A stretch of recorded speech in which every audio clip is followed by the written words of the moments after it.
Okay, hey, how's it going? Really quick, Valorant. I'm pretty sure I modded you, and it didn't. It must not have worked or something. Can you type in chat again really quick? I think you should have the mod thing now. Because I remember I added everyone from the Discord. Yeah, there we go. Okay, I don't know what. Let me double check that there isn't like a second mod with a very similar username now. Uh, Weird. Okay, yeah, cool. You're modded now. Somehow your name didn't end up getting modded. Okay, cool. Alright, how's everyone doing? Oh, nice, you just got a pizza. What type of pizza? Does it have pineapple on it? Because if it does, that opens a floodgate of discussion. Also, I turned the textures in-game back up to the highest, and I'm no longer getting that annoying overloading error that was happening when I was trying to stream last time. So, mushroom, pepperoni, and asparagus. Ooh, that's an interesting combination. You're also eating pizza? Nice. The other day, I had pizza, and then I totally forgot I had it for lunch, and then I just had more pizza for dinner from, like, a different pizza place. Like, I just totally, like, forgot. It's generally a bad idea to have that much pizza in a day, but anyway.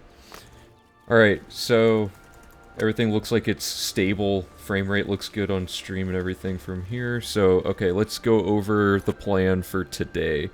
Oh, hey Javen, how's it going? Floor pizza? Oh, yeah.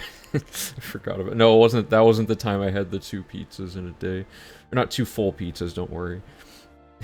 Pizza and then more pizza. Don't see the... Yeah, I'm not doing it every day. No, it's just... Usually I try to only have, like, at most one blatantly unhealthy meal in a day. Like, at most. But that day I just totally... I was blinded by the second opportunity for pizza. So... anyway, let me pull up dock mode really quick. Whoops. Here it is.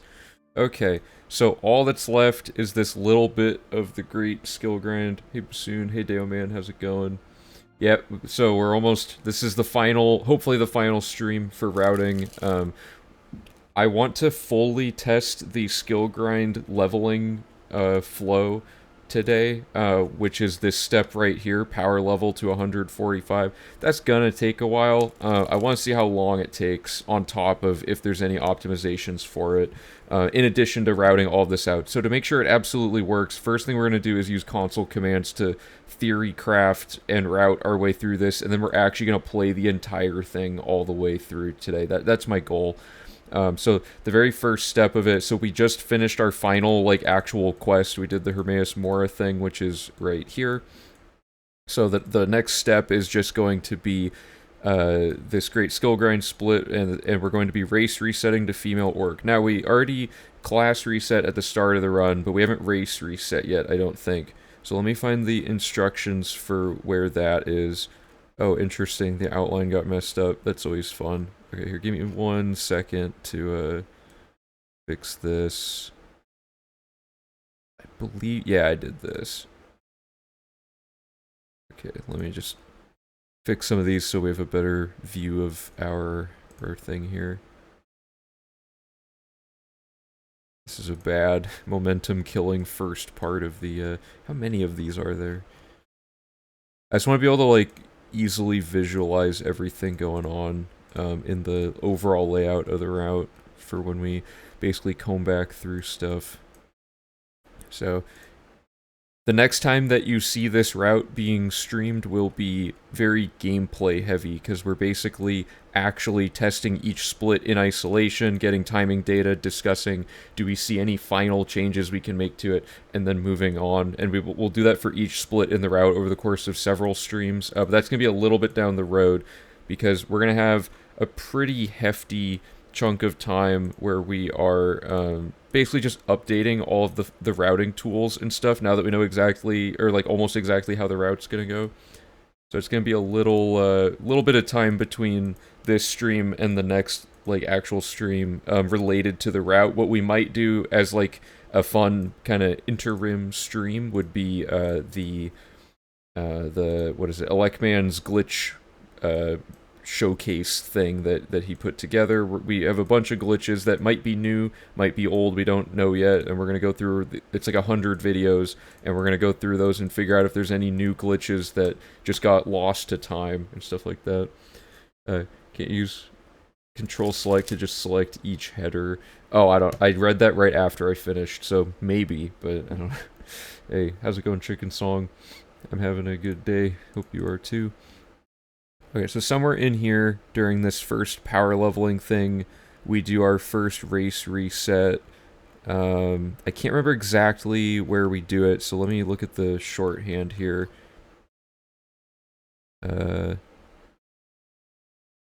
Yeah, so it's at the end of the power leveling split. And then what comes after that? Oh, and then, okay, yeah. So we need these instructions. Okay. I'm going to pull all of this down to here, because that's the... So, basically, just so you have a quick visual of this, the Great Skill Grind is now basically a series of phases, and we figured all of this out at the very beginning of... well, not at the very beginning, but we theory crafted this at the beginning of the whole V4 routing process once Phoebus found class reset, figured out it wouldn't work, and then I found the variation of class reset where you can make it work, so now we're implementing it. So the long story short of it is, because of math and a bunch of stuff, you can type the chat commands to look at the class reset and underflowing. We're going to become a female orc, and then we're going to, we have like all these like little extra steps. Let me find this really quick. Extra steps. We get vampirism, develop it all the way, do the vampire cure quest, advance vampirism as far as it can go, get to level 145, and then that's where the actual stuff is. This is where it's actually happening. So at that point, we do our class reset, our skills get set to these exact values, then we drink the vampirism cure potion, everything gets set to those values. Then we drop the skeleton key, get that value, read the augmentfinium to select Path of Steel. Then we buy training for these two skills, and then we manually farm alchemy. So that gets all of our skills up to 100 or more, which is the minimum requirement for getting the 21 master skills accomplishment done. So this whole thing all happens pretty fast, but there's a lot of setup to acquire all of these specific items. We already have the skeleton key and Augma, but we have to get the vampirism cure, and that's going to take like a hot minute here. So first of all, let me dump this in here, and how do I, please, okay, restart numbering, there we go. So phase 1 of the setup, I guess we should just call this like... This whole thing should just be the vampirism setup, then the power leveling setup, and then the actual skill grind part. So I'm gonna call this phase 1. Whoops, I do double vampirism setup. So step 1 is the class reset. So, load warp your character, so I don't need to specify what level we are or anything. Load warp your character back into the tutorial sewer using the outside sewer save. So let me double check which one that is here to make absolutely sure that we have all the right everything. If you reset your race, does it keep the facial parameters? It resets certain things, but it keeps some stuff. I don't entirely remember, but we'll see in a second here. So, outside sewer save... Okay, it's right here. Make a save facing the sewer entrance outside. Right. So that save, let's go find that in-game now. So first of all, let me pull up... These are our debugging. Okay, this is our most recent save. So for simplicity, I'm gonna bump it to the very top. So we just finished everything in the whole run except the skill grind and vampire cure. So step 1 is to quick save. And then we're going to load our outside sewer save, which will be, I believe, yeah, it's this one. So this is us straight out of the tutorial looking at this door, and this door leads to the tutorial version of the sewer, right? So if we load warp our quick save character back into the sewer like this. Now we're in the tutorial sewer, but the drip is the indicator of us being the most current version of our character. So we have the drip, we have all of our like progress through the run and stuff like that. So now we're in the sewer, right? So that's the first step. So let me double check the wording on that because I just wanted to make sure that that save was good. Quick save. Load the... I'm gonna have to change the wording on stuff that happened earlier in the guide now that we know definitively how we want to word everything. So, quick save, load the outside sewer save, then load warp the quick save, oops, into the sewer. So, activate the sewer grate to bring up the pop-up, then change your class. Oh, so we have to change the instructions slightly because it's gonna behave differently this time around. So let me find... Oh boy, where did I put that? There's like an exact setup for how to do this. I wrote it somewhere. Oh, here we go. Load warp back into the tutorial sewer with the grate save. So we effectively did that with a sewer, with the sewer entrance instead of the grate, but it's the same idea. Make a save at the sewer exit. So we're gonna make a new save here. So actually, I'm just gonna move all this down here for now. Make a new hard save inside of the sewer. Okay. Load the original sewer save. Oh, wait a minute. Yeah, so now we need to load the other one. So the other one is called, I think it's just called Inside the Sewer. Yeah, load the Inside Sewer save. This will be called Temp Save. So we got our Temp Save there. Load the Inside Sewer save. Good. So we have a save of our character in the sewer, we have a save of our character, or of our new character in the sewer, and we have a save of our old character in the sewer. Those are the two things we need. It'll be this save, and the setup here is select the class pop-up, press escape to load the newest file in the sewer as the pop-up is closing. So what we want to do in this case is pick the race pop-up. So we're going to say, so activate the sewer grate to bring up the pop-up, then select change race. So let's do that first. So it's going to be this pop-up, or sorry, edit race. So we want it to say edit race, and then in the, on the exact frame that the pop-up closes, hit escape before the actual race editing screen appears. Without closing this menu, load the temp save. And that's it. So that's the thing that I figured out, kind of piggybacking off of Phoebus's class reset. So now we have this crazy setup here. So it's I believe it's one frame, and it might be a couple frames, but it's really precise. So basically you hit edit race, I'll show you full screen. You hit whichever one of these you want, and you have to interrupt it before this menu shows up. So I need to actually, really quickly, I gotta write what happens if you mess it up. Benjamin, that's a long list of numbers, but thanks for the follow, appreciate it. Also, I forgot to thank Scott, Dew, Emerim, Flaming Ninja, Diesel Pilot, and Disco Driver. Thanks all for the follows between the last stream and this one. So, really quickly, Mal was asking if changing your race affects these values. Let's see. So we have like a really thin, tall face. Yeah, so it crushes some stuff, but I believe it goes... Yeah, it pretty much just goes back. Maybe it is keeping the attributes. Yeah, so you just do this and have to reload each time you mess up. So let me... Oh, I should change the instructions slightly here. For the ease of... We should make a quick save before attempting it. Okay. So load the inside sewer save, make a quick save. Activate the sewer grate to bring up the pop-up.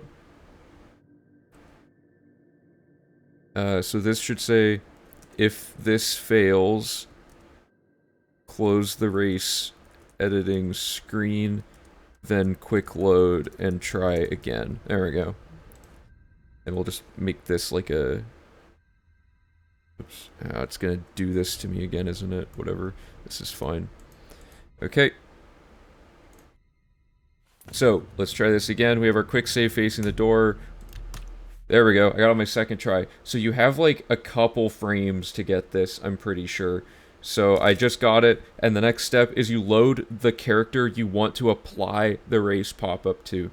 And in this case, it's going to be the newest version of our character, and this only works because we're in the sewer on the other file as well. So the other file loads into the sewer, and then it finishes running the script where the sewer grate is checking for pop-up input all the time, and it goes, oh, pop-up input was detected, and it runs the script on the wrong file. So we want this version of our character. This will bring up the race editing screen for the new version of our character, and now I gotta double... I'm pretty sure we just keep it as female orc, but I'm gonna just make sure. So according to our underflow thing, we want female orc. Okay. Okay, so then change your race to female orc, then close the race editing screen. Okay. So here we go. We're going to be orc, female orc. So that this female orc happens... Hey, hon, how's it going? Female orc happens to have... Oh no, my stream is dropping frames. Are you guys still hearing everything? Is the frame drop? Oh, that's annoying. Okay, but anyway, yeah, so this is basically giving us the perfect character to get all of the stat underflowing things that we'll need. So we're now... This is like the third time, I think, in the run that we change our race. So we start as Redguard, then we're female high elf. Or so we're male Redguard, female high elf, female orc. Like that. So now we are a female orc version of ourselves. We've just class reset all of our stat values. This doesn't matter yet. The stat value thing is a byproduct of what we're about to do. So this all looks like irrelevant for now. The main thing is just that we're female orc, but we still have all of our accomplishments, and we do, right? So let's try... Well, first of all, we should probably save. So I'm going to quick save really quick. We don't need any of this, actually. Okay, so we've just injected a race, like, changing screen onto our other character that isn't supposed to be able to change their race anymore, because they finished the tutorial. So that is the first step, and now the reason we picked female orc is mostly stat related, but we had to do it now because if we change our race later, we lose vampirism, and we need to keep vampirism, basically. And changing our race is the only situation where your vampirism will get reset. Class reset does not get rid of it. So there's, if you want to see the exact rules of class and race reset, they're all listed in the chat command.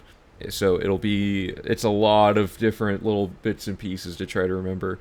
So let's try doing the next step here. So what we want to do is, I guess, make a safety save. Okay. We've done the race reset. We're female orc. We also probably want to... oh, sorry, the wrong screen's open up. We probably also want to make sure we don't have anything unequipped that we needed equipped. I think all that's unequipped is the ring. So I'll just say, where is it? Oh, it's on weapons. Oh, interesting. Wait a minute. Why is our chameleon... Oh, because it removes active effects. So if we just unequip and re-equip the chameleon 100 ring, yeah.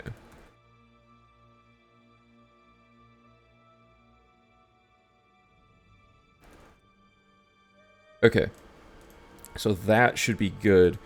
Now we're gonna go to Barren Cave west of Shaden Hall. So I'll say exit the sewer and fast travel to Barren Cave west of Shaden Hall. Yeah, I don't. My internet's been flaky. I don't know why I'm getting like frame drops. It says like 8% of the frames have been dropped this stream. That's pretty rough. I think every single time I've tried to stream in the last like 7 or 8 streams, I've run into like annoying technical things. So that's kind of bad. Anyway. Oh, an Oblivion gate closed. Okay, so we're gonna go to Barren Cave west of Shaden Hall. And the reason it might just be dropping like a couple frames like very infrequently, but it just looks it says I've dropped 9% of my frames, but I don't know. It might not be noticeable if it's dropping like every other frame or something like that sometimes. Okay, so Barren Cave, and the reason we're going to Barren Cave is because it's a vampire cave, and we're basically just gonna get attacked until we. Oh no, we don't want to equip the. We can move this because we want the vampires to see us.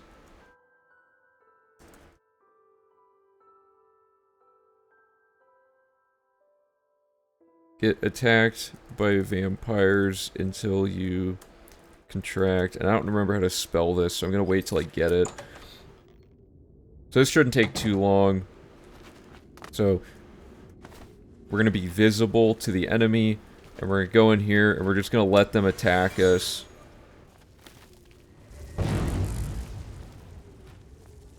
Unless they don't have daggers. The other one even go?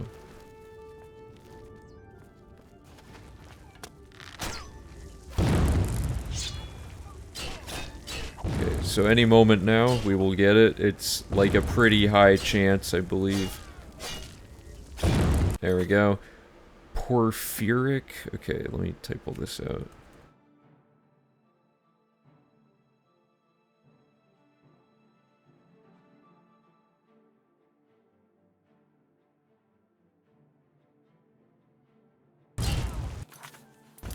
Okay.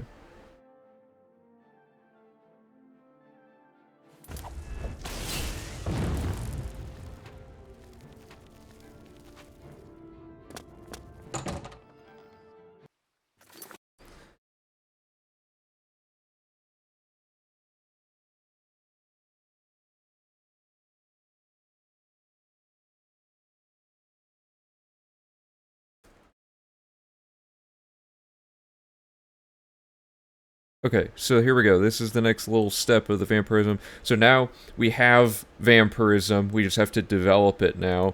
So step one is we want to develop vampirism far enough that we are getting the quest for vampire cure, but we don't want to develop it so far that we're dying of sun damage. So the thing we figured out in our pseudo routing was to get vampirism to the very first stage so we can do Vampire Cure as quick as we can before it develops to the point where we gain sun damage, and then we're going to then max out our vampirism, do the power leveling, and then get all the benefits of it from skill underflow.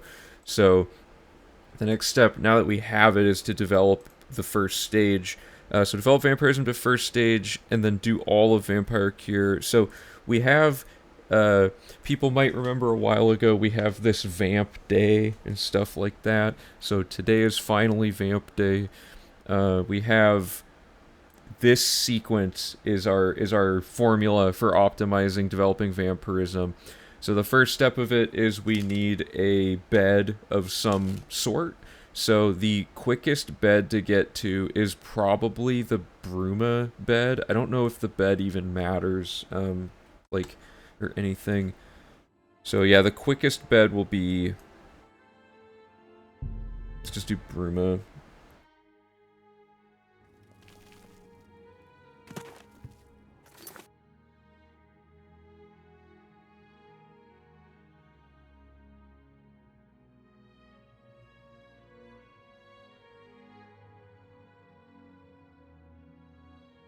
Okay.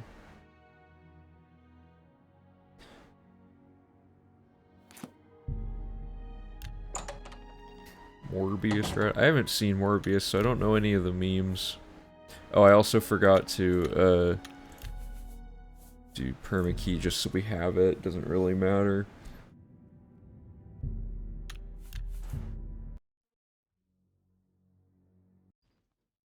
Okay, so we're in the Bruma house, and the bed, I believe, is downstairs. Yeah. Okay, so... enter the first house on the right and head downstairs next to the bed. Okay. And, oh my god. Okay, here we go. Let's just do this. So... step 1 is wait till midnight.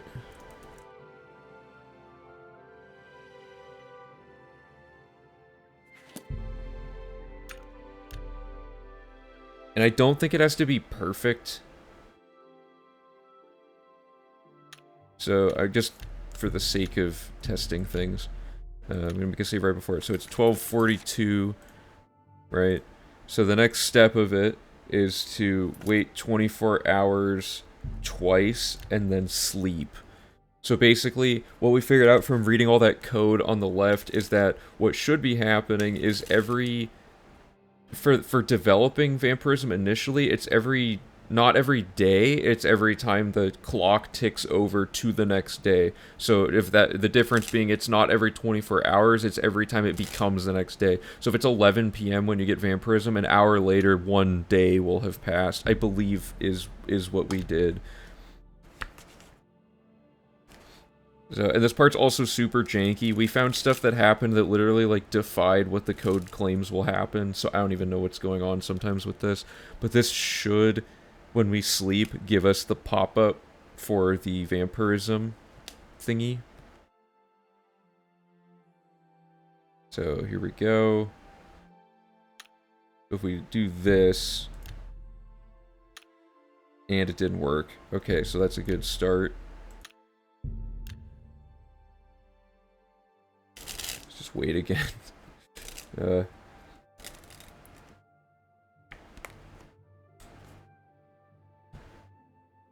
a lot of... the vampirism part is very dry, but eventually this will line up. It's just a matter of time, I hope.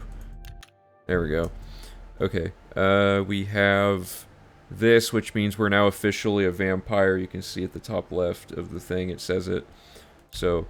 now we have all that good stuff, and we're the level of vampire that does not have sun damage yet, right? Yeah, okay, good, just still checking.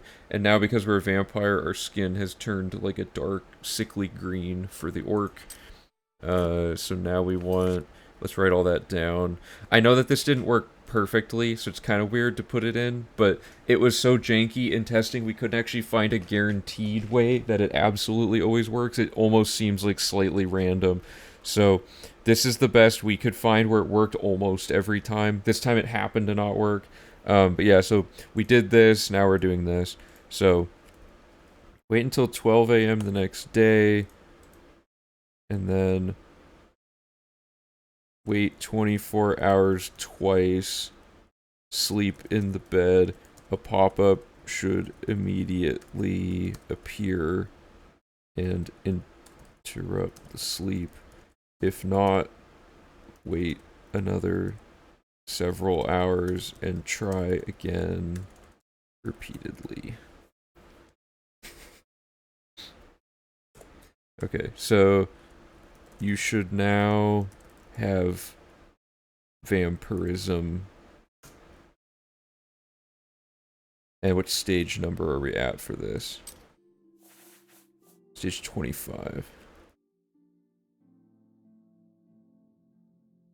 Okay, so there we go. So that was the next step of the vamp day manipulation. The next one's going to be this, but we can't do it till we do the vampire cure quest. So now we are doing this part. So let me just check off what we've done so far. So we developed vampirism to the first stage, and now we're doing vampire cure in its entirety. Oh, it looks like it was listed twice. Whatever. So we want to find it here. So here's the Vampire Cure quest. For now, I'm just going to copy this over, but we're going to adjust things here and there. This is one of the longest quests in the game, unfortunately. But, it won't be too bad, hopefully.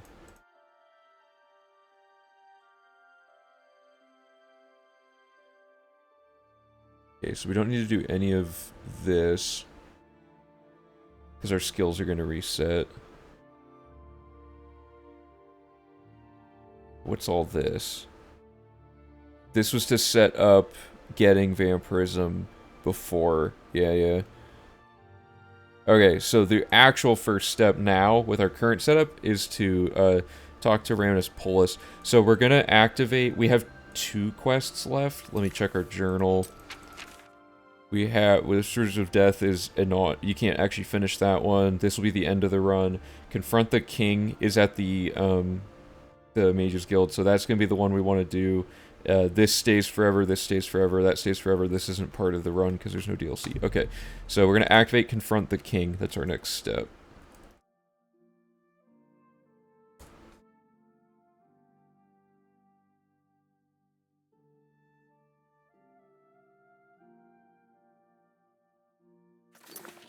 Okay, so now we're going to fast travel to the quest marker to talk to Ramnus Polis.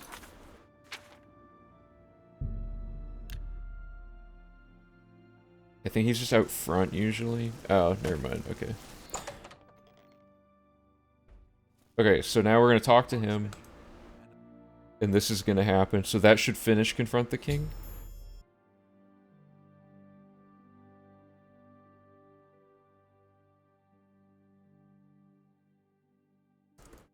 Oops.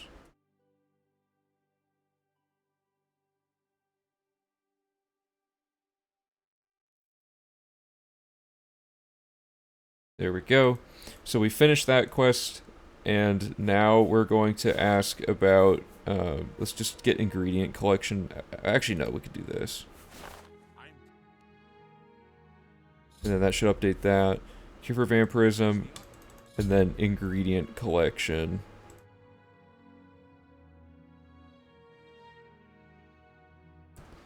Cool. So... that all looks good to me. So now, this quest will just be active, right? In our inventory? Yeah. And then the other one is just to talk to Julian Fannis. Do we come back here at all? Let me just double check before moving on. No. Okay, so the next step is just to talk to the other lady for alchemy acquisitions. So let's do that first. And to manipulate our journal a little bit better, let's actually say ingredient collection first to get it out of the way, so it'll already be active in our journal. So follow the quest marker to talk to, and then I think it's Julian Fannis. I'm just gonna hand type this part out, so...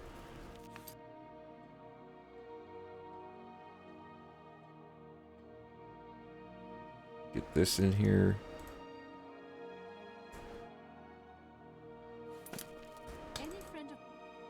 Then we just say ingredient collection and that finishes the quest. It's barely a quest.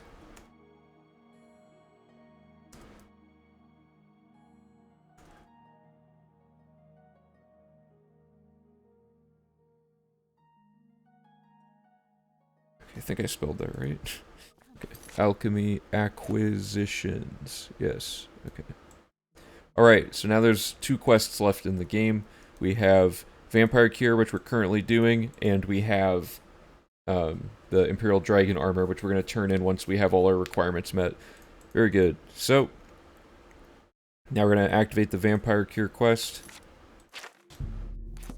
And that's the first, like, step of all this.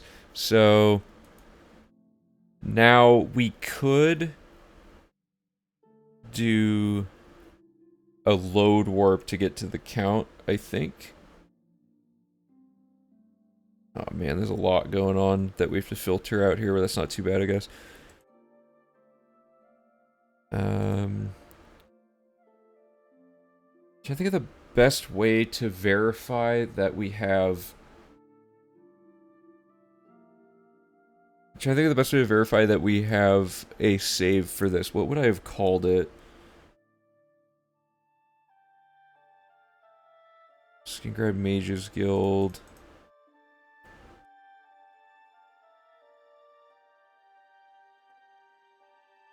Yeah, I don't think I made a save for this. And stuff like this will also be, like, double checking again, like, on the next final pass through to be like, wait a minute, don't... And I'm gonna probably map out how many total load warp file names exist and stuff like that, because I think that would be useful. So for now, let's assume we don't have one. So fast travel to the quest marker to enter the Castle Skingrad County Hall.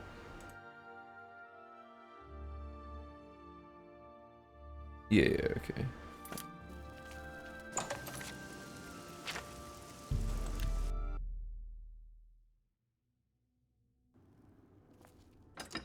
We don't want the county hall, we want the courtyard.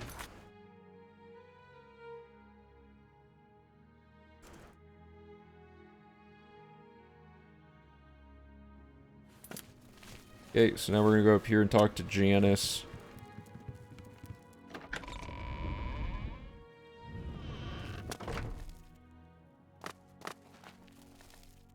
Okay. And we tried finding a way to sequence break this quest to skip all this garbage, and we can't find a single thing. I want to mess around a little bit again with cutscene stuff just to see, but I don't think we'll find anything. Okay, so exit the castle and fast travel to enter the quest marker to enter Drake Low. Okay, this will be easy.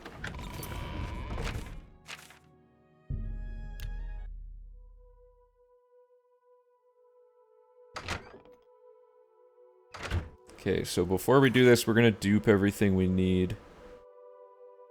So... where is it? There we go. So, we don't need any of this stuff anymore. I don't think we need... yeah, so there's nothing left to do in the run, right? So we don't even need 7 garlic. We need 6 garlic, I'm pretty sure, but let me double check how much she takes of everything. So I'm gonna talk to her first to see what the requirement is.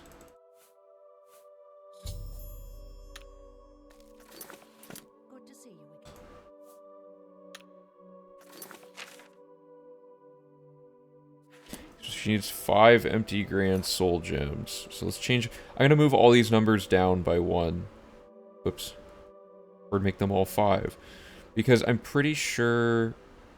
I'm going to move each of them one at a time. Because I'm pretty sure we don't need them ever again. So let me just... do this first. Uh-oh. Why don't we have an empty grand soul gem? What happened to that?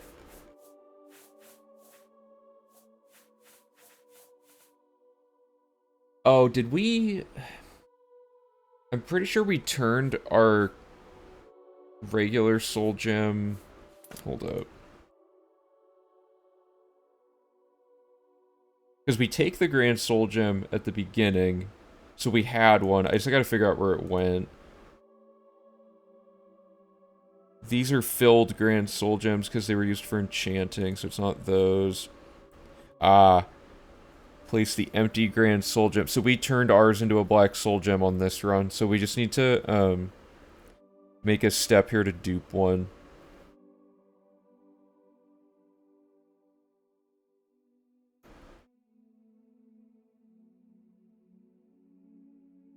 Dupe the empty grand soul gem so that you have 2 of them.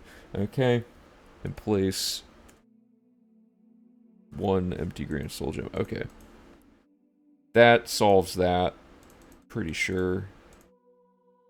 Yeah. So I'm just gonna, for now, I'm just gonna console command one in. Because we should have one.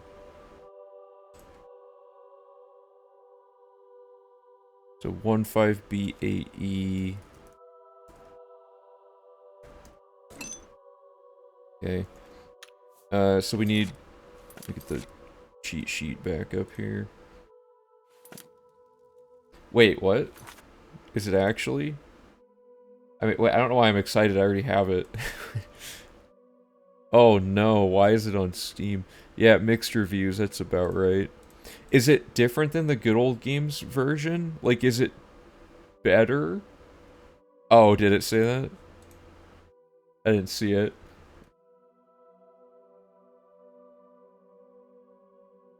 Oh no. Right after I bought all of them, they add them all into Steam. Okay, well that's fine. It's just, these are the only reason that I have good old games set up at all. So I could move everything over to Steam. Oh, they got rid of the Bethesda launcher? I haven't been keeping up with any of that. Does that mean the Fallout games are getting moved over as well?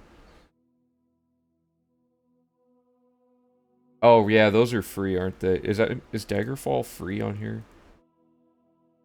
Right. I don't even know how to search for this.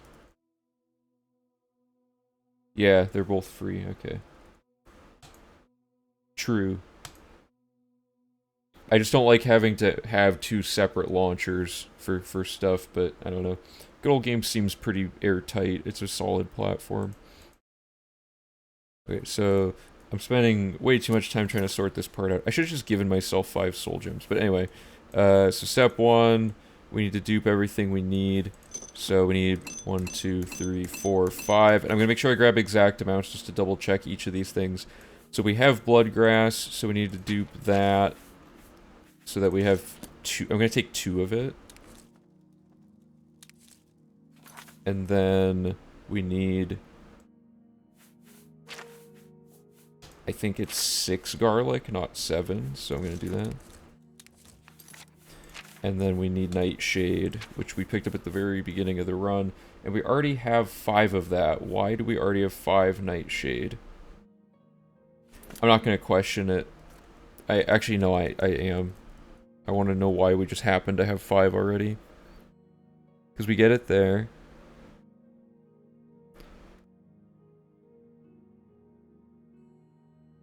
Dupe your nightshade so that you have 6 of it. Activate the shrine. Interesting. I don't know why that worked, but somehow we never actually gave our nightshade to Mafala. But that's pretty cool. Okay, so let's talk to her. We talk to her about that. Exit dialogue. And then talk to her again. Let's change this to the quest marker. So let's see if each of these works. So first of all, 5 soul gems works. Yeah, and we don't need extras in this case. Bloodgrass should be 2.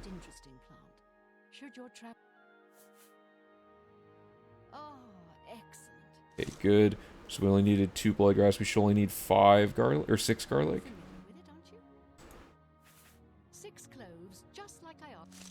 And then nightshade should be... Yeah, okay, let me change all those values. They used to be extra, because, like, for example, you needed 5 nightshade, but you needed a 6th one for Mafala later. But, okay, so that all works. That actually gets rid of a lot of bloat in the run, which I've been trying to calculate out, like, how many of each thing did we actually need throughout entire runs and stuff like that. I have a wiki page I'm going to eventually write about that. So follow the quest marker, talk to her, cure for vampirism, you're a witch, what do I have to do? So let me back this up again. So we have all our stuff. What brings you to... Yeah, exit dialogue, talk to her again. I have them, and then we'll say Argonian blood, bloodgrass twice,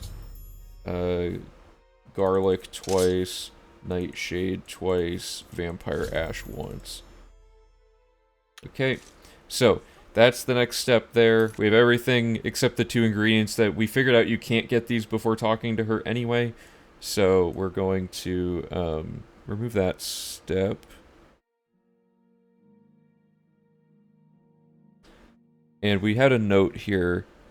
Argonian blood from Periite Irtius. So we need to go get the ashes. So first of all, what is the quest marker pointing to? Okay, so what we want to do then is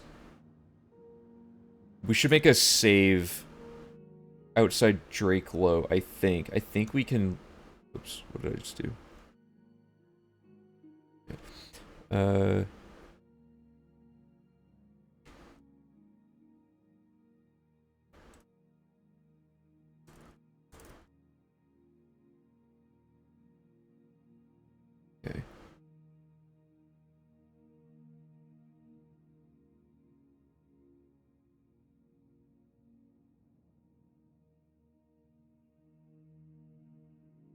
dupe this many of each item in your inventory. Okay. So the next step is, should we get the no, so we should get the Argonian thing because it's outdoors. Then we should go to Redwater, kill the guy, and then load warp into Drakelow. That's probably the fastest way to do it. So step 1, where is Periite's Shrine? I can't ever remember. There it is. Oh yeah, and it's kind of near us anyway, which is nice. So, fast travel to Periite's Shrine, east of Breville, we'll say.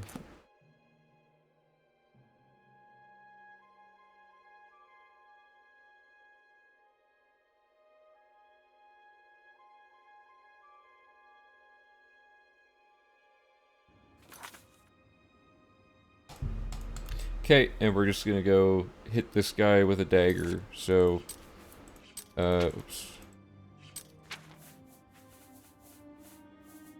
Is it this one? Yeah.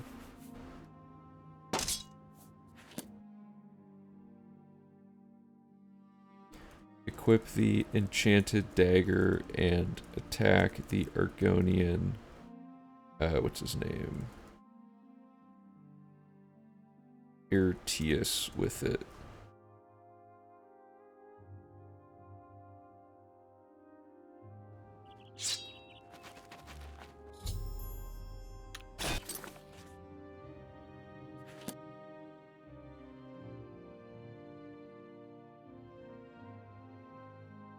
Fast travel to the quest marker to enter Redwater slow. I should say, quest will update. Okay, so now we just go here. We don't need to attempt save to get out. We're just going to use attempt save to go straight back to Drakelow. So I am going to quick save though, just in case. So he's in the room that we start in, so there's no need to saddle or anything. So we're starting here. So, take the first left through the locked door. Okay.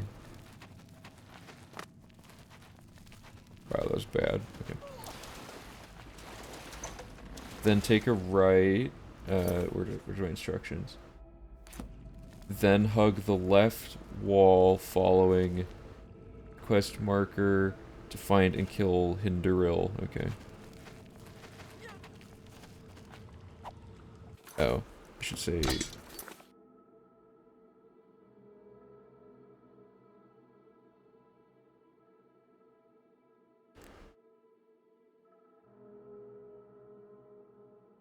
re-equip Apotheosis. Okay.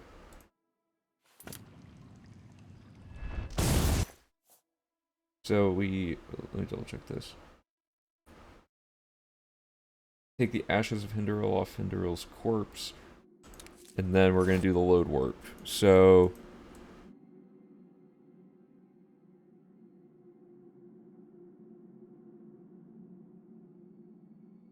how do I word this again? Quick save, load the temp save, then load warp the quick save through the door. Follow the quest marker to talk to Melisandre or whatever her name is. Okay.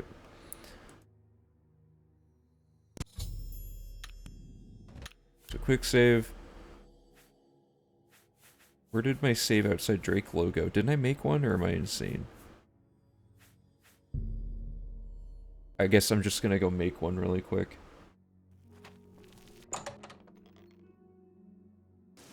You duped 6 and Mafala only takes 1, right? Oh, does Mafala... Oh!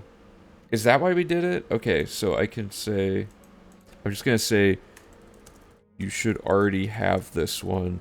That way, we can still check, like just in case something weird happened. Okay, so let me... make a save here.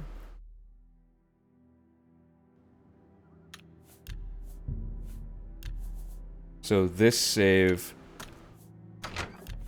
we're going to put the Hinduril person in there, like that. So now here she is again, And we have the next set of things she needs. So we're gonna say What brings you to this? Argonian blood, vampire ash, cure for vampirism. I just realized time warping's super useful if you are playing as a vampire because you can avoid you can sort of wait outdoors by time warping into a room repeatedly and like triggering like without sun damage, triggering the time to pass. Okay, so we did all that. So the next step is to wait 24 hours outside, and I think we're safe to do it here. And time warping, we haven't found a way to make time warping be faster than waiting for this timer to decrement. There might be a spell we could make or something that makes our speed like almost nothing, and then do a time warp through a door, and that could do something cool. But unsure. No, I graduated. Okay, so that was 24 hours. Follow the quest marker to talk to her again. Welcome. For vampirism. Okay. And now we don't want to drink.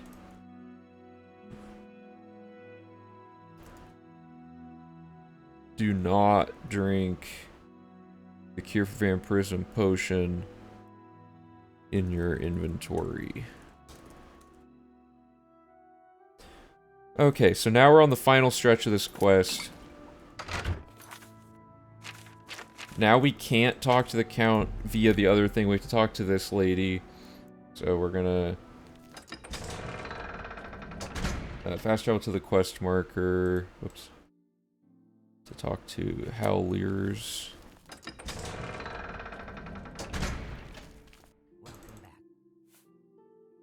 I have the cure. Follow Howlers until she stops and faces a wall outside. She'll talk to you automatically and open the secret passage. Enter the door behind the wall that opens up. So let's do this. Talk to Janice Hasseldor. Wait for the cutscene to end. And then we don't need the instruction about acrobatics because, you know, doesn't matter. Okay, so here we go. Got our cutscene in place, so we talk to him. And now we just have to wait for this whole thing. And we have not found a way to speed this up yet, unfortunately.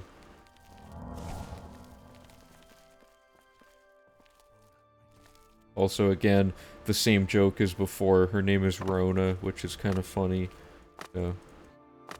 Probably a lot of people memeing about that when we do the full run.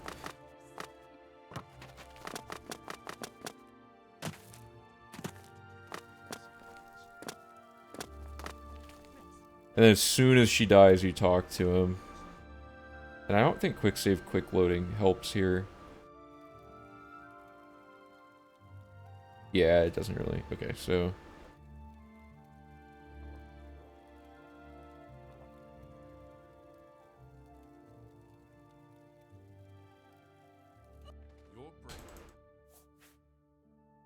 Wait, what?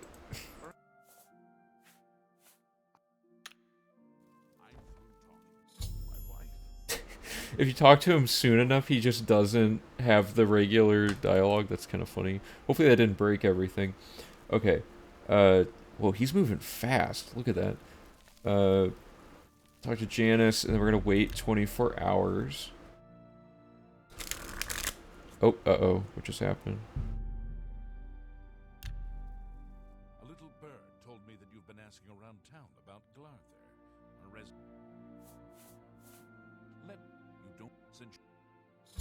What? I finished this quest. What? Oh, it's because I asked him about Glarther by accident. Let's just wait for this to play out normally. That was a strange bug.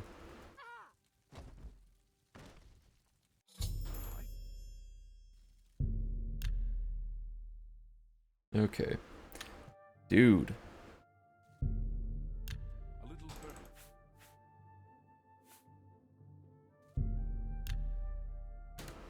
Okay, so we're gonna wait 24 hours now. don't know why that guy's approaching us. A little bit late. The whole quest is already over and the guy's dead.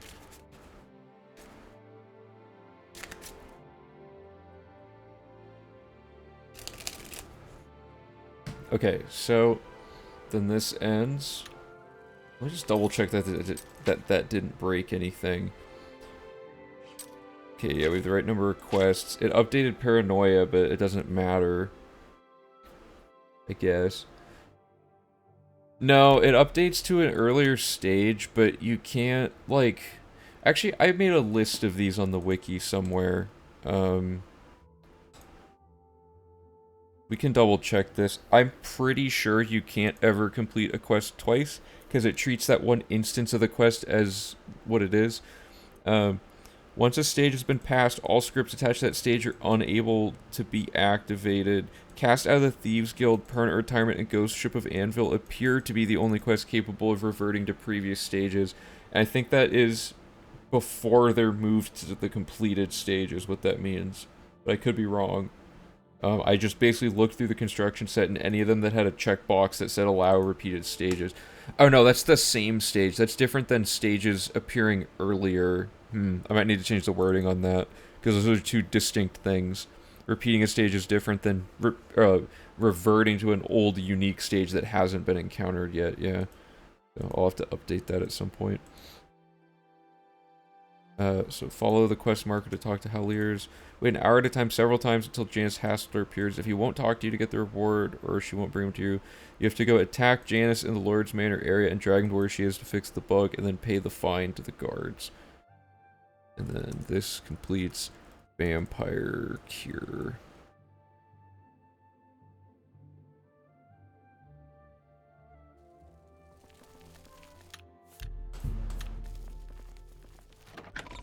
Okay.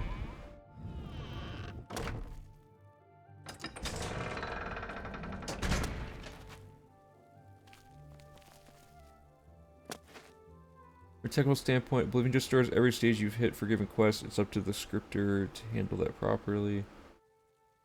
Okay. So they probably just code, like, to truly know if it can go to a unique previous stage, we'd have to, like, manually check how every conditional and every quest works per stage update.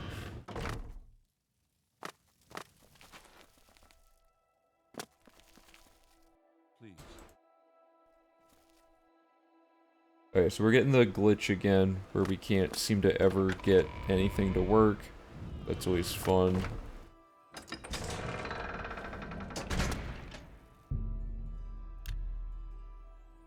Yeah, that'd be rough. I don't know if there's even any benefit to going backwards in a quest enough to want to check any of that, honestly. But it could be there could be something interesting in there.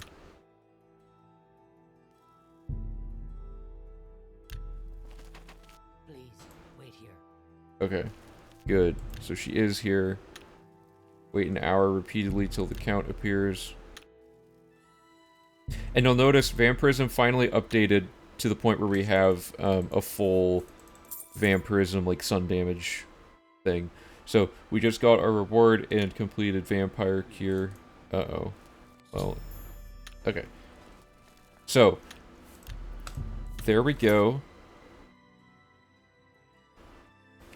We need to do... Okay, so let me double check. Are we missing anything? We did confront the king, alchemy acquisitions, developed Vampirism, did the entire Vampirism quest, or Vampire Cure quest, using the Irtius for the Argonian blood. So now we're advancing Vampirism all the way to stage 100 using Vamp Hour strats.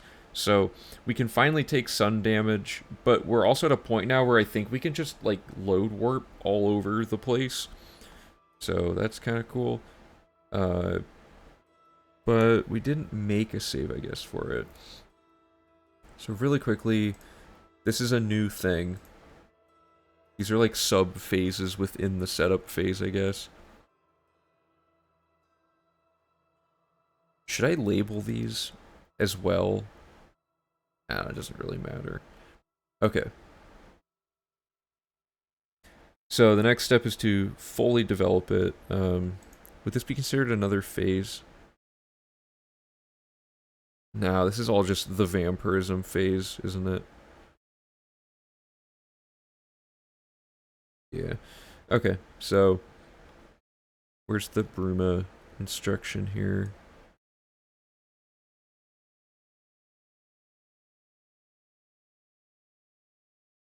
Let's try the Bruma East Gate. So let's see if I die. It might happen. It's gonna probably say I can't fast travel because I'm taking sun damage. Yeah, okay. So this is where things get annoying. So ideally now what we would do is we actually would be load warping between places. So I should make a save. Wait, can I use this bed?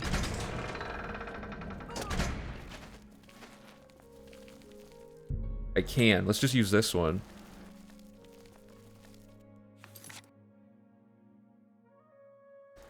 Head back to the secret tunnel where the cutscene was.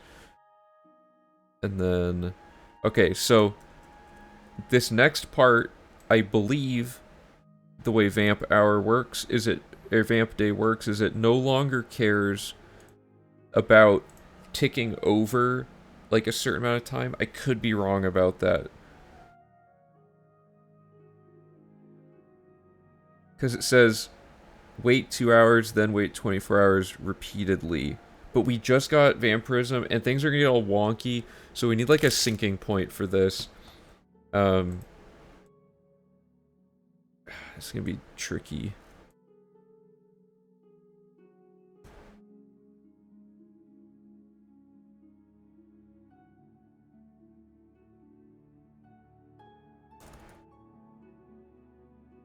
I'm gonna move this.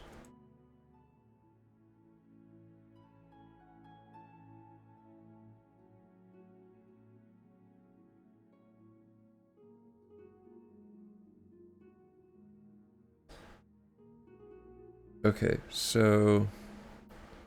Sync point would be the first time you get woken up automatically, or does it not wake you up and I'm misremembering? So it does... Oh wait, no, you develop vampirism by waiting. You don't even need to sleep anymore. That's how it worked. We can just do this in the lobby. Let me redo this. Okay, so we actually just reached stage 50, I believe. 75. Wait, when did we get to 75? That shouldn't even be how that works. Because the meme was to wait 2 hours and then wait 24 hours repeatedly. So I think the syncing point is just the first time it automatically interrupts you. Does that seem... I think that's how it works. So like this should interrupt like right at the end here.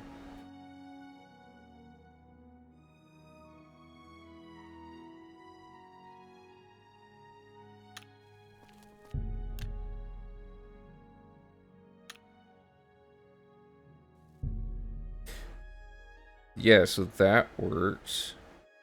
And then I guess we're already 100 on this version. I don't know how we leveled up. We only got like 2 pop-ups.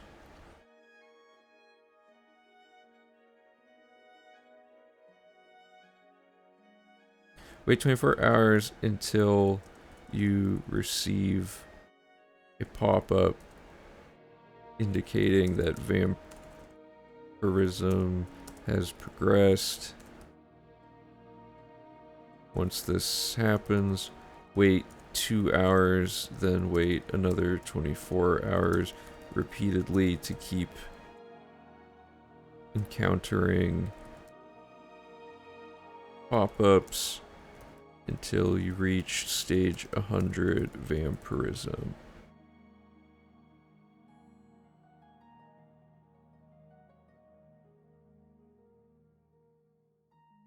I think that's all we need to write. Because it's wait 2 hours, then 24, then 2, then 24.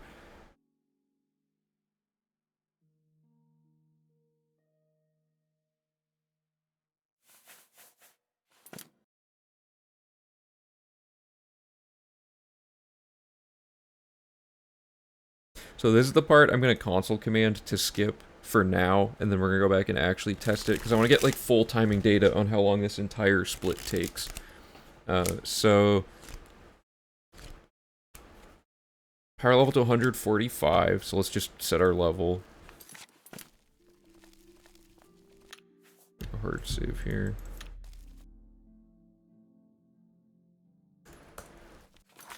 So 145 is the magic level where everything scales exactly how much we need it. Now we take an aggressive amount of sun damage, but it doesn't even matter anymore. Oh, and somewhere within the power leveling phase, we will need to probably implement more race and class reset cycling. Or not race reset, class reset cycling to get our luck to go back down to 50 so we can get more levels. So let me pull up the power leveling info. So we're finally on phase 2 for real here.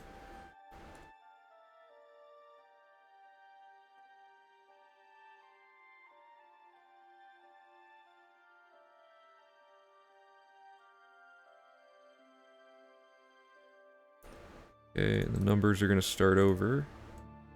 That screen is always scary. Every time it pops up, it looks like it's some huge warning thing. Okay, let's go back to the tutorial where somewhere in here we wrote this. The guide formatting changed so much throughout this rewrite. Like, the early stuff is very bad looking. I'm gonna have to, like, reformat a lot of this to figure out kind of what we want the website to look like for certain parts of this.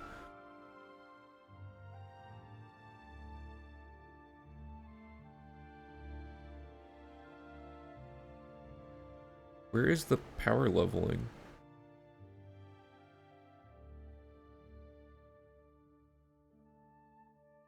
Oh, there, wait, what?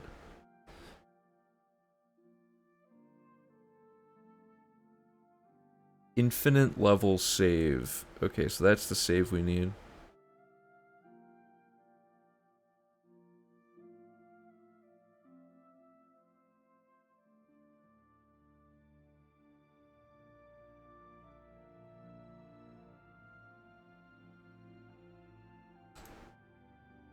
Yeah, hey, how's it going, Ultra? Yeah, this is comfortably around how many pages I was hoping it would be. It's also, this is before, like, now that we're not making it like a document, it's on the webpage, right? We don't have to, I don't have to do page breaks every now and then and worry about margins and stuff, so, like, this will not be very bad, because, like, the actual guide will be a lot wider than this for the HTML, so it'll fit very comfortably into a manageable guide at this point. So I want to take this stuff here, I guess.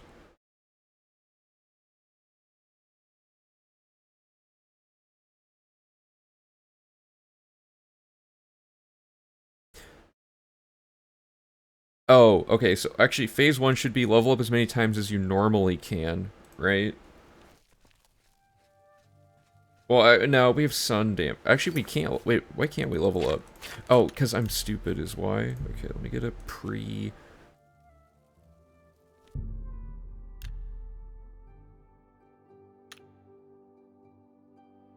Gotta develop vampirism again really quick. We need to do some power leveling manually right now just to test a few things, so...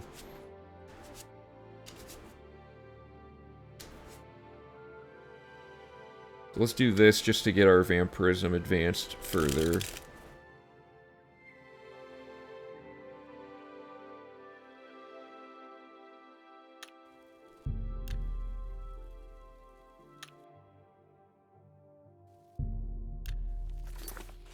Okay, so am I at 100 already? Okay, so this save is untampered. We are not level 145 on this one. We're 26.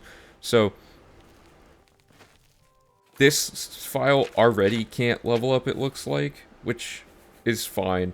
So I was gonna say that we should manually level up to skip the whole loading screen cycling thing, but we can just straight up do this right here. So step 1 is going to be to make a safety save like we just did. So make a hard save of your current character, load the, what save is this called? I think it was just called infinite.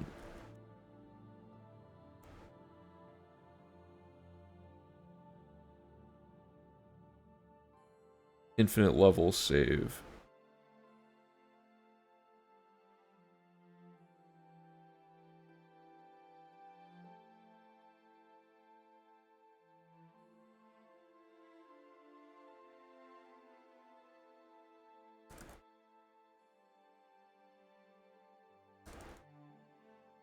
Okay.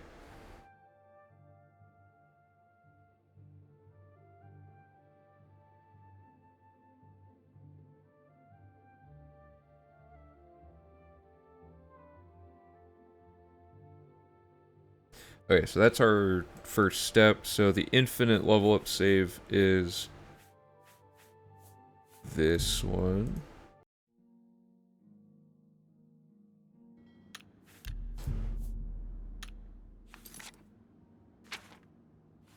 So we have our 2 saves. And the reason we need this file is because we're in front of a bed and we can have a pending level up that we can push to the other character. So repeat the following steps until you are level 145. So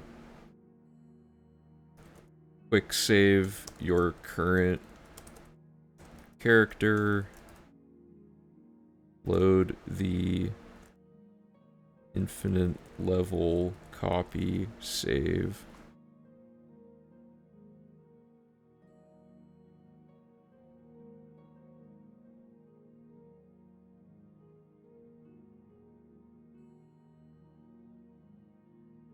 Oops. Okay.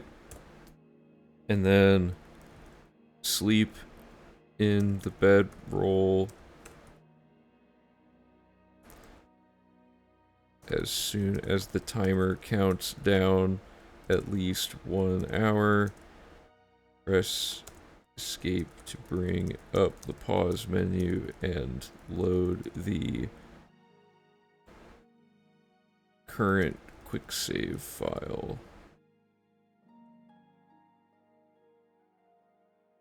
This will be the auto save after the first cycle. Okay. Okay, so I think that's all good. Let's check that. So we have our quick save of our current character. We sleep in the bed. As soon as the time counts down 1 hour, we press escape to bring up the menu, and then we load the quick save. And now we've leveled up. So now we just need to pick what stats we want to select every time. So Lex Arden has those crazy optimized ways of doing things with race reset. Now we can just kind of blow through it without needing to care a ton. But we need to get like about 120 level ups, right? And if we just don't touch luck for a while, we'll get 50 in a row of just luck. We could also ignore... We should ignore personality, actually, because the female orc has super low... So that's 75 level ups if we don't pick personality every time. So we'll pick... The way Lex figured it out is you pick the 3 lowest stats that go up by 1 each time. And then, yeah, so like, in this case, it'd be luck and strength because they're +1 by default, and then whichever one's the lowest that gets a +2 that isn't the absolute low. So we'll say, select any 3, or select the 3 stats with the lowest values, or I'll say attributes. Ignoring personality.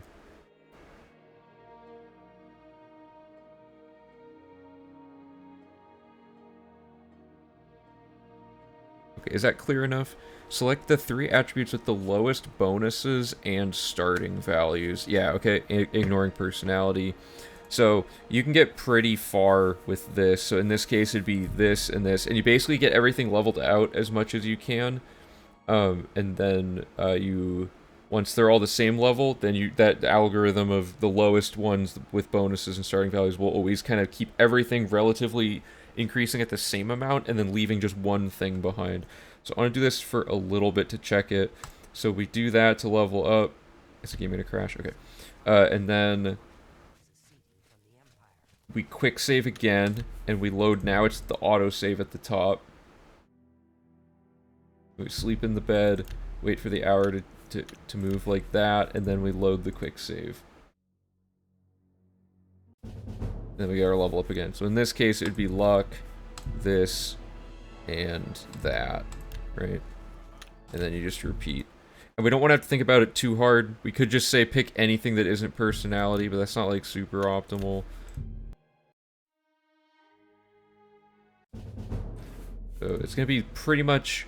It's going to be luck, like, every time for a while. It might even be luck, like, the entire time. I'm not entirely sure. We'll see how the math works out on this really quick, just to get an idea.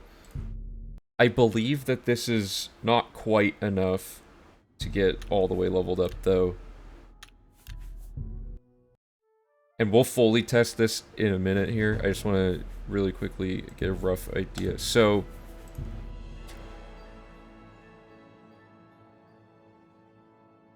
I think it'll get us to like 136 or something. That's just like a guess.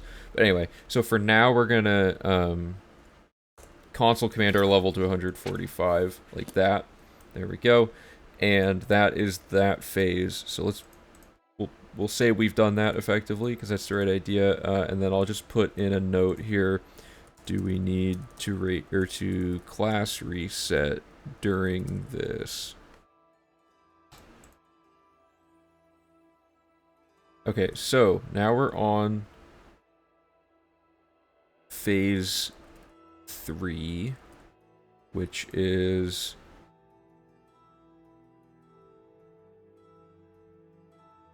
underflowing and grinding. So here's where the actual magic happens at this point.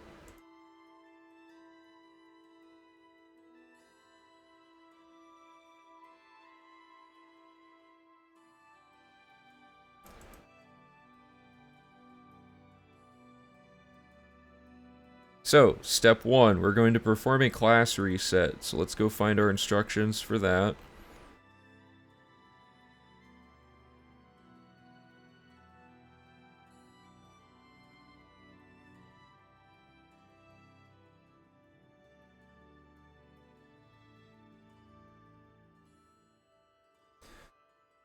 Okay. So, quick save. We're going to load the... which one first? The outside sewer save. Which is this one. Then load warp the quick save into the sewer. So now we're in there. And then make a temp save. And then we're gonna load the inside sewer save. And make a quick save, and then activate this, and try repeatedly till we get the frame perfect on this.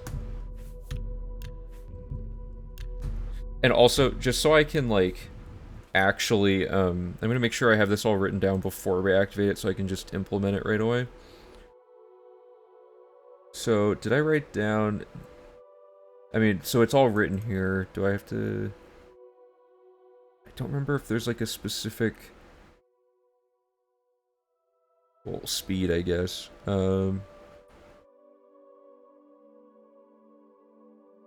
Okay, so we're gonna want to find our formatting for how to select a class.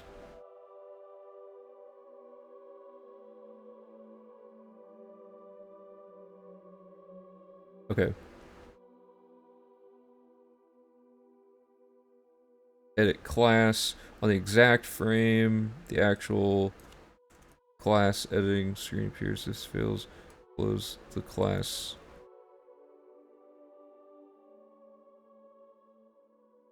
This one's a pop-up, not a thing.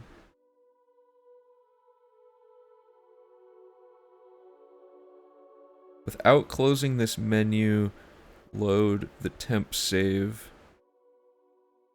Change your... Okay, so then we'll do this. Oh, no. Make a safety save. Okay. Our specialization is combat now. Our favorite attributes are... Well, yeah, let's do speed and strength for carry weight, basically. The attributes don't matter anymore. And then we want... So we're going to want... Alteration... Conjuration... whoops. Restoration... Mercantile... Light armor... Marksman... Speechcraft. So, that's our new class. And I'm going to put those in alphabetical order in a second here. Okay, good, I got on that try. So now we load... Okay.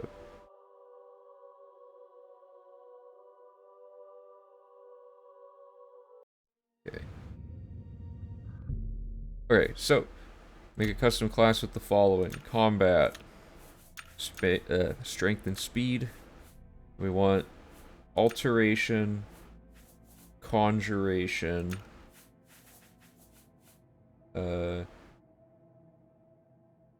What's next? Light armor would be next. Yeah. Light armor, marksman, mercantile. So let's do... Move that.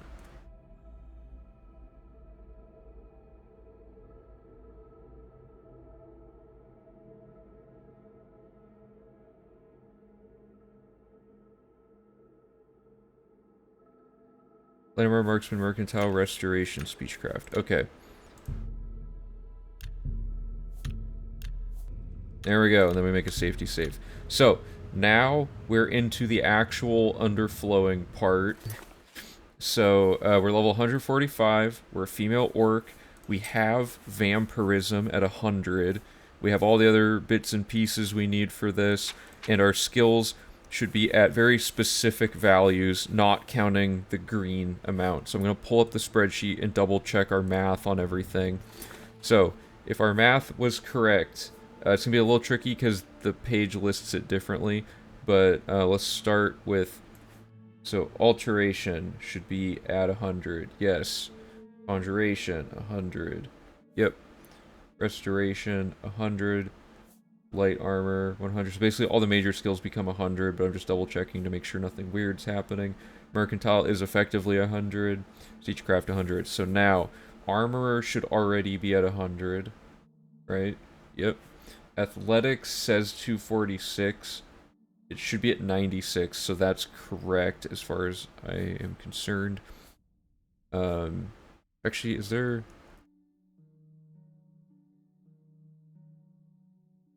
it just gets the... I want to get the base value. Is there a... Maybe I can do it in the TDT screen. But anyway, so blade is 96. And then block 100. Blunt 100. Hand to hand... Whoops. Hand to hand and heavy armor 100. Okay, and then we have all the 19s. So it should be... Alchemy, destruction, illusion, mysticism, good, and then acrobatics, sneak, security. Okay, so this looks exactly like what we wanted. So, that was phase, like sub-phase 1, I guess. This was the first phase of the class reset. The next step is to drink and consume certain items. So, now that we've set all, now that we've set all of that up, so next step, drop the skeleton key. Your security should underflow. Oh, no. Next is to drink the vampire cure. Let me find it in the inventory. Drink the cure for vampirism in the potion tab of your inventory. And this will underflow like a million things. So we cured it, and when you cure it, it won't immediately change these values, but now that we've exited and reopened our menu here, the ones that should change, athletics should go down, and it did. Hand to hand should go down to 80, and you're probably like, well, why are we doing stuff that moves stuff backwards? Because, if you'll notice, destruction and all these ones go up to 255, which is crazy. So destruction, illusion, mysticism, acrobatics, which is why we didn't have to jump throughout the whole run, and sneak. So now, the next step is to just drop the skeleton key, and then we'll do Augment Infinium in a second. So drop the skeleton key from the bottom of your MISC tab in your inventory.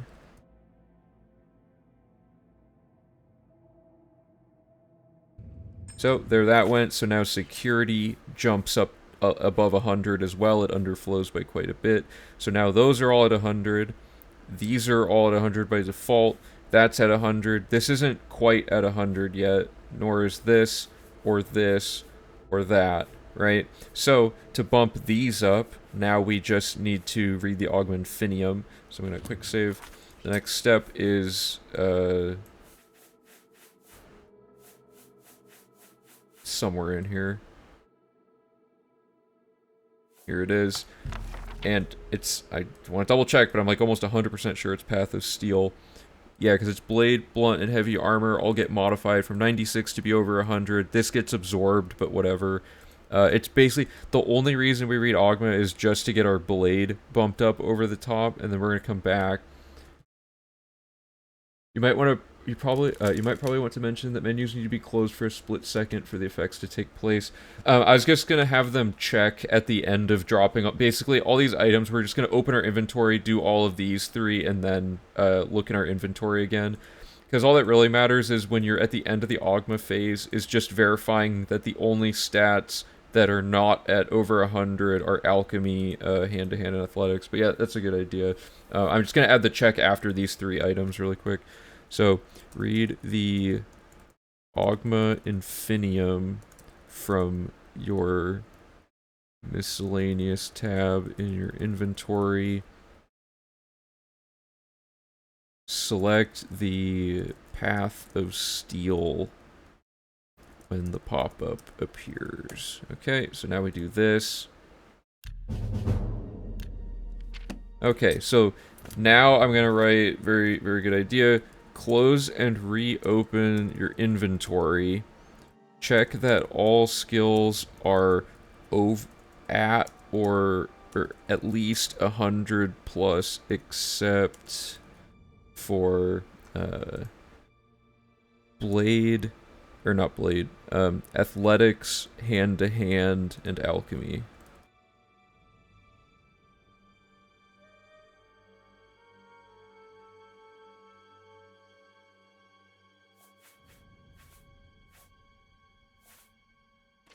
So it should be 2.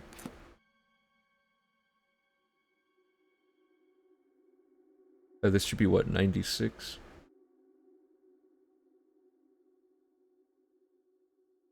$76.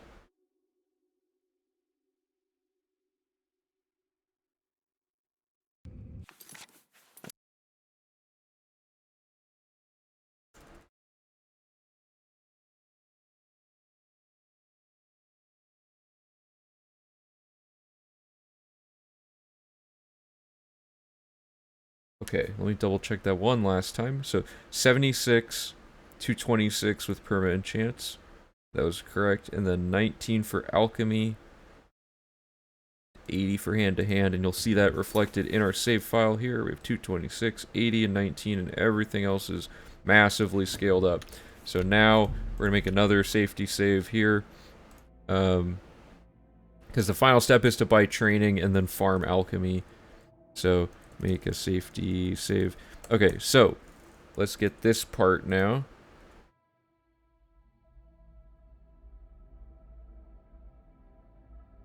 Phase 4, actual skill farming.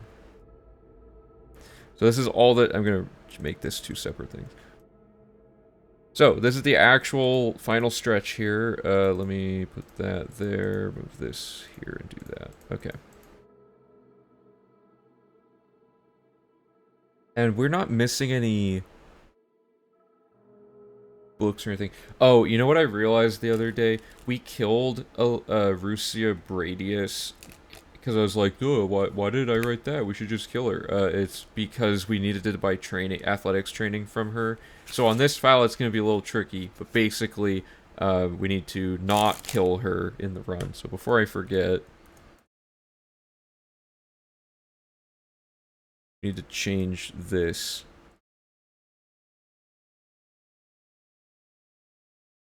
I'll change it in a second. So we'll just find like a different athletics trainer for this one. It's not a big deal. But we want to basically, the 2 trainers we need are both in Anvil, was the main idea. Okay. So we're going to buy, we have to basically do the infinite level up glitch repeatedly, here doing these 2 back and forth until that they hit their values. So let me find, I wonder if there's any books we could have held on to that would eliminate any training cycles. Reading through that page of books actually takes longer than probably just doing the underflow for the training cycling. Okay, so, oops. This is now done. This is done. And then training from Rusubratus and Rufrius Vinicius. Get to restore fatigue. Oh, yeah. Okay.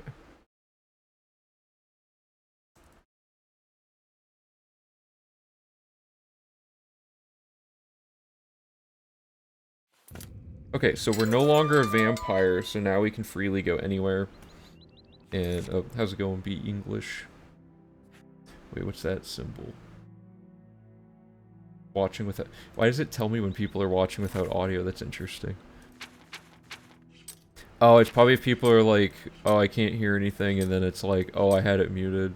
It might be for that. That's kind of funny. Okay, so we're gonna go to Anvil main gate and take a right.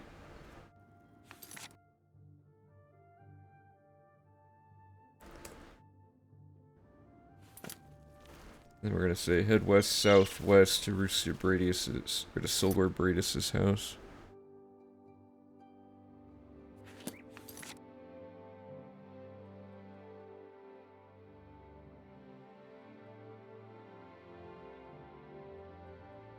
You know, wait, why are we even talking to her? Is there any reason... Is there any reason that we're talking to her when we could just talk to her at the end here? Does she do anything?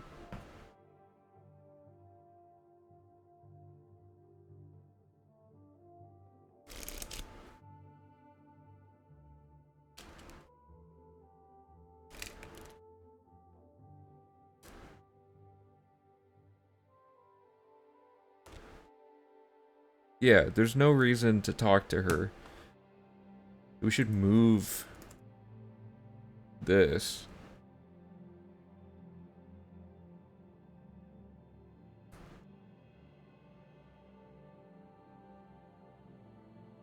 Head next.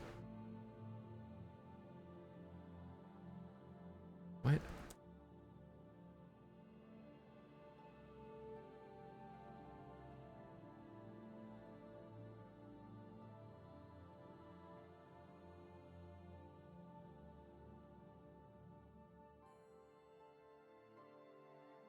This is all bad.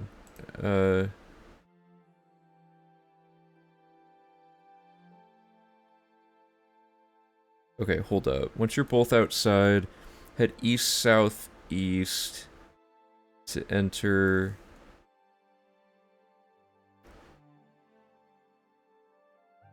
Couple houses down to enter the abandoned house.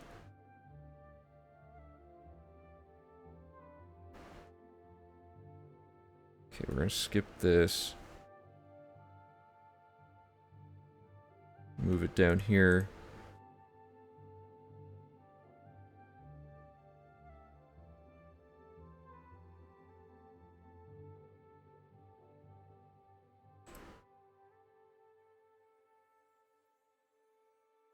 Now, I don't know if there's console commands to bring people back to life to test this. But I'm pretty sure it's just training once. Let me find it in here. Yeah.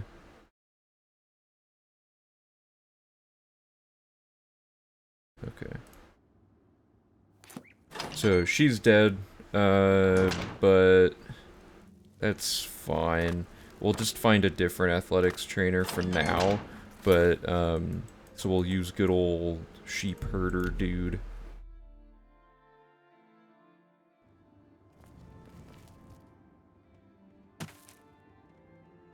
is all in the nose. Yes, Okay. you've got a lot to learn. This character cannot help you train. Oh yeah, and it costs 2. Yeah, we don't actually... Do we have enough gold to afford to do this without having to cast the drain spell? Because we have 77,000 gold, and we need to level up... Just like 10... It's gonna be over 10,000 gold per 5 levels. I think we have like just enough gold to pull it off, so I don't know if that's... We have the drain spells already made, right?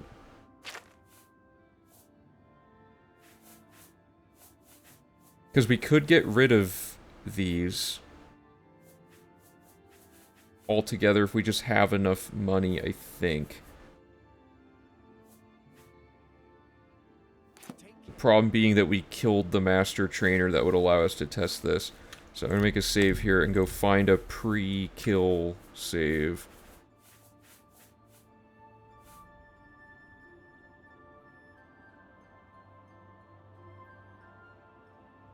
Oh, I can? Oh, so... Recycle actor? Oh, the corpse is despawned, though, because I killed her, like, a million hours ago, is the only thing. I bet I could spawn a copy of her somehow. Let me see.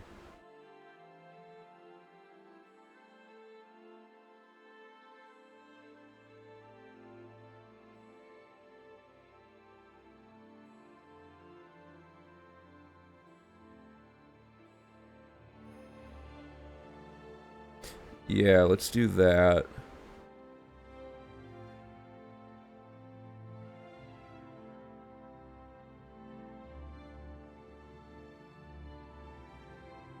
I've, like, never done this before.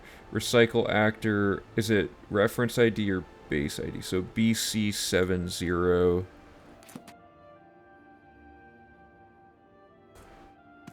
Yeah, I don't think recycle actor... Reference ID, so, what was it again? BC70, okay, so, BC70 dot resurrect 1. That did, uh-oh, that's creepy. It did something, but I don't know. Oh, and now we can do this, right? Or something like that. Move to, yeah, that's the one I'm thinking of.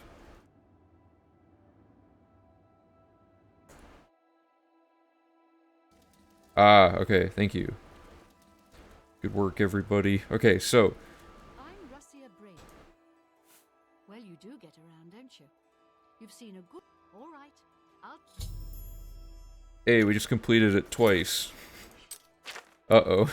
I mean, not that this is possible, like, in the normal game, but that's still funny. I want to see, actually, if...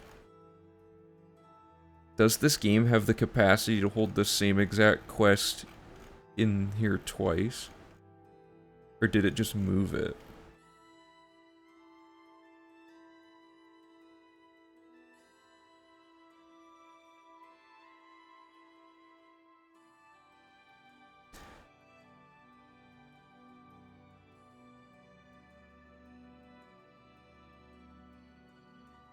Yeah, this is... Okay, so it does just move that one quest up, I think, because this happens way after Adarji's heirloom. Yeah, interesting. Okay, so it counts it as a quest again completed, but it's the same quest being moved back into the journal or something.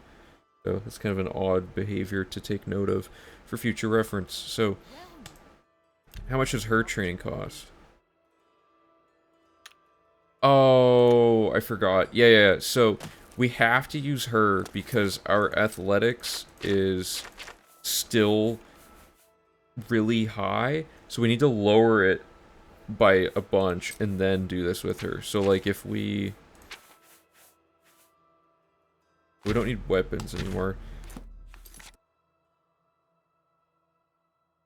So, repeat the following cycle. How many times? What are we starting at here? 76. So 5, 10.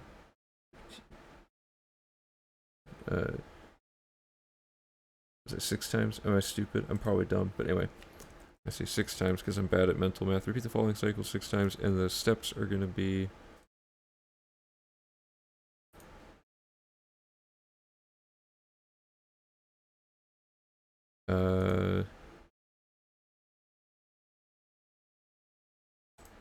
Oh, I should have used Roman numerals here as well. Anywhere else I should have done it? No, okay. So we're going to say... well, we can also just say, like, by 5... Oh, no, we got it. Okay, sorry.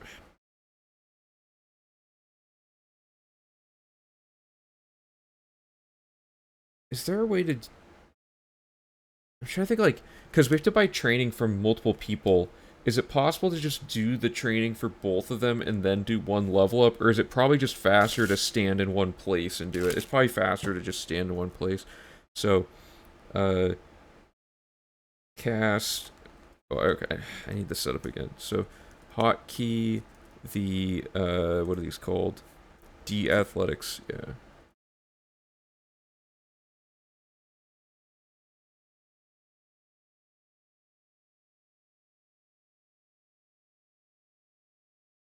Oops, there we go.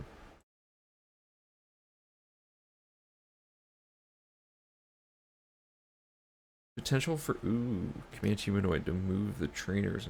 Yeah, the real question is how long would they stay here? Or would they just immediately leave? I don't know is the only problem. Do we have a command humanoid spell on hand here to test this with? I've had to make this thing like 100 times. Okay, so let me find the command humanoid spell.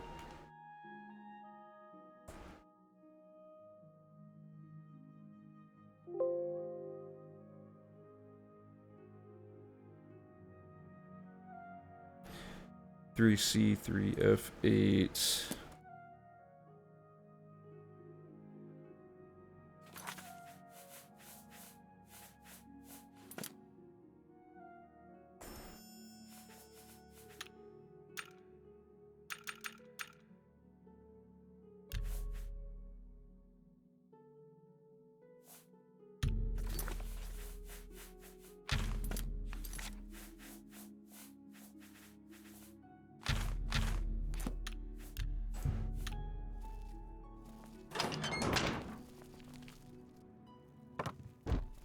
Oh, whoops.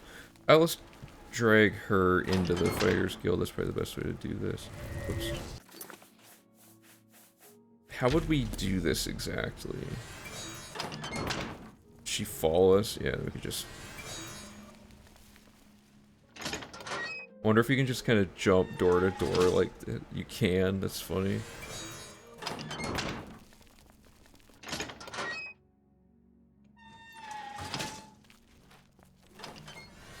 Oh, but she leaves. Okay, so we could just with a load warp this would not be terrible, I don't think. But I don't know where the guy is that I need the training from. There he is.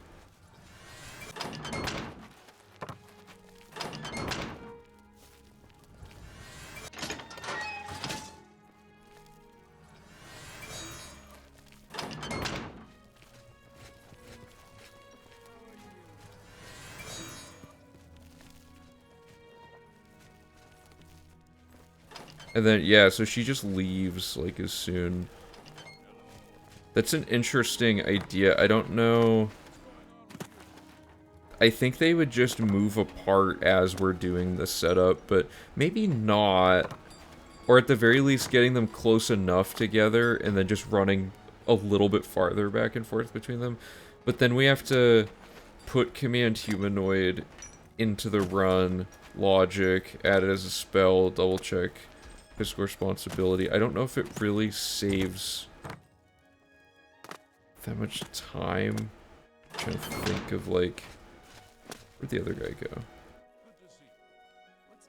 Is that him? It is him. He doesn't seem to leave. Okay, he did that time.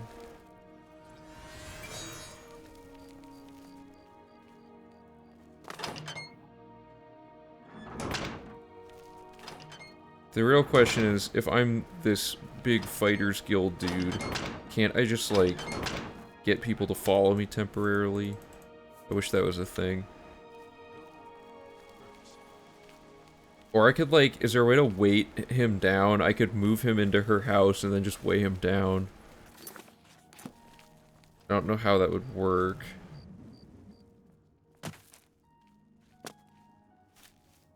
Yeah, it's probably not worth it. Okay, let's back up.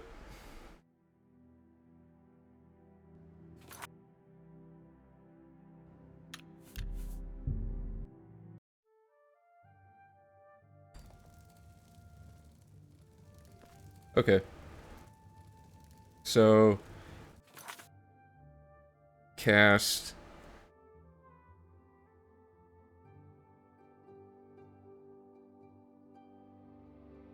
D-Athletics 1 and D-Athletics 2, then immediately talk to Lucia Bradis by 5 levels of athletics training, and then quick save, load the... Okay, so where did this go?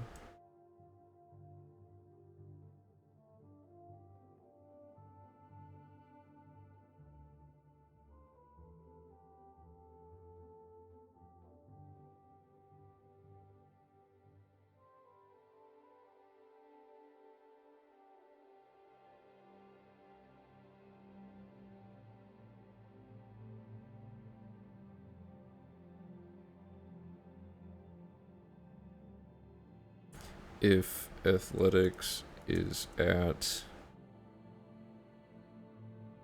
what would be the full...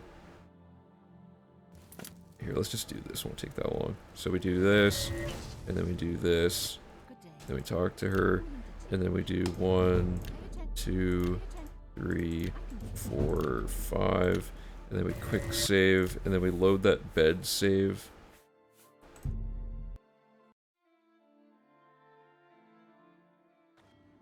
Then we sleep here, wait for that. Oops.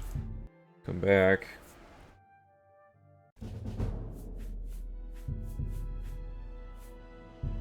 And then that, okay, I guess we only, interesting, so we only have 3 options here.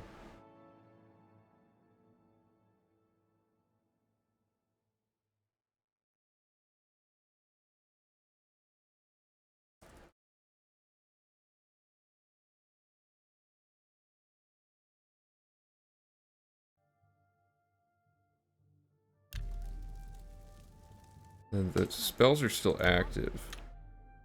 Oh, no, I gotta cast. There. That's 2 cycles, then we quick save and do it again.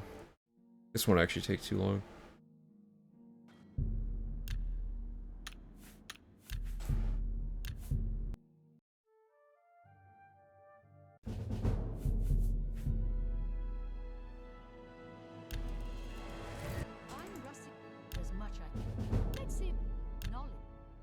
attention. Good that you want. 3 cycles.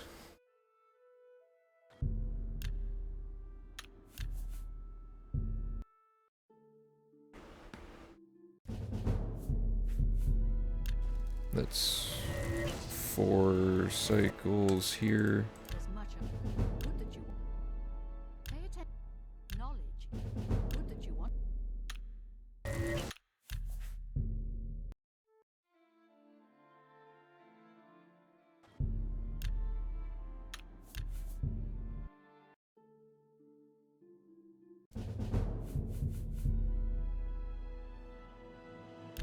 I'm rusty. Good that you want. Let's see. Knowledge. There's much of. Okay. So that was the 5th cycle.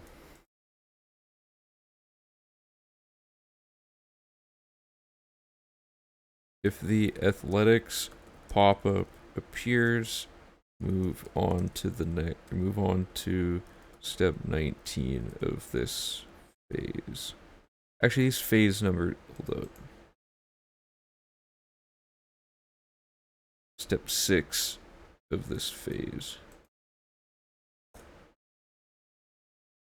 Now, why is that?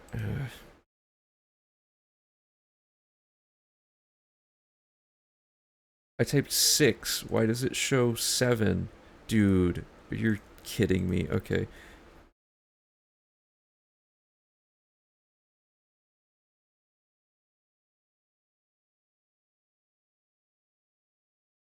So, quick save your character, blah, blah, blah.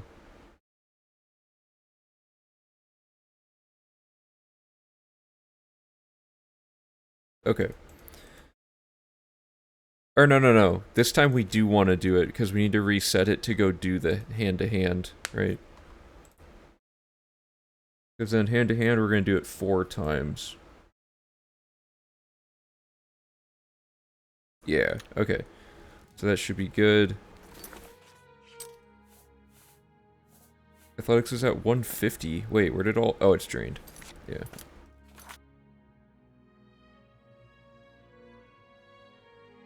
Athletics should now be at 250, including perma enchants, once all drain spell effects wear off. Okay.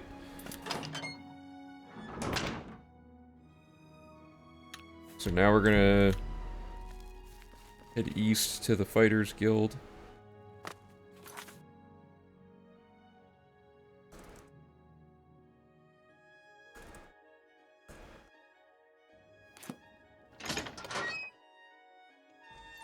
Okay, so we're looking for Rufrius Venetius or something.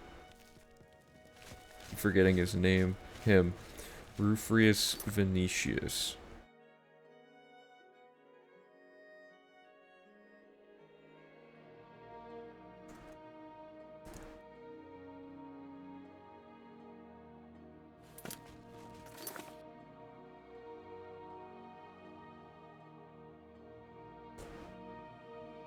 Oh yeah, and then we're gonna take 2 restore fatigue ingredients from here as well. Okay, so his training is not available. That's annoying. Let's find him.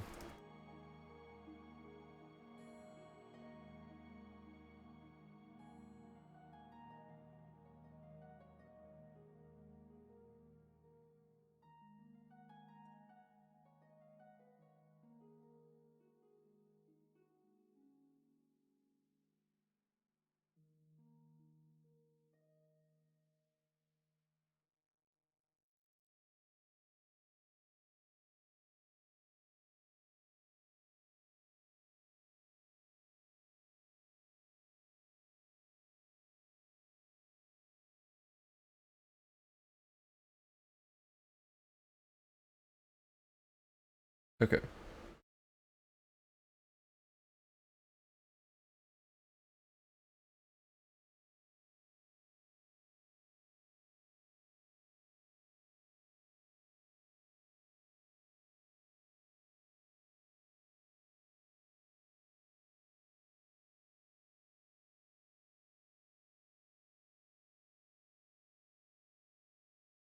Okay, so then we want to find, oops, find Rufrius Vinicius, maybe upstairs, and then we'll do repeat the following cycle 4 times.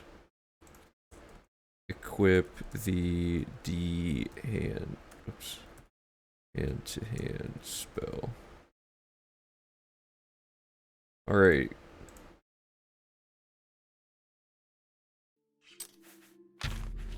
We're gonna do that, then we're gonna wait until it's one of the required times, so we'll just wait till 10 p.m. So now he should offer good. Okay.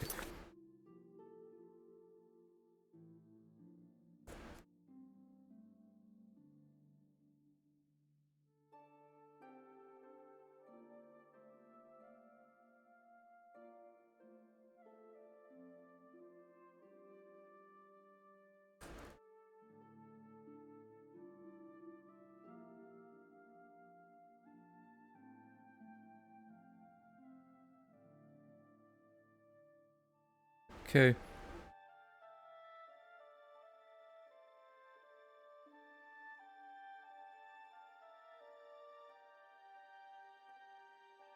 And then this should say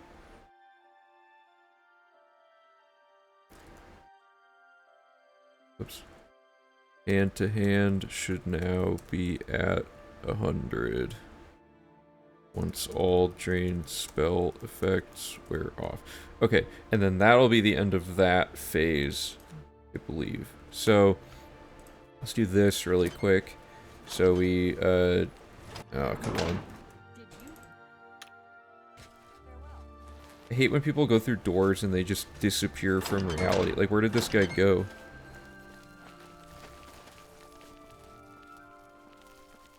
What? That's not where he was. Okay, whatever. Oh, I gotta do the thing. Okay.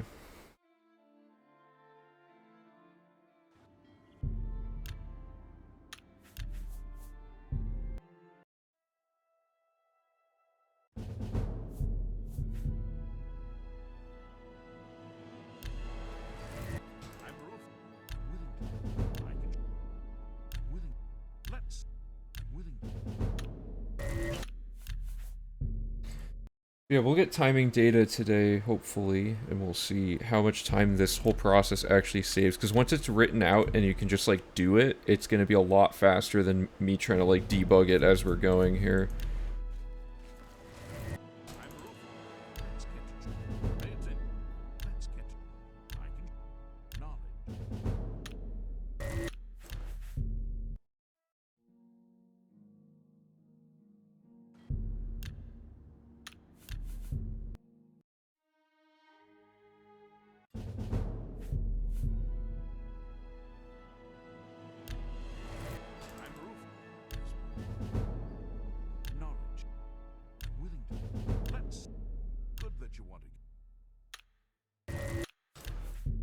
Okay, one more cycle.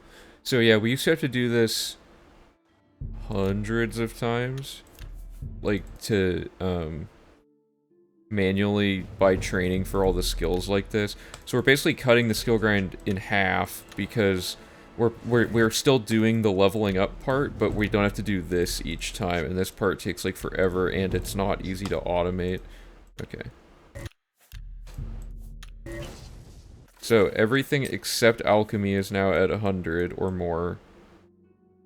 Right? So the only thing left is alchemy at 19. So we're on the final phase, basically. We're on phase 5. Or is it 5? Or is it, yeah. Oh no, this is all part of it still. Okay. Okay, so this was... So we put a spacer here. That's what I'll do. Yeah. So now we're going to do the alchemy grind. So first of all, did we pick up the novice mortar and pestle? Yeah. And then we bought 2 restore fatigue ingredients from Claudette Perrick. Do we keep all that though?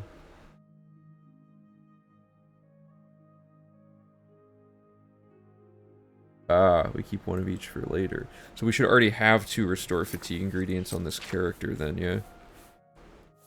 Blackberry and beef, I guess?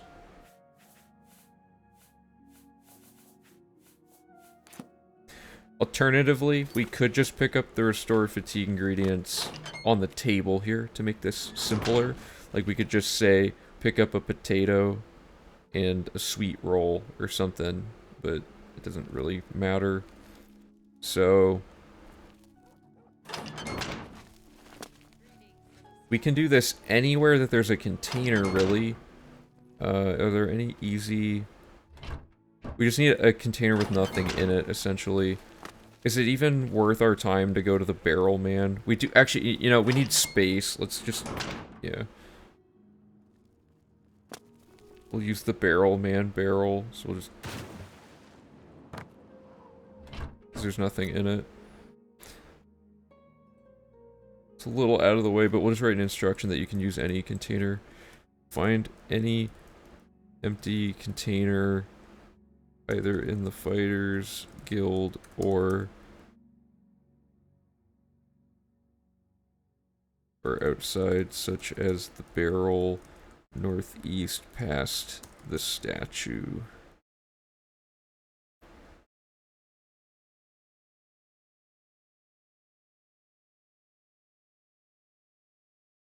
Okay, and then we need our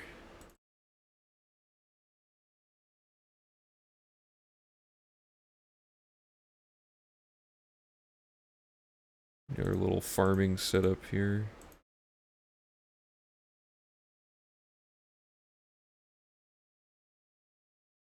Why does this look terrible?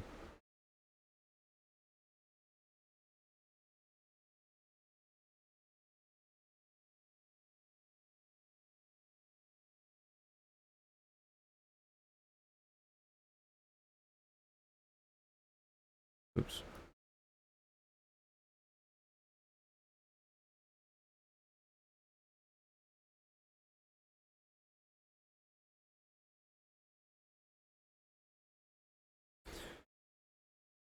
Okay.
Drop all those stored fatigue ingredients and potions. Okay.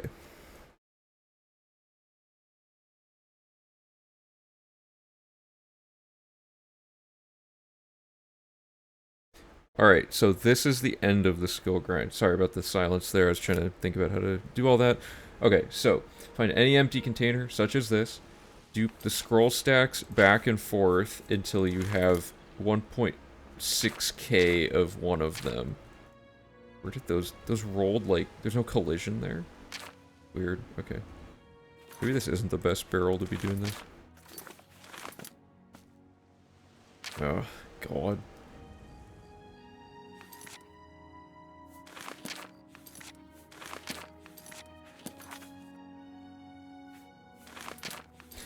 Okay, and then we want, like...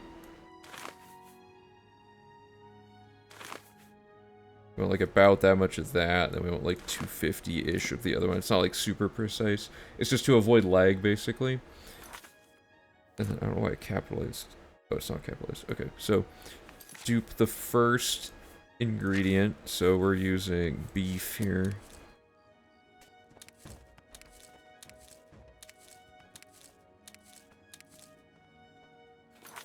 And then we dupe it again with the same small stack.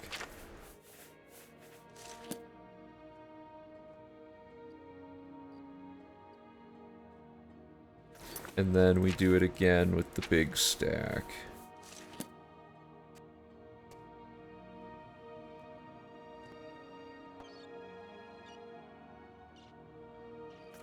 So that we have like, you know, a ton of them. And then we just do the same thing again with the blackberry.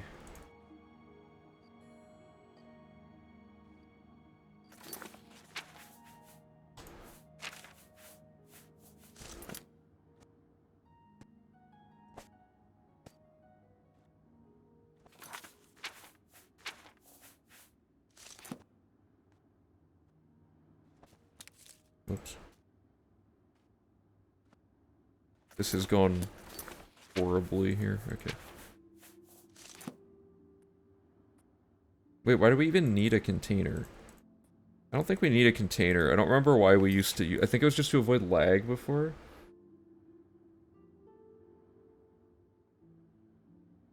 Yeah, we don't even need a container. This should just start with verifying. Verify that you have 2 stored 50 ingredients in your inventory.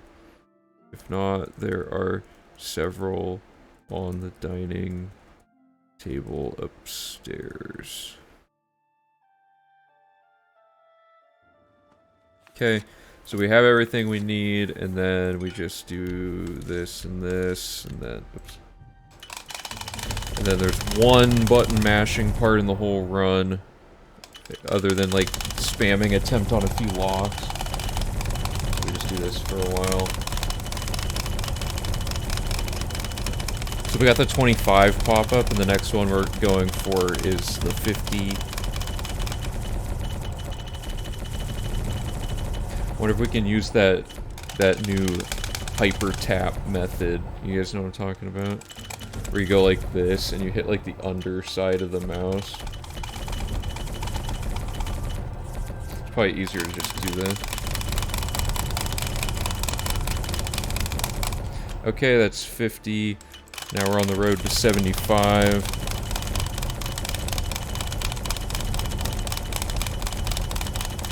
Alchemy's like the fastest ingredient in the game to level up. Like as a miner. It had to be a miner skill, basically.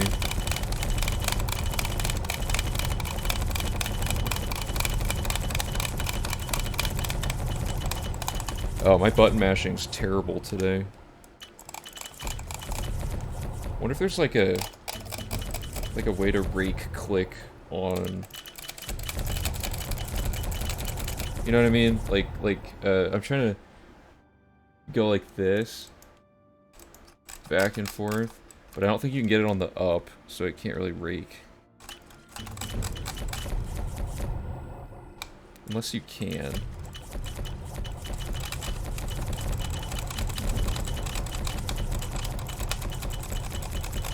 I don't know. Doesn't seem to be working. No, you can't use the other buttons. Don't do anything. It's just left click.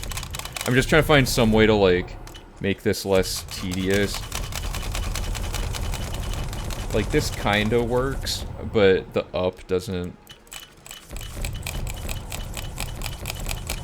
The old method still seems like the best one for now. Oops. Because this is like, you know, you get like 3 or 4 per pass.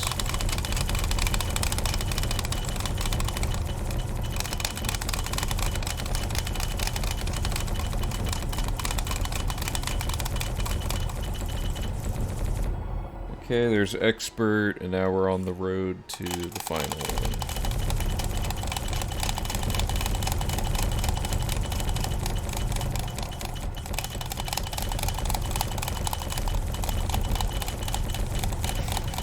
This is click optimized, because gamer mice sometimes have, like, the button is hard to spam like this. This is just like a one-to-one thing, 0 travel distance, you know?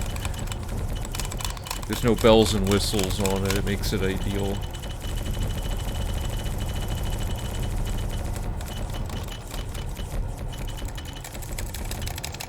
There's gotta be some way, though, to, like, if you slide from here to here and back... Wait. Oh, it's on mouse release. Yeah, so if you go here, that's 1, and then you go back, so it's like 1, 1, like that.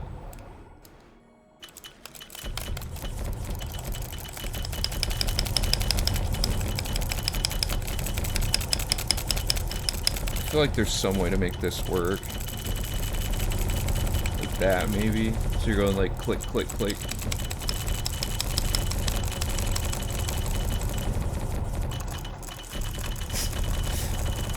Yeah, I guess it is a pretty unflattering combination of ingredients.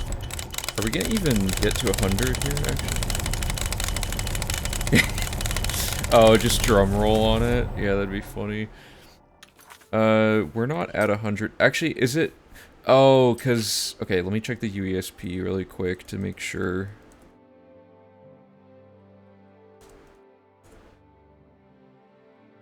Because we are... This one. Ah, we needed 2,000 of each. Okay, let me...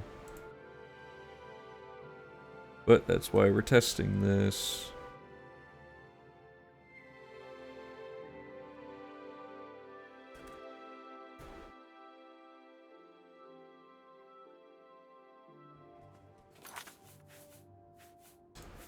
We'll just dupe a few more of these again.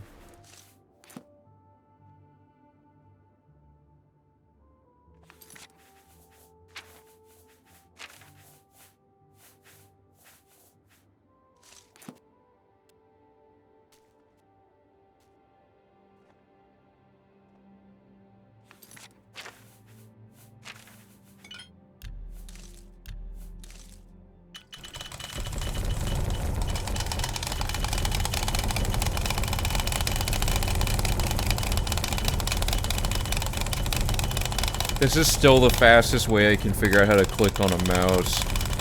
Like, I'm not really good at it right now, but I used to be able to get, like, 15 a sec. I don't remember what my click speed was. It was on that, the furry website, on the skill grind video. That's, like, one of the fastest click speeds that I can do, I think.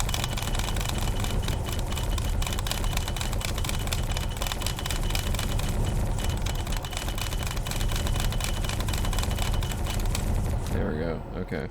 So now we're a master, and then we just need to drop enough stuff that we can leave. So I probably want to drop these first.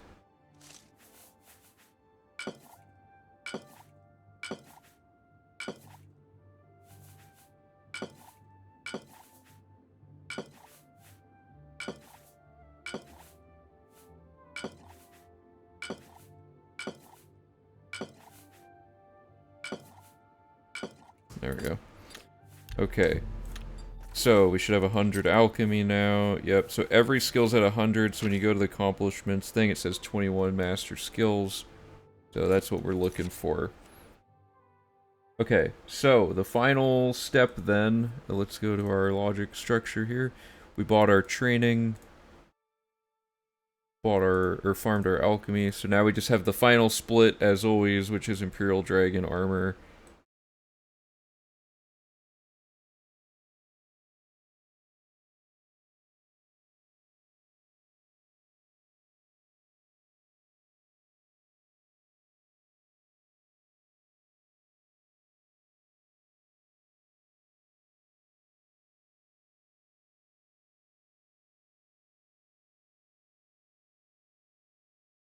Okay, so now we have oops.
Okay. And then for good measure, as always, we want this in here. And let's just throw this stuff in here, why not?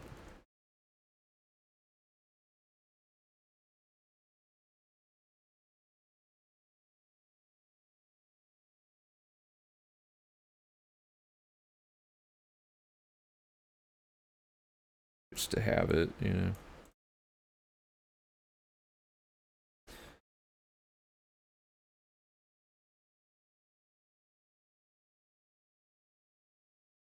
Okay, so quest skills. I'm just double checking that I'm not forgetting anything. Yeah, okay. Alright, so let's go ahead and do this. Now, disclaimer, this particular file will not actually have 100%, so just keep that in mind. It's going to be a little underwhelming, but, oh, we could almost just jump straight in. But yeah, the 2 weeks for this has passed. Yeah, there we go. But, wait a minute. It hasn't been 2 weeks. Ah, I didn't think we would be able to do the rest of this that fast.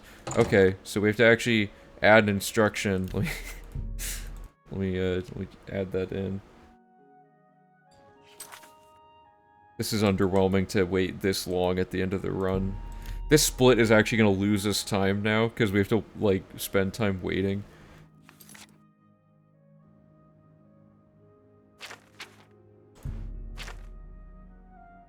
Yeah.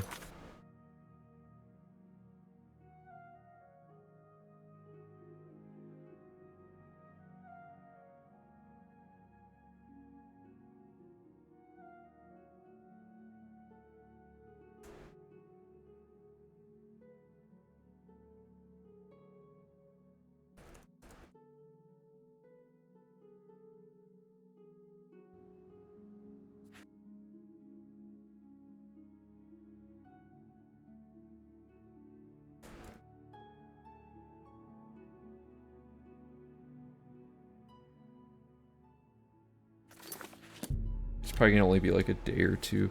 I really can't. How did 2 weeks not pass, especially with the vampirism thing going on? I hope something's not broken with the way we like did all the weird load warping during the main quest. Uh-oh, that jumps to the end. Why?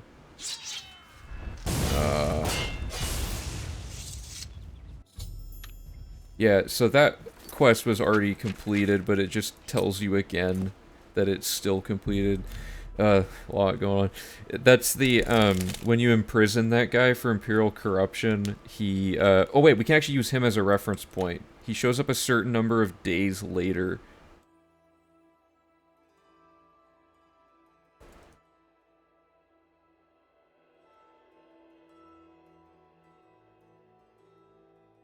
After 10 days, Audis Avidus will escape from jail and track you down. So it's only been 10 days. We have to wait another 4 days to get the, yeah, so this is the quest where you go into two people's houses and they're like, I'm so sick of the corrupt Imperial guards, and then you just get a guy arrested that's one of the guards, and that's the whole quest. It takes like 2 seconds, and then evidently 10 days later the guy breaks out of prison and tries to kill you. So we have to wait 4 times here to advance this.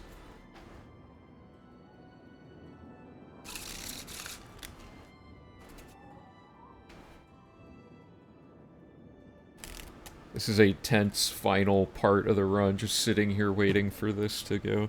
Makes me wonder if we should try to get the main quest to be earlier in the route in V5. I don't know. Yeah, they just never get it done. They're just sitting there, just hammering away at that armor plate. Is it faster to fast travel across the map? We can check in a second. I don't think so, but it might be.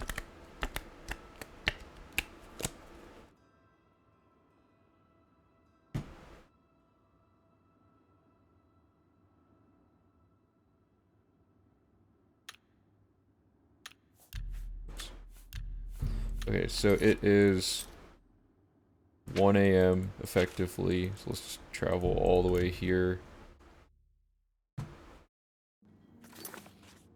Yeah, that was only 2 hours, but let's see what this is. Yeah, so it's a 3-hour trip across the whole map. That might... No, that's not going to be faster. Plus, it's like hardware dependent. Yeah, unfortunately, I don't think that'll be faster. Unless we like super optimize this. No, it still throws a loading screen.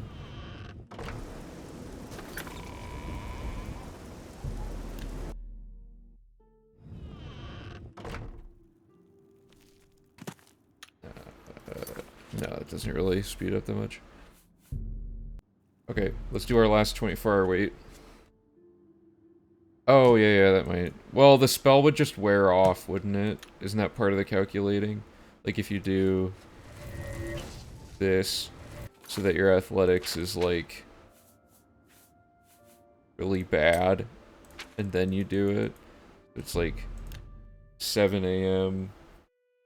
Should be, like, 10 a.m., 11 a.m. Yeah, it only increases it by, like, an hour.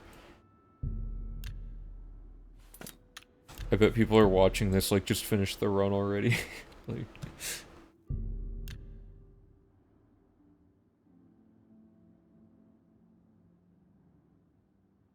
Paid by the hour. Yeah, so... I bet V5 will probably find some clever magic abuse stuff for advancing time. That'll probably be the next big thing, so...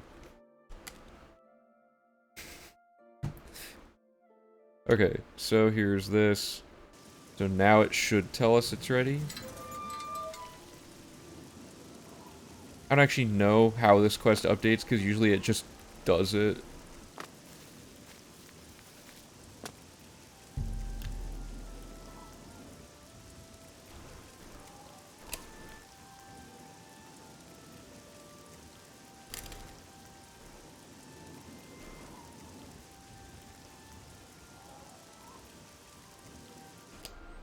It would be funny if this is broken. Like, literally the last step is broken and we have to rethink everything again. Like, somehow by class resetting, the Imperial Dragon armor timer never activates or something dumb. It is odd that we haven't gotten it yet, right? It's also possible, though, that we did this quest after we did the one where we report the dude, so it hasn't been close enough to 10 days like we thought it was. We'll just keep going. I also don't know how long you wait in actual gameplay mode before it acknowledges it.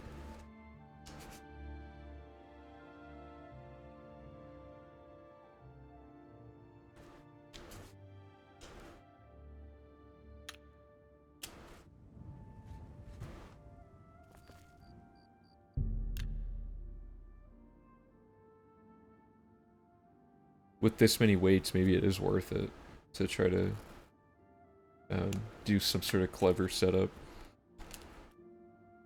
Yeah, we're gonna lose easily like 3 minutes on this split just because of the timing of this. I didn't realize how crucial it was to have this be as late as or as early as possible for the main quest stuff.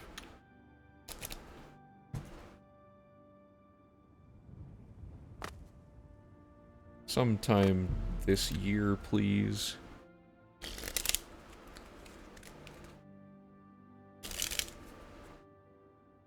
I don't know if there's like a variable somewhere in the game that's tracking it either, or like, you know, maybe the character, there's a script tied to a Kato or something and he just despawns because of the way we did this. Probably something dumb like that.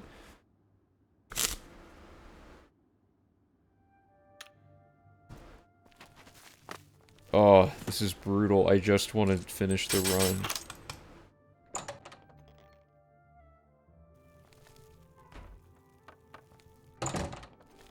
Are we really gonna have to bust out the construction set on the last step of the run here?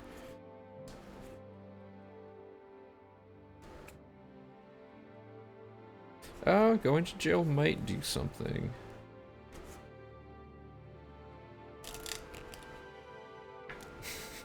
Oh, you're right. Oh, yeah.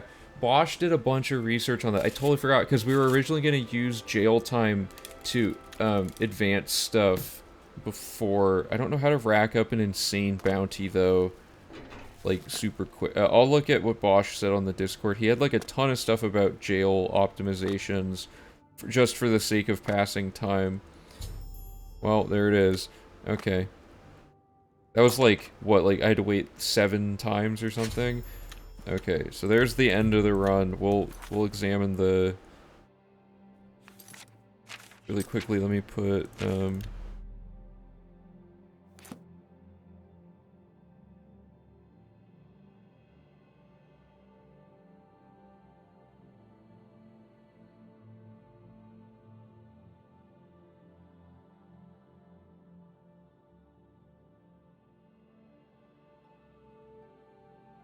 is it time for the AoE? Oh, that could be... Oh, the armor over encumbered.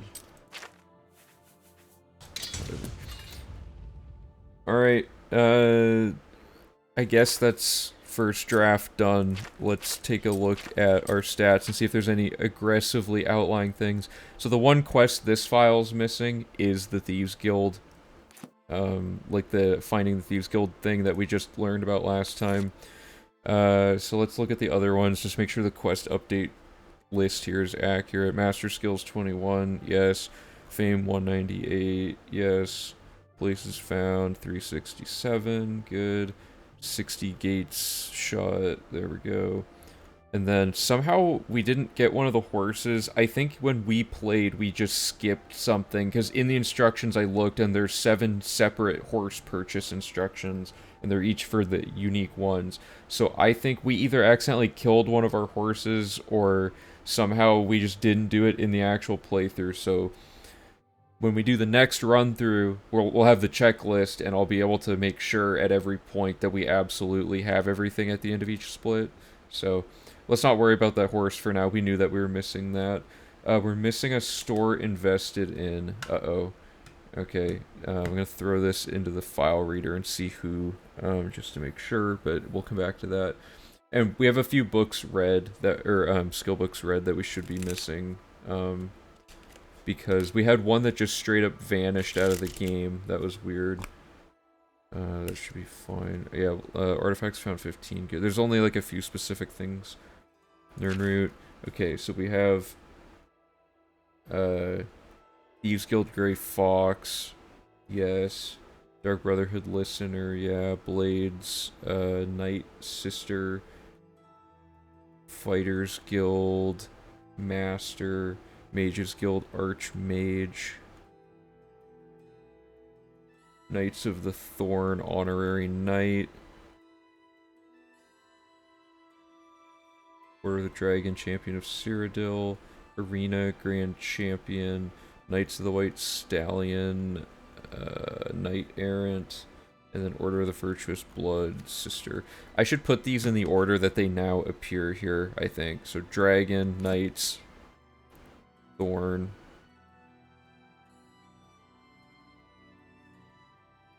What's the best way to do this?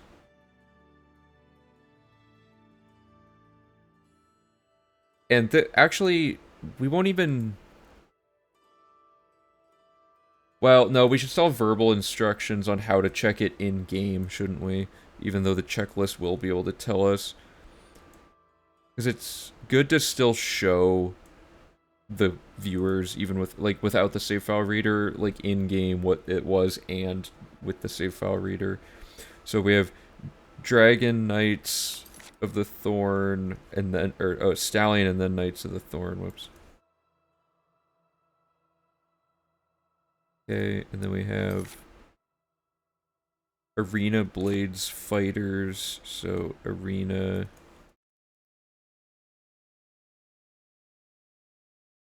Blades Fighters. Then we have Mage Brotherhood Thieves. Could these have been in any different of an order?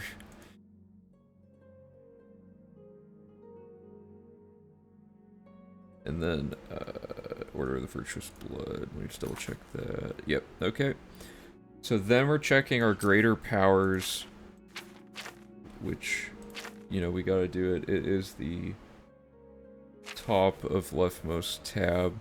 Oh, I didn't get any of those. They're in the instructions though, right? I might have just forgotten to do it on the file.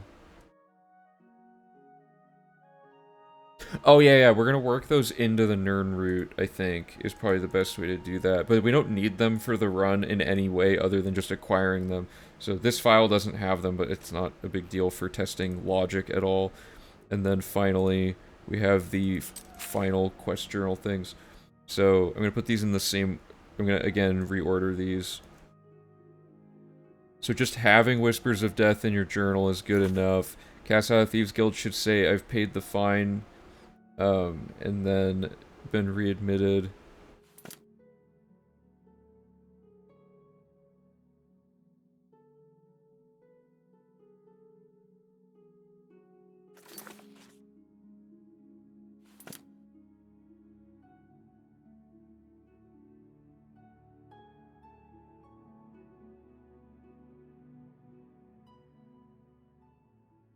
And this is all on the wiki as well for checking, I guess. Okay, and then we have Arena.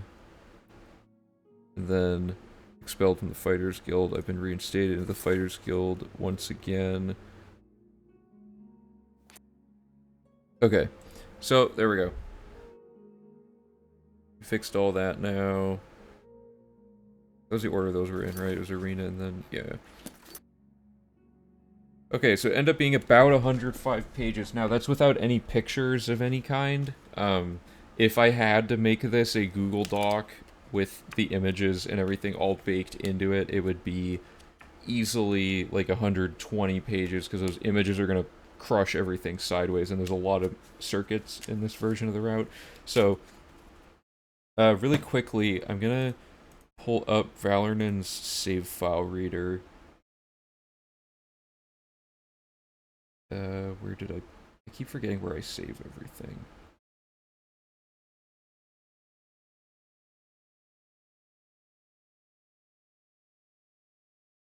This should be this. Now, okay, this isn't the newest version of the file reader, but the parts we're checking don't. It doesn't matter. I forgot to download the newest version. Let me find my save files.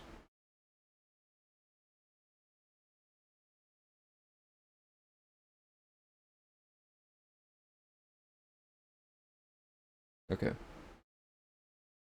So the save we want is this one.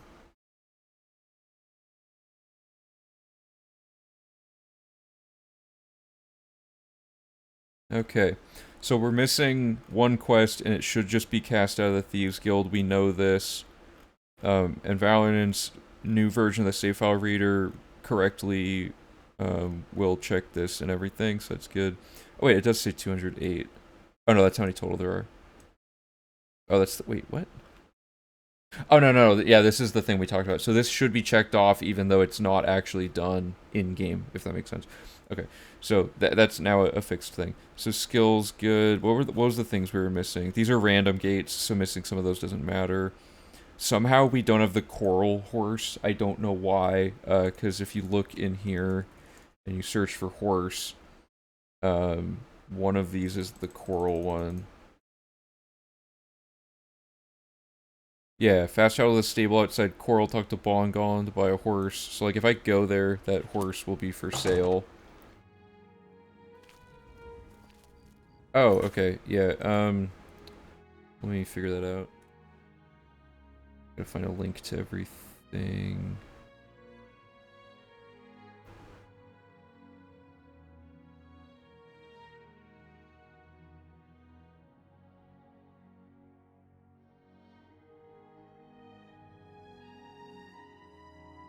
Which, thing do I download? Do I just download the source code zip?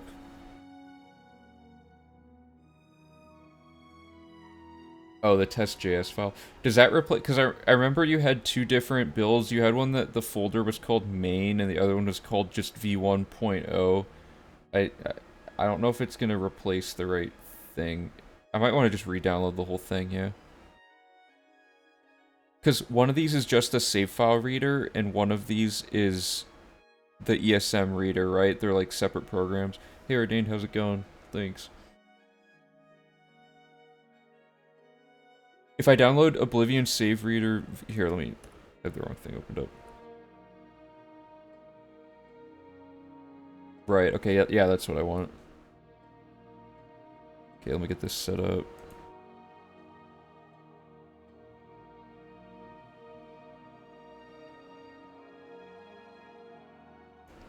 Okay, new save reader. Where's my save file? There it is. Okay. Oh. Didn't work. Oh, there we go. Okay.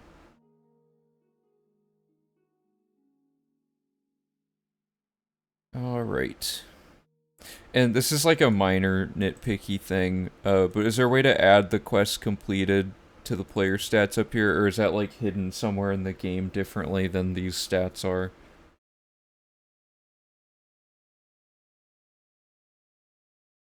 Okay, so now we have everything set up here. Oh, okay, this is sweet. So yeah, it color codes which stages. So these are every stage that has ever existed for that quest, and the ones that it hasn't, it skips. Oh, okay. If it's not like super easy to find, don't worry about it, because it already says it on like at the bottom of this table. Obviously, I was just curious, like if there was some reason it's not like in that batch of statistics at the top. So this appears, or does green mean that that's a completion stage? I don't know how to read the color coding on this. I assume 100 in green means, and bold means that that's the only completion stage. And then, what are these extras? Are these like bad endings where you don't get fame or something like that, or? If a stage for quest completion has not been reached, all stages required to complete the quest will be shown in red. Otherwise, stages that could be used to complete the quest but were not reached will be shown in yellow, and the stage which completed the quest. Ah, okay, I see. So basically, if we see red, something bad happened. And then what's this like yellow highlighted here?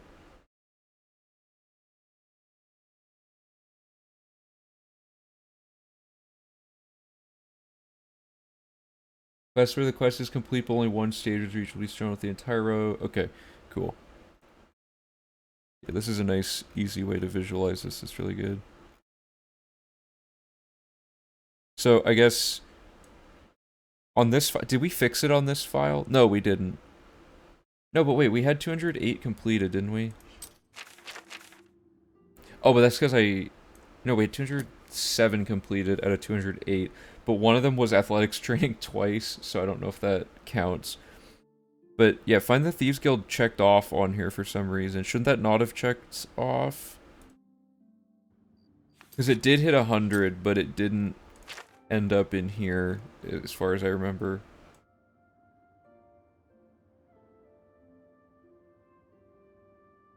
I'm not sure. But anyway. This finishes at stage 50. Oh yeah, because there's like technically a second chance on that quest. I always forget about that. Just seeing if there's any like weird outlying stuff going on here. This file looks clean other than the fighter or the Thieves Guild. Oh, I see. Okay. This all looks good. Oblivion gates are good. Yeah, so I don't know why the Coral Horse is missing. I'm just gonna go buy it on this file really quick.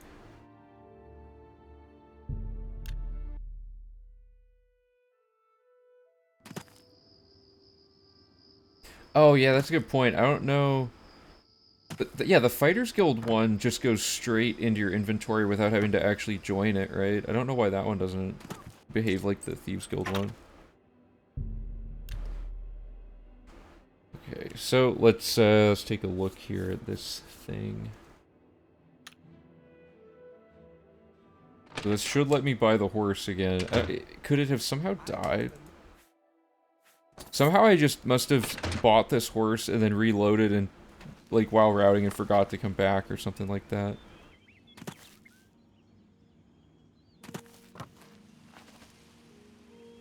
Weird. Okay. We got all the houses. What is this? Oh, yeah, okay, so we're missing some investors, aren't we? Bugak Grobel. Okay, let's look for him in here.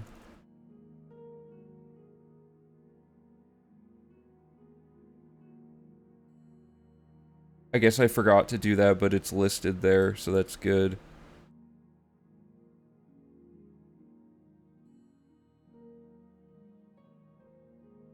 Is it the only one? Yeah, okay, so that's fine. I'm just making sure these things are listed.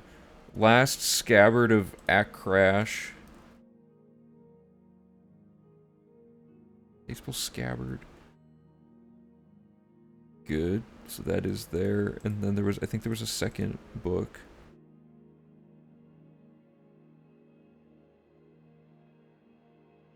The Horrors of Castle Zir. That's in Burville, Mage's Guild. And there it is. Okay, that's all fine. Oh, and then...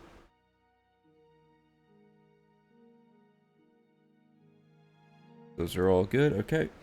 Location's good. That all lined up. And then, of course, there's some locations for gates you can't actually find. Got all the arena. And then, yeah, that's gonna be one or the other each time. This is just all the Nirn routes. Factions. And then I didn't pick up anything other than Pilgrim's Grace. But now that I think about it, I don't remember seeing that in here, unless I'm just dumb. No, it is there. Okay. Oh, cool. You got the way shrines in here. Nice. That was probably already in there, and I just forgot that you had that in there. Okay, cool. This all works. Yeah. So, is there anything else you want me to check with how this file interacts with your reader? That's a good thought. I should color code the check cross marks green. Yeah, that would be cool, for sure. Or at least the make the red ones red. Yeah, I guess it's probably just as easy to make both of them color coded. Could you upload the save file on Discord? Yeah, sure. Let me pull that up here. I'll put it in Web Dev Tools for you. If anyone else wants to mess around on this file, you guys can hop on the Discord and download it as well.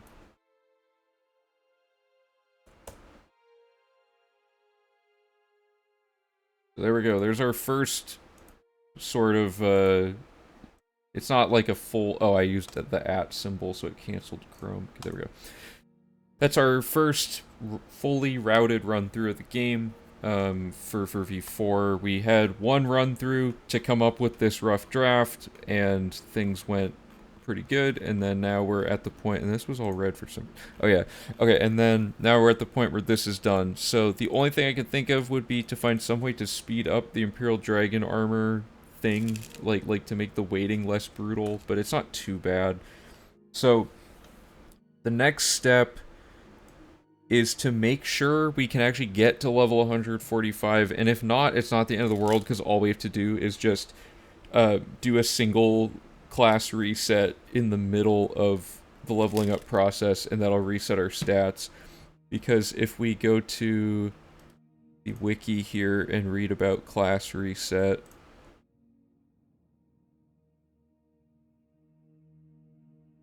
we have all these things. So all we need to do is reset some attribute. So when you go through the race or class selection process, your attributes are reset, overriding boosts such as vampirism to the base values of your new race, gender, class, then increase as follows. Luck remains unchanged at the base value. What this means is luck is always 50 no matter what you did. So basically, if we get to level 100... Oh, I'm not a partner, sorry, Proto, but thanks for the support anyway. So if you kill 2 people, you get 20 days of jail time. Would that work with the Dragon Armor quest? Wait, really? Yeah, let's check that. That's a lot of jail time. We might only have to kill, like, one person. Okay.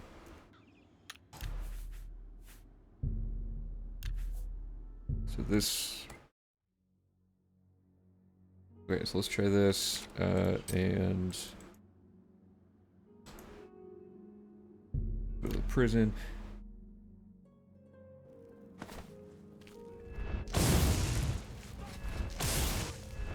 Where did this guy come from? Okay, so they're dead, and then I just need to get arrested by somebody else.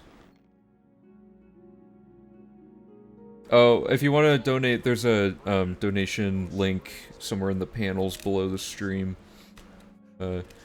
Yeah.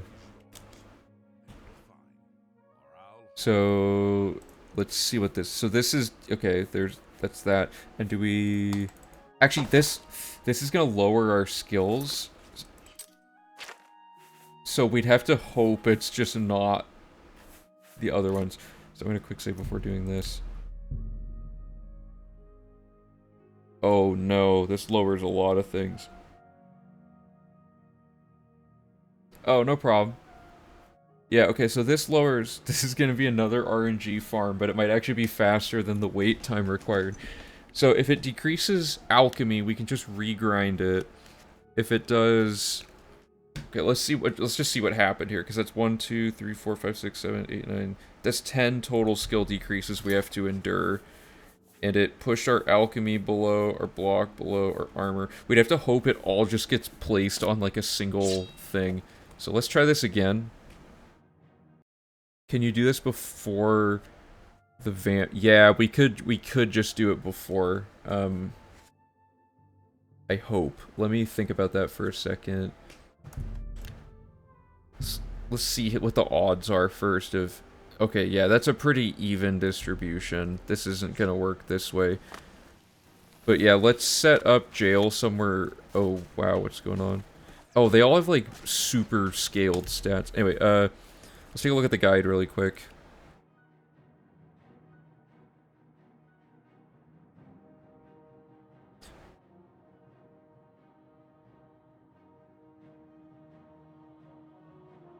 I don't think we should do anything before... Did we even get the pop-up? Oh, I should have checked that. Right,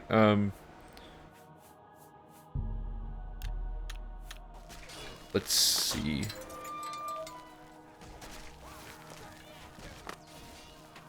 It doesn't appear to be... Okay, let's check. Let's do this again really quick.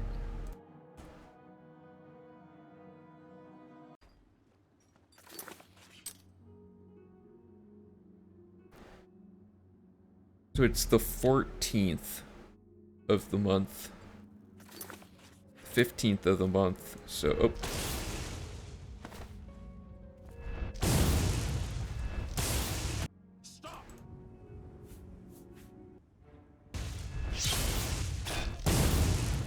Okay, so so that's 2 murders on the 15th.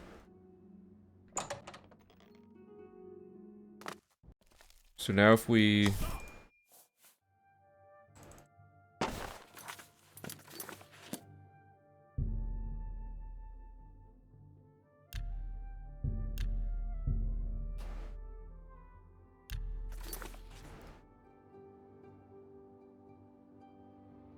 How much did that... Yeah, that moved it well over 2 weeks ahead, didn't it?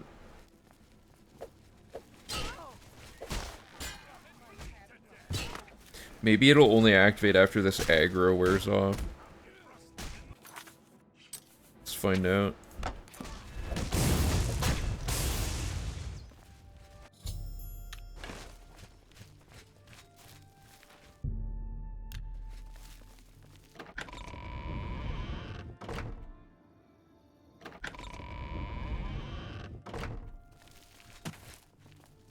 It might also only check it, like, at a certain... Like, it might always check it at midnight or something. So let's wait one 24-hour cycle now and see if that triggers it.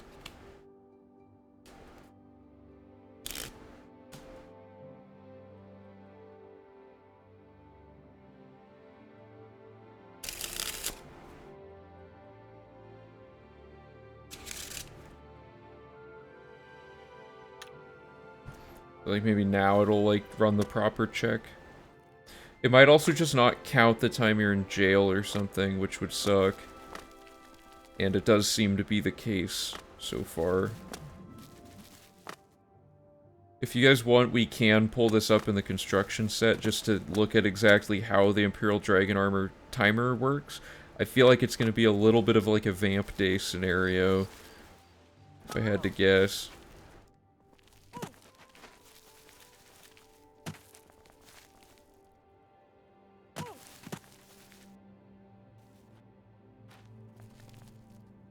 Yeah, I'm not 100%.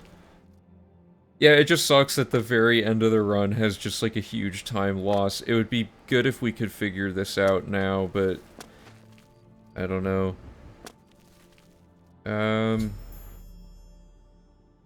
Okay, let's look at exactly what time and day it is. It is Evening Star 6 at 2 a.m. Okay, I'm gonna let's write that down. Let me find my notes here. Evening Star 6 to 47 a.m. 2:38.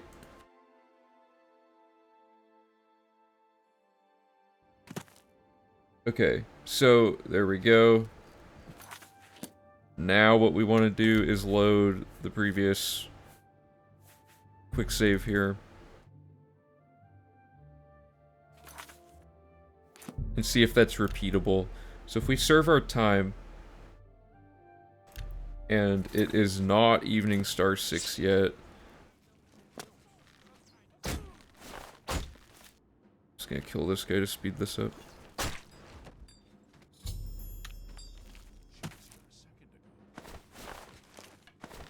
Whoa, whoa, what did I do? I didn't do anything. Oh, okay, whatever. So... let's wait till Evening Star...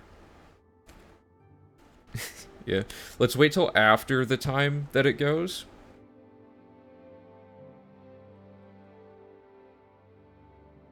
And see if it updates instantly past the point where it should go, or if there's some sort of weird delay. So I'm just gonna do this, and then we're gonna wait way past Evening Star 6, 2 a.m.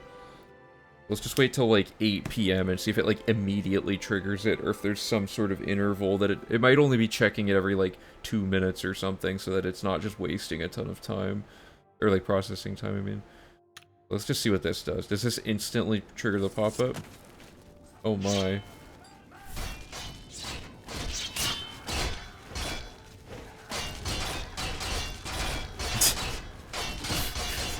How is this guy so strong? He's just wearing iron armor.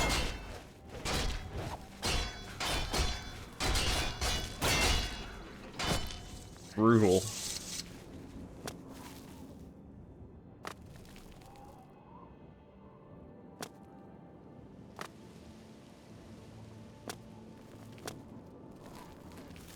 Oh, you know what? We know the exact time that the Imperial Dragon Armor quest started, because it says it in the quest journal, don't we?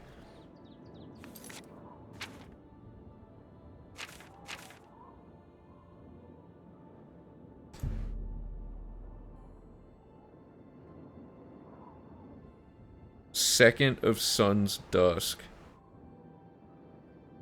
I don't know the Elder Scrolls calendar. I assume that's the second of last month, though, right?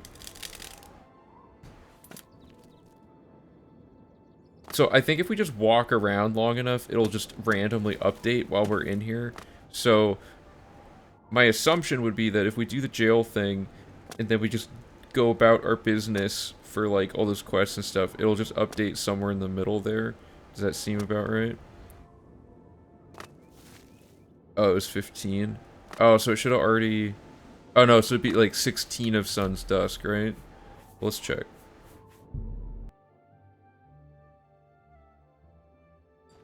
Yeah, that's what I'm saying. I think there's something weird about how it checks it. Yeah, because it's been 12 days, so it should only take 2 more days, and then it should update, right? I just don't know what is causing it to check for that update. So if we... I'm just gonna... Oh wait, I'm not. It's all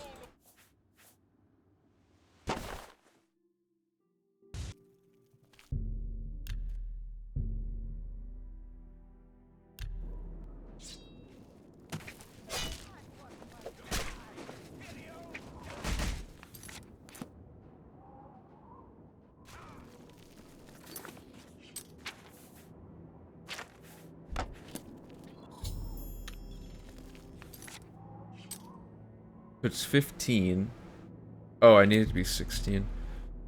So we would want Sun's Dusk 17 just to be safe, because that way we absolutely know the time has passed. I might just open this in the construction set.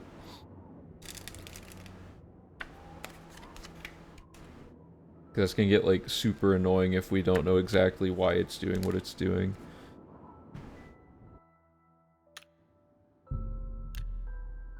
Okay, so it's Sun's Dusk 17, so if I just, like, am walking around the prison, does it update?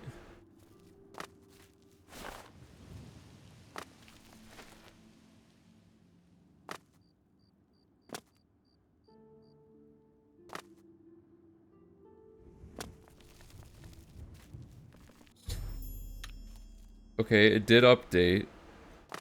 But that time it took way less time than all that. Maybe it's just because I didn't wait long enough between each 24-hour wait.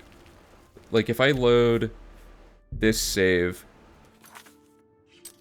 this is way past Sun's Dusk, and we were like, oh, we didn't have it yet, so we kept waiting 24 hours. Maybe we do actually just have to chill here for, like, a hot minute, and then it'll update it. Let's just try that. I don't know why that would be the case. It shouldn't be the case.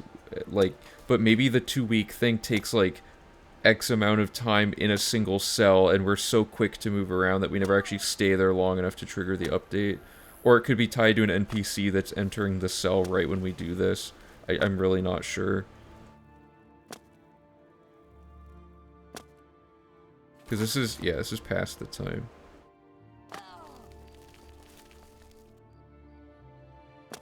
It could just only be in-game time, yeah. That's a possibility.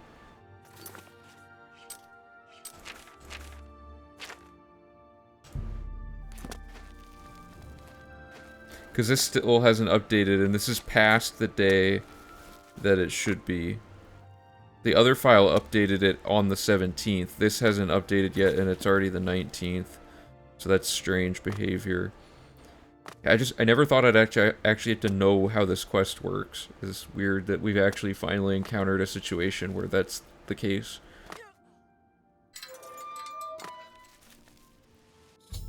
Okay, there we go. So, what changes? Okay, so let's do some testing here. So that's 1:31 a.m. So if I reload this exact same save, and I wait till... I'm gonna see if the pop-up happens at 1:31 a.m. again. So just bear with me here. In the meantime, I think it's probably... I'm gonna make, like, a definitive list, like, to-do list between now and the actual run. But we could, like, brainstorm a little bit at the end of stream after this about, what all needs to get done on all fronts. Because, like, for example, a really easy thing that needs to get done is I need to take all those circuits we mapped out and I need to make maps for those that look nice. So, like, that's something I'm gonna do for part of my checklist, right? This game has a real-time clock as a debug option, right? Maybe it syncs with that. You mean, like... Do you mean, like, it's checking 2 real weeks of time, or do you mean that there's a timer that's some unknown amount of real time between each check? Because there's gameplay, and then there's the time one, but the time one... Okay, the time one is the in-game time. Whoops. Because the pop-up should be happening soon. It's 1:28. I'm actually going to make a save right here and see if it's consistent. So I was at 1:31 again.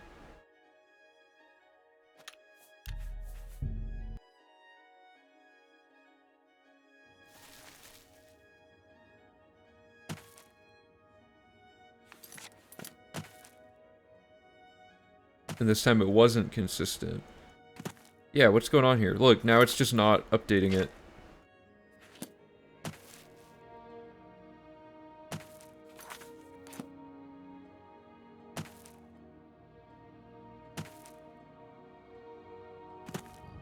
Maybe the interval is every 30 seconds.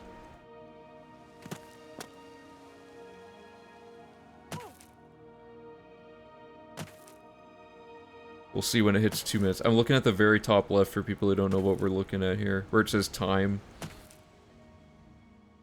Which is different than gameplay. So if it, at 2 minutes, if this thing updates, it's probably on either a minute or a half a minute timer.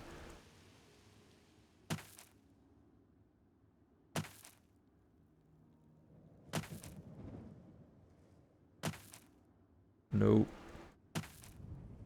This is bizarre. So what I did is I saved right before it was going to update, and then I did it again.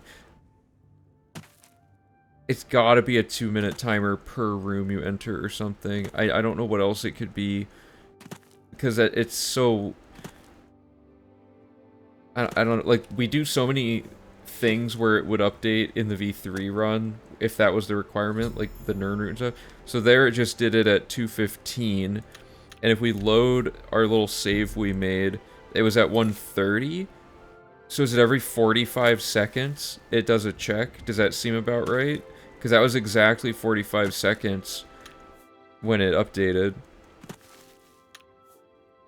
So let's see if it... I'm going to quick save around 2 minutes, and then at 2:15 if it does it, then we know that it's every 45 seconds within a cell or something, and then... I don't know. A 45-second time loss is not terrible, I guess. It's super annoying, though, especially if it resets every time you wait. Okay, so I'm getting ready to quick save here. So as soon as it hits 2 minutes, I'm hitting quick save, and then I'm going to wait an extra 15 seconds, because that's when the quest will probably update based on our testing here. The perfect quest to absorb this 45 seconds is that stupid Logren quest where you're in the basement with the ghost that has like 1,000 lines of dialogue. That would be the play, is to overlap it with that, I guess, but I don't know.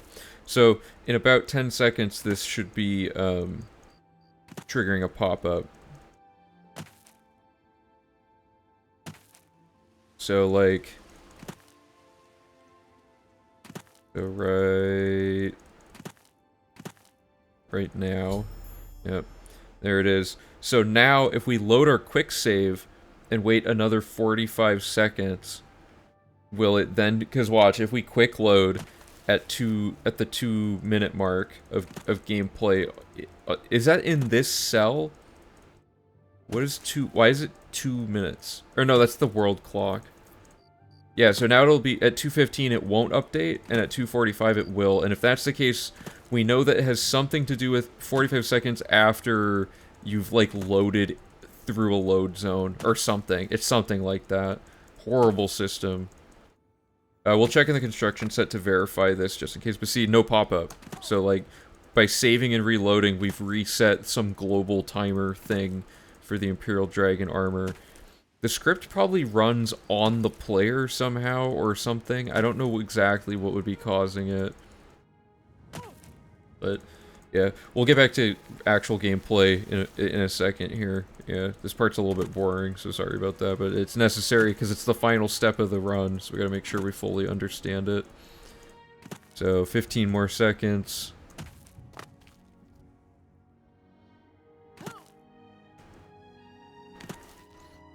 Yeah, so then the question is there somewhere where we can deliberately waste 15?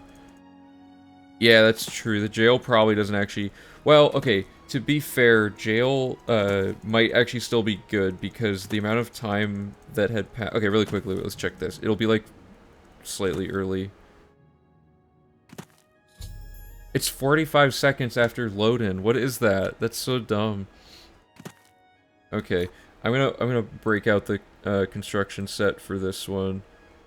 Let me Try to brush back up on how this works. Sorry, it'll take me a hot minute here to load this in. Also might crash my computer because the construction set is bad.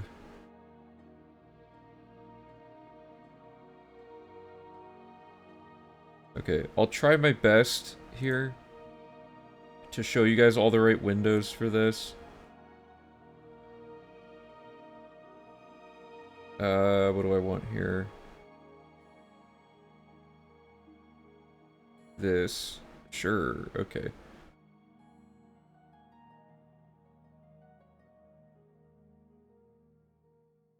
So, like, I gotta switch this window, like, every time I do anything. But basically, first of all, we need to look for MQ whatever for main quest. This. There. Okay. Here's our quest. Okay, we have our quest stages. So, set the finish day to game days past plus 14. Okay, that's simple enough. And then set the dragon armor F quest delay time to 100. So that's something we don't know what that means exactly. And then when it's ready, it just unlocks the door, and then the quest just ends when you pick it up. Okay, so those two stages are useless for what we're trying to understand here. The door is just checking if it unlocks itself, I guess. So that's nothing.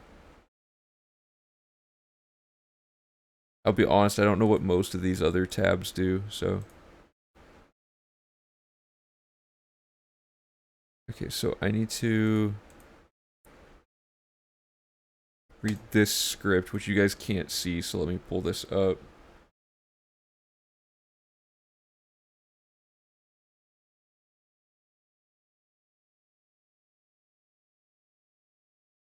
Okay, here it is. Hopefully you guys can read that well enough. So, we have a script that has the finish day for the armor, and then we have a float, which is the F quest delay time. So, while game mode is going, if dragon armor's 10, or greater than 10, aka right now it's at 10, 20 and 30 are after this part. When, like, we're basically trying to get past stage 10. So right now we're on 10, so this check will not happen, so we can ignore this part of the code. So all that matters now is this. So if game days past is greater than or equal to the armor finish day, which is always true, like, this whole time. So this should be fine. Also, I don't know what SCN means. I don't know how this script is attached to anything in the game, is the other thing, because I know a lot of scripts are tied to, like, a character or an object in a room or something, but this one, I think this somehow is meaning that it's attached to just your journal or something, like it's always running, I think. Oh, really? It's just a name of the script thing? Okay.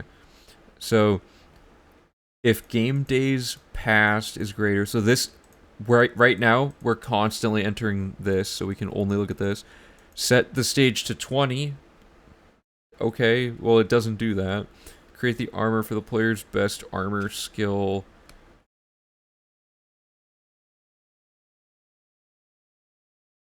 So it's gonna always pick heavy, because our heavy and our light are the same. What's not... Wait, what's not accurate? Or you mean like it... Do you mean something I said, or that it's not doing what it seems like it should do?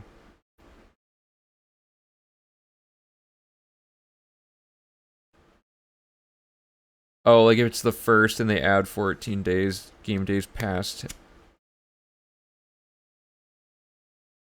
Oh, am I? Game days past won't be greater than armor finish day until after the day. Okay, so... Yeah, so that's fine. The main thing, though, is... Shouldn't this always be true? Like... every frame while you're in game mode? So, like, as soon as we're any day beyond armor finish day, it'll just immediately set the stage, right?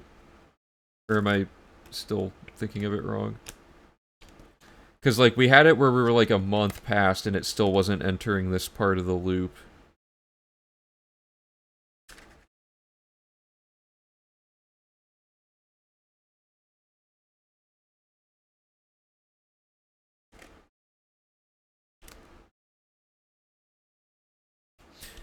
Okay, so then, every time I've run into something like this, it's because the script, exactly, yeah, the script is somehow being attached to something. Also, Fucat brings up a good point. F-quest delay isn't actually utilized in this script, despite being declared here. Issue Gaze, how's it going? Thanks for stopping by. So is F-quest delay globally used? That I don't know. I don't know enough about how these scripts work. Let me take a look over back on the other page here. Oh, and then you guys need to be able to see it.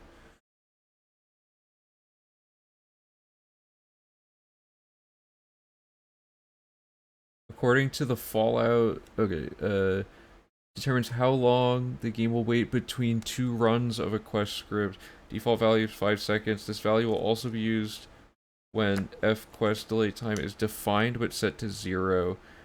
Oh no. Okay, so it is what we feared.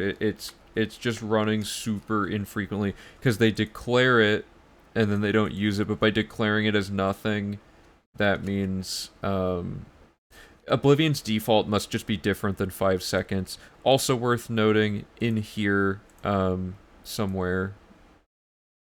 Sorry, my script thing is in the way. This sets it to, oh, okay, so it sets it to 100. So it's every 100 seconds.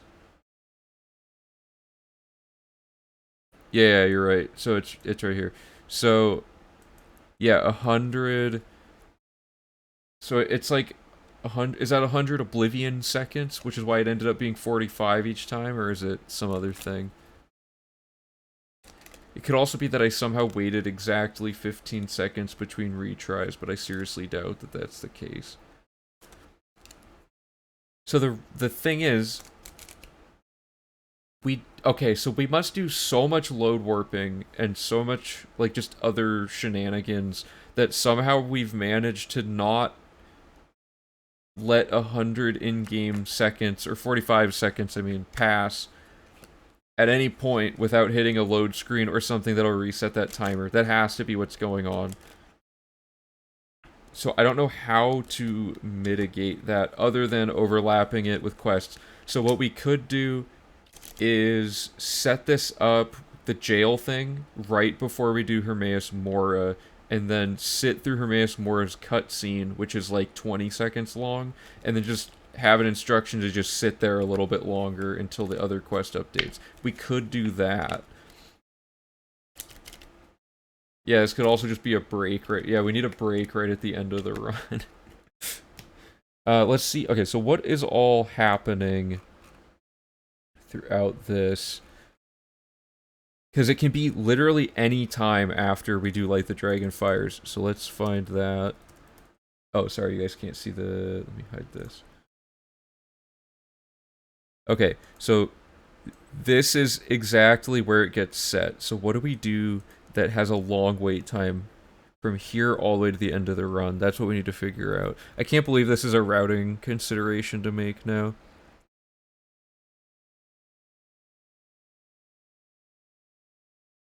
There's like... Yeah, because see, we move around constantly between loading zones for all of this. I don't think there's like a single time where we take like a brief break, and we do a lot of saddling and stuff.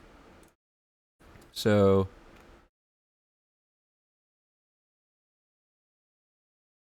Yeah. This is actually like a thing where depending on how optimized we get with stuff, like if we find ways to, what is this button? Whoops. Sorry, I clicked on a Twitch chat setting by accident. Okay. So, we're gonna get to a point where every action in the entire run takes less than this 45-second, like, timer, and get cornered into a thing where, like, even cutscenes can't be overlapped with it to save that time. So, Infiltration has a cutscene, but How long is the infiltration one actually?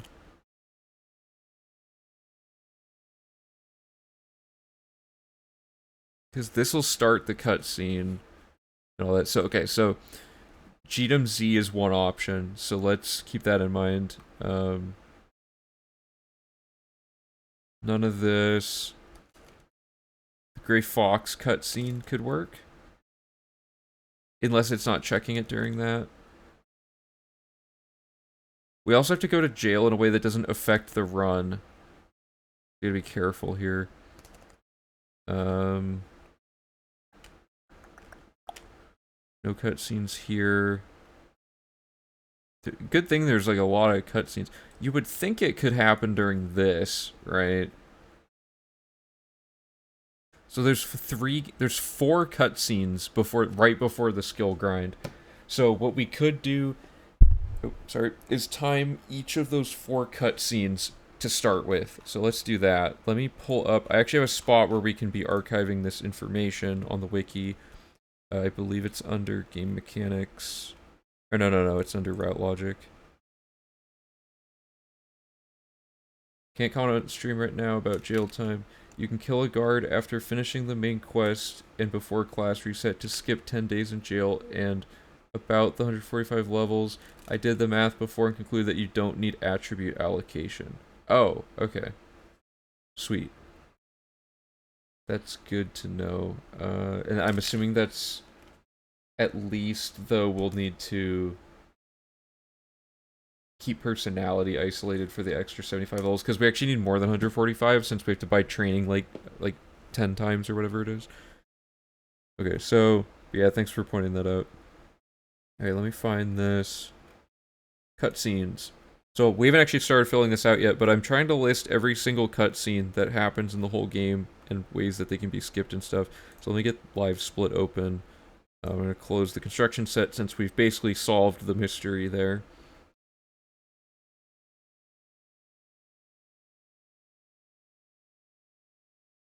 Okay. So the first cutscene option we have here is going to be the infiltration one. So let me find that on here. It might not actually be listed. I tried my best to remember them all, but... Recruitment speech during infiltration. Okay. So let's go find that save to start. Get rid of TDT.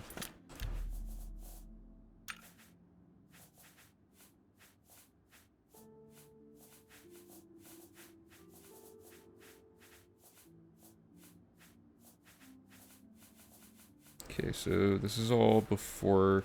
Okay, was it right here? Is this a Kato? Yeah. So it's anything past this save is where we have our options. Past this save... Oh, we had a bunch of debug saves in here. It's somewhere past here.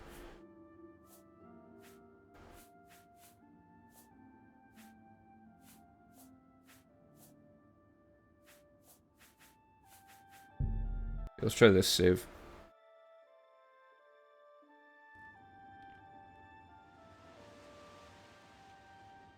That's true.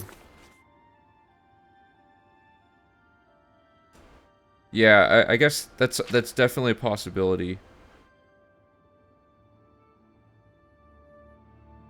Dang it, this is right after what I needed.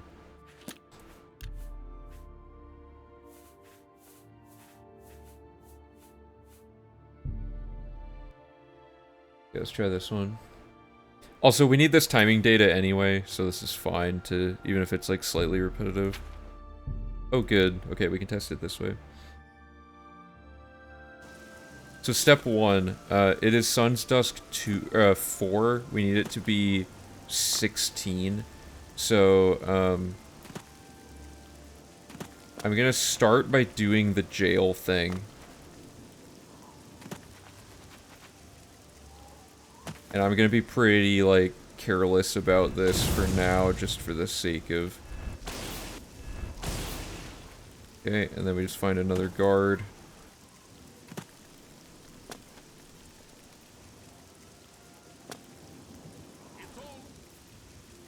Jail. I'm trying to think if lowering skills matters anywhere else as well, because this is quite a lot of skill decrease that you have to endure. Athletics isn't ideal, I guess, but we don't use any of these skills for anything, right? Yeah. No, for sure, I agree. Okay, so we do this, and then we're gonna go... So now it's... Wait, 14? Shouldn't it say... Shouldn't it easily have been 2... Did I not get a bounty for the other kill? I can't kill them because I'll get kicked out of the Fighters Guild. Let's kill...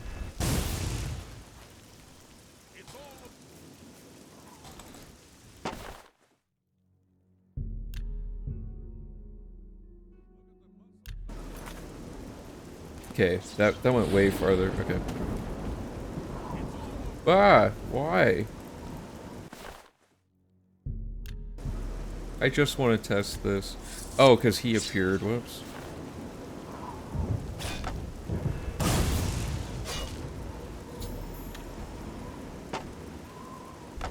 Why can't I move? Oh, I picked up all the jail stuff. I didn't even realize you can just go to jail over and over to get like infinite pants and stuff.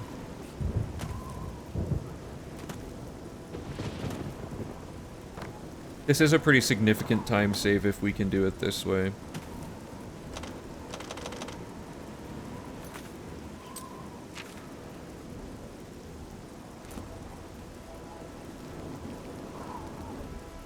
Oh, but the jank is just too much. Okay, there we go. Yeah, just run the city out of money by just generating like 1,000,000 pants. Okay, so this should unlock. So, I'm gonna skip all the other steps. I'm just gonna do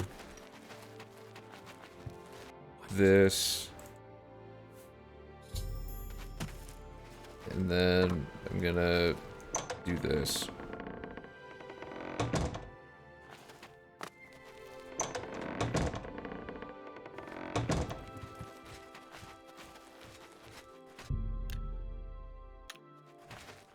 I don't know why certain NPCs can't be pushed through things, but I guess this is where Command Humanoid would come in. Like, you could Command Humanoid him and go to the door. We'll have to look into that more for like, V5 and stuff. Okay, so the time here, it's gonna be just the time from when the cutscene starts. I messed up.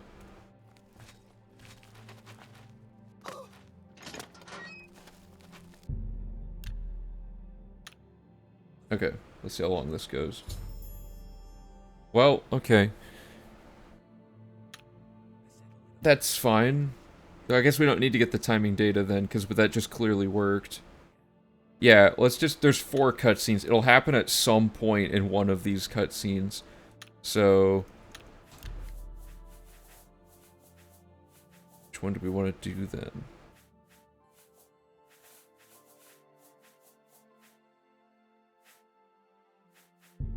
We'll just do it right before infiltration, so that we... Because that one just definitely... That, like, immediately worked. What do we want to do?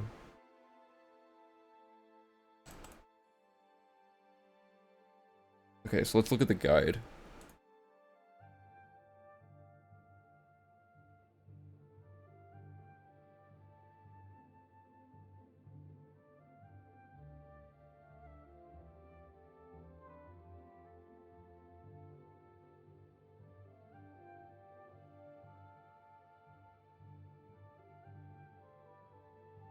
We need a specific gate that isn't going to have people near us, I think.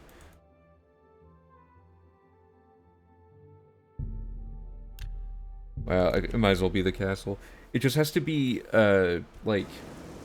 I just don't want the Fighter Guild bros messing with us.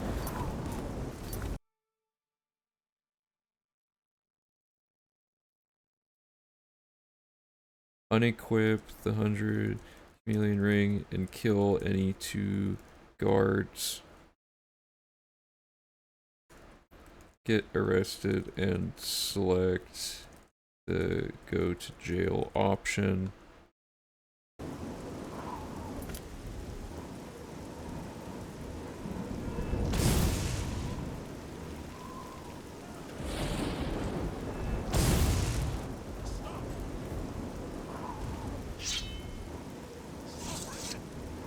And we have to make sure the bounty says 2, yeah.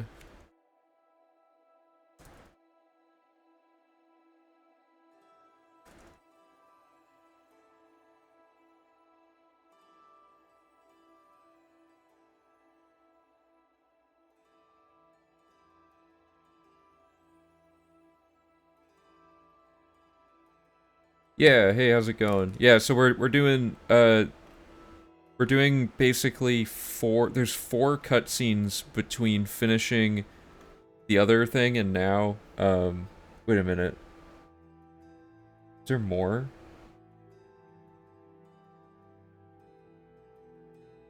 What am I forgetting here? Where did the Thieves Guild thing go?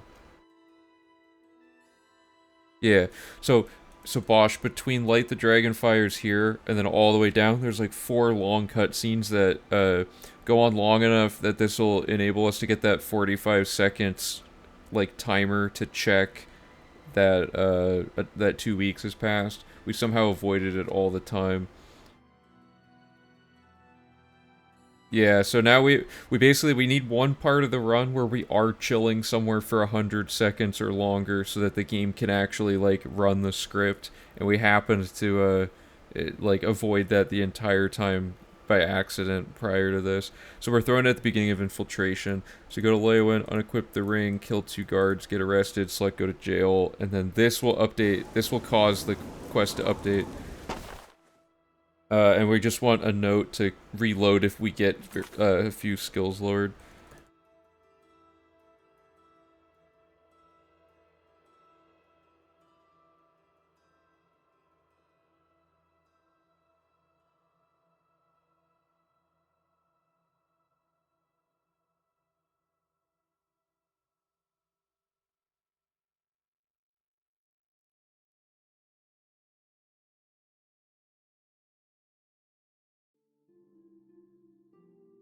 Yeah, we don't know what's up with it. The time is just weird. It's possible that they set it to 100 in the script, but they didn't know how the scope worked, and the variable actually, like, somehow works differently and had a different amount set somewhere else. Like, I don't know.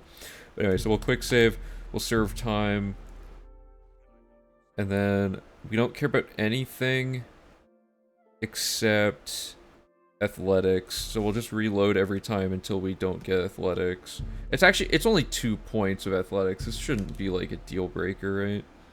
Uh-oh. We're gonna get a game crash soon.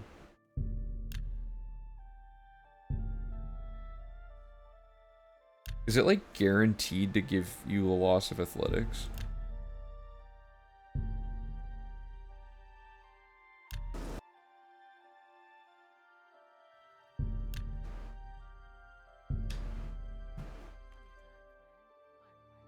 This is brutal.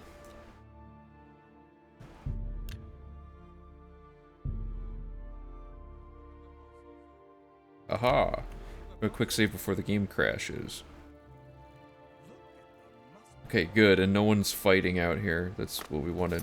And a ton of days have passed in-game. Wait, why did that other dude not come after us? The jail dude. Yeah, the game's just... it's gonna crash.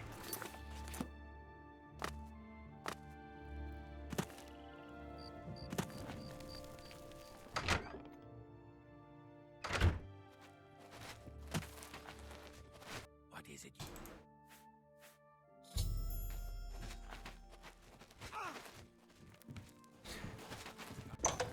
Oh! Did you see that?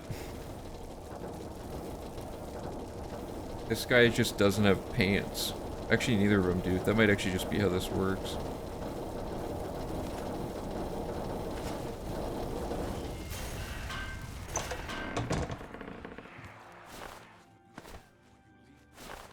Why am I 100% chameleon either way? Well, it fixes it to do it this way, so that's good. That's so weird that we ran into that issue. Okay, that's like a 45-second time save, almost exactly a 45-second time save. I'll have to... I actually have something to put on the wiki page about that quest now for mechanics. I can't believe it. Okay. So, that's cool. I'm trying to think if there's...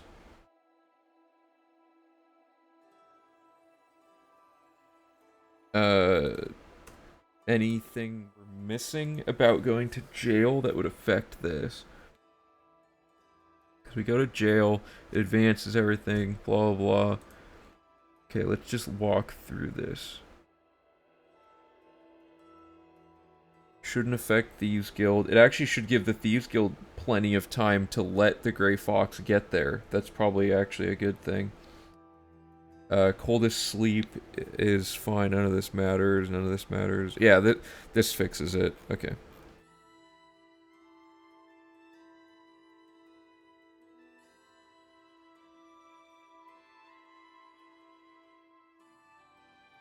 Okay. We can simplify that back down. And there we go. Now the run logic is largely done for this. I keep calling it the first draft. It's probably going to be like the only draft, other than like very minor changes. Nothing significant will be changed unless we discover something just like too good to pass up implementing it.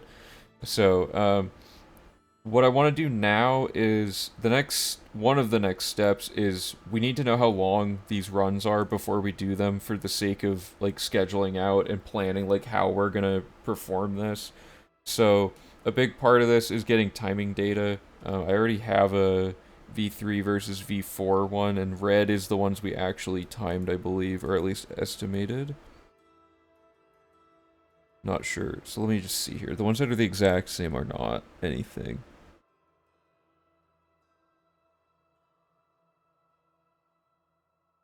Yeah, so red ones are ones where we've already... Or no. We didn't actually get timing data for some of this, because we were routing it the whole time. This was like estimated. So my estimate is that the skill grind takes about an hour and 20 minutes. I'm going to time each like phase of it, just to make sure each thing works. And then, and that's including the actual skill leveling up thing. I want to see how long that takes, because I haven't done it yet for this version of the run. And then Imperial Dragon Armor shouldn't take very long.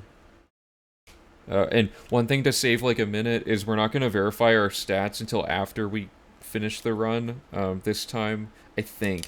Because last time or the last 3 times we've done it, we stand outside of the dragon armor thing and we look at the stuff and verify it, and then we grab the thing.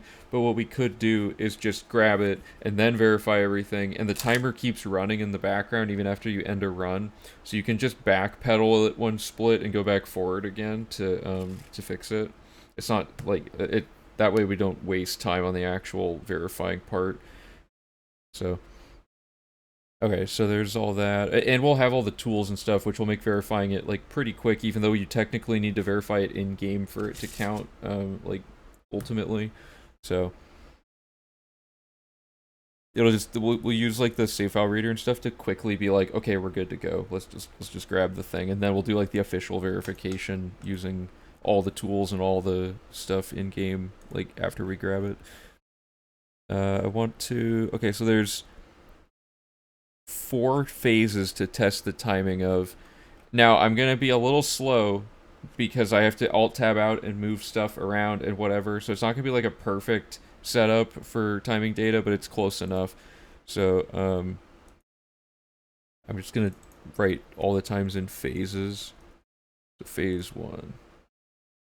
So, let's backpedal it all the way to wherever it is.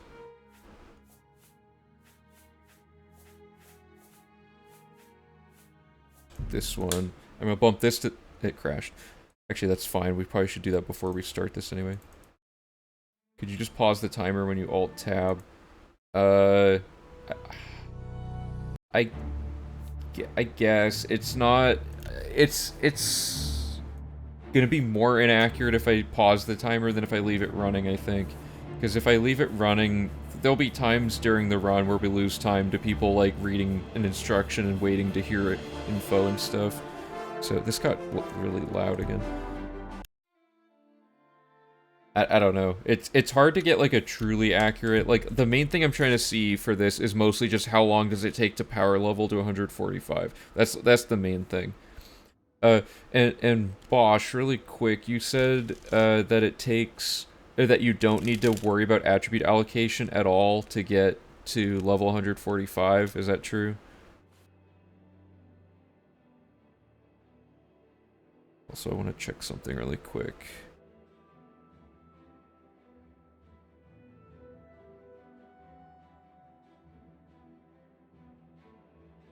Pretty sure? Okay. Okay, one thing I just want to check really quick is in V3 what level we got to, because in V3 we barely did any attribute allocation and had plenty to spare. So...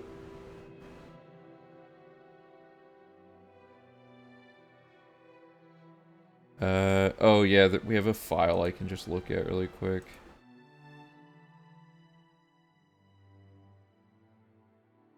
Sorry, let me pull up my saves here.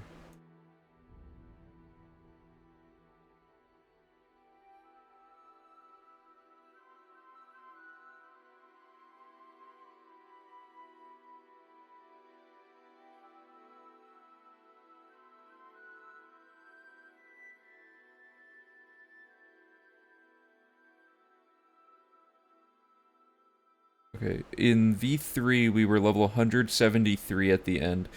Okay, yeah, we got plenty then.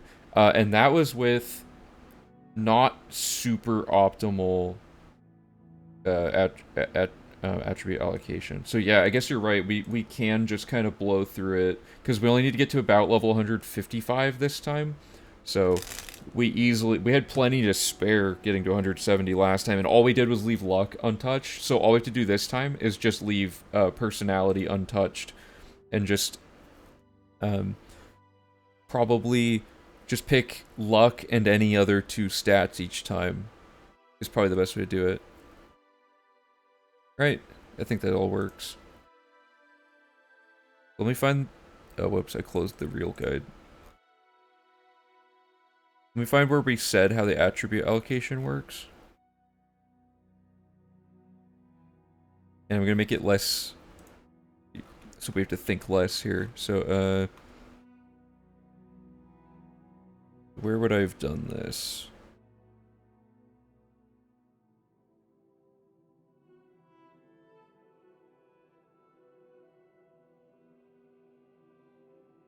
Oh, here we go. Okay.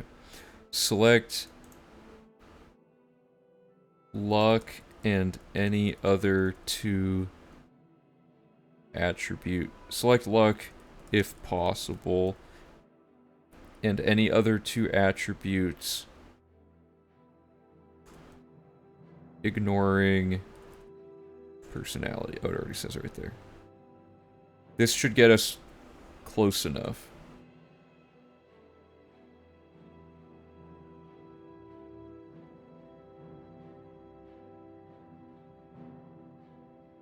Yeah, okay, so that should be fine. Our attributes are scaled up a little bit, though, because of our halfway through point. I'm checking my calculator. I was able to reach 151, choosing always the lowest attributes, which is the worst case. We'll see. I mean, that's also why I want to test it all the way through today. So if I get all the way to the end and then find out that it actually didn't work, we'll just write in the instructions to do it differently. Yeah, maybe I will put in a pause hotkey, because there's a lot to parse out here.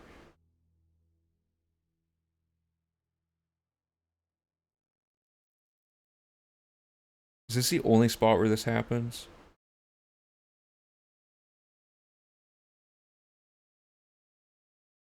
Yeah. Okay. Let's give it a whirl. Let me put in a pause hotkey really quick, and then we'll get started here. Let's just use this. Okay, so let me test this really quick. Good. Okay.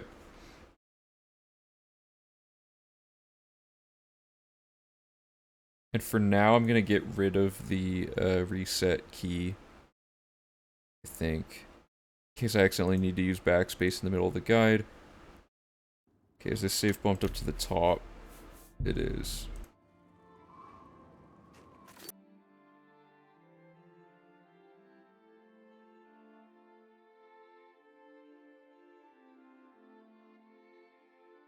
Okay, so it's gonna be kind of hard for me to read chat and everything and keep up with everything. I'll try my best, because I gotta read the instructions like as we're doing it is the other thing. So I gotta put this like full screen, so I can still see chat, but I can only see like the little bit of messages at the top.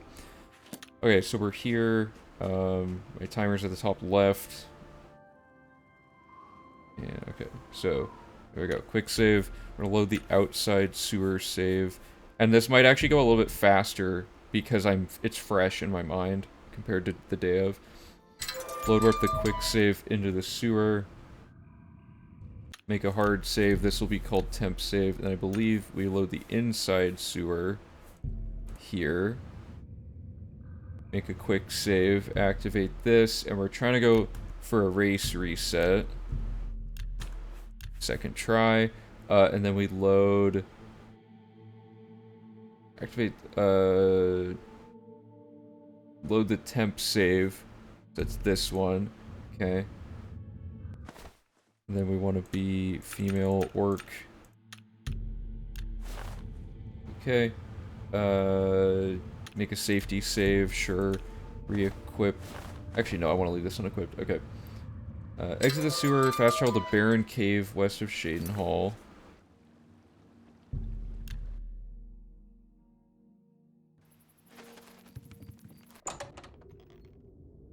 Get attacked by vampires until you contract this here.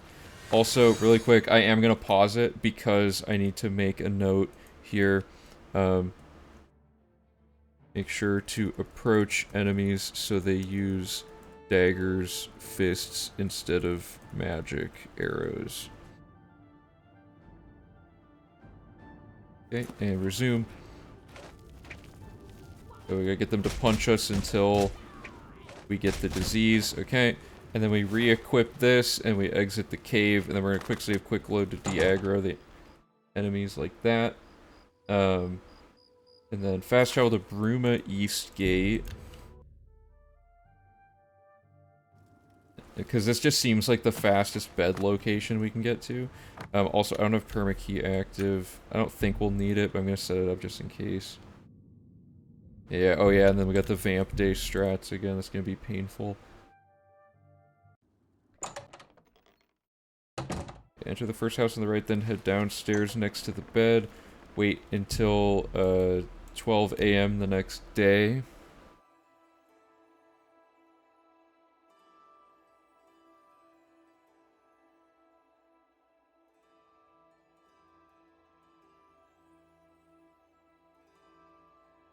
So we got bad Vamp Day RNG here because we ended up being near the beginning of the day. Okay, so now we're going to wait 24 hours twice. And then we'll sleep in the bed. I wonder if jail can be used for this. Or no, because if you wait, it doesn't... If you don't wait, it messes up Vamp Day probably to do jail strats.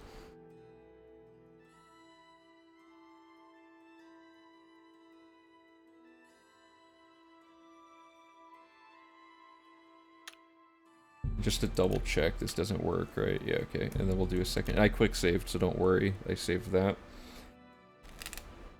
So then we will... what's the next step here?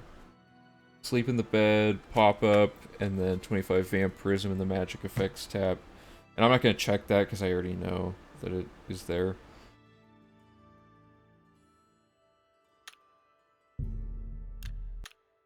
Okay, there we go. So we get our Vampirism. So now we're on to all of this stuff. So step 1, activate, confront the king. Fast travel the quest marker to talk to Raminus Polus. And we talk about ingredient collection first so that it pushes this into our quest journal. Gonna spawn them in here.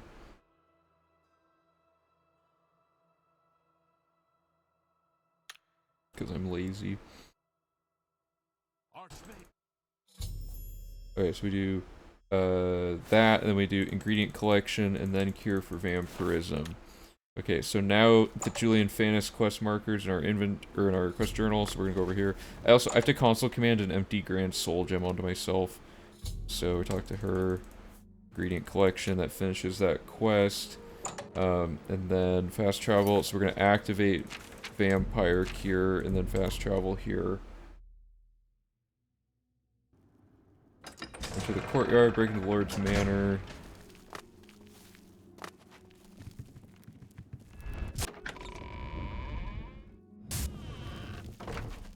Talk to Hasseldor. I understand. Okay, there we go. Exit the castle. Oops. Exit the castle and fast travel the quest marker. Make a save outside of Drakelow. This will be called temp save.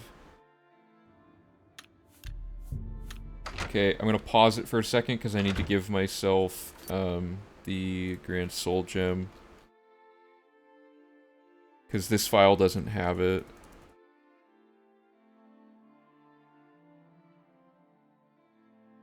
This one is 15B8E.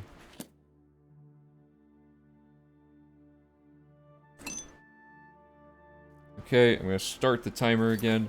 Oh, I forgot to this up. Okay. So, enter Drakelow, dupe this many of each item from your inventory. Okay, so we're gonna have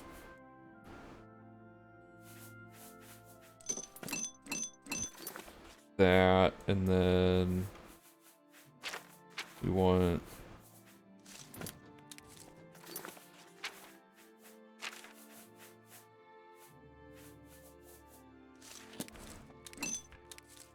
okay, so we got garlic, bloodgrass, nightshade, good. Talk to her, cure for vampirism, pure witch, what do I have to do? Exit, re-enter dialogue. I have them. We do Argonian blood, this twice, this twice, this twice, that once. Okay, I gotta scroll my notes really quick. So fast travel to Periite's Shrine. See, like, I found the shrine quicker because I've done this, like, today, right? So I'm, like, super practiced up on it. So then we equip the Enchanted Dagger, attack Irtius, and then we're gonna go here to Redwater Slough. Then we're gonna re-equip Apotheosis. Take the first left. We go through here, then the right, then we go up here, and we're gonna follow the quest marker till we get to Hinderil. I'm gonna kill him, take the ashes, and then we're gonna load warp back into Drakelow.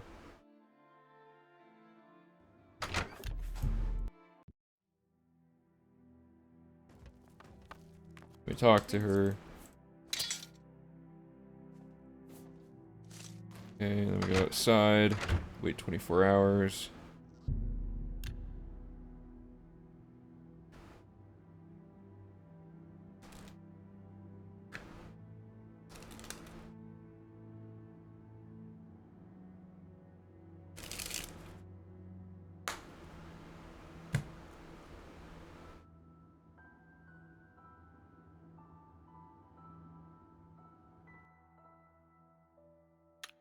Okay, we go in and oh, she's oh, there we go.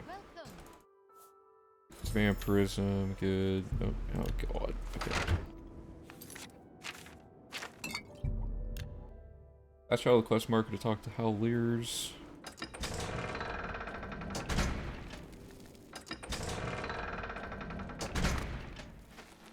Welcome back.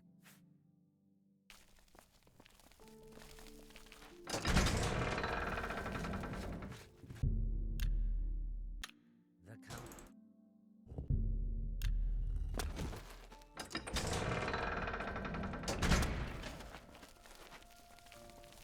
Time grew. I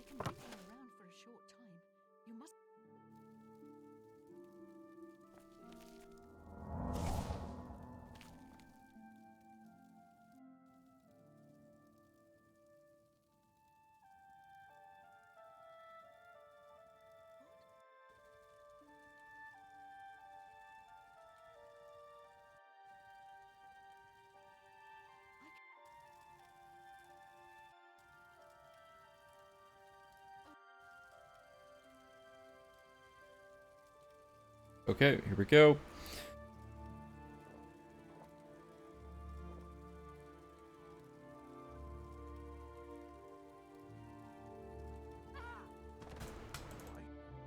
Okay, and then we wait 24 hours.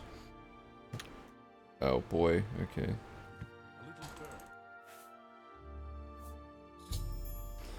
Okay, now we're gonna wait 24 hours.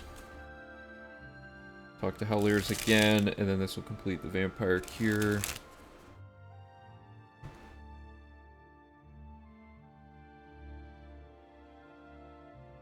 Yeah, if there's some way to like skip 24-hour waits or like simulate them quicker, that'd be really good. I don't know the best. Maybe a time warp with a spell would actually be like super effective. Not 100% sure. So we're now susceptible to fire damage. Sun damage, I mean. Please.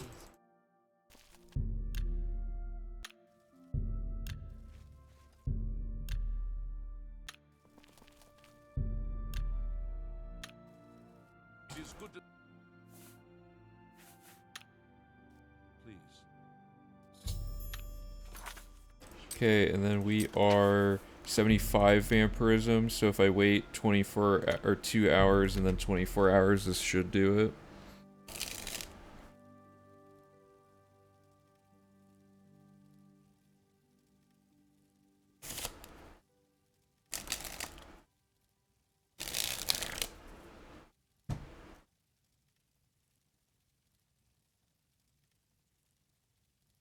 Okay, so let's see if that worked.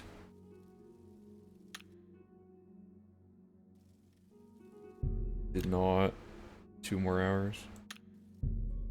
There we go, so we're 100 vampirism. And that's the end of that split. So that was about almost exactly 11 minutes. So that's phase 1. That's just the setup. So that was 11 minutes on the nose.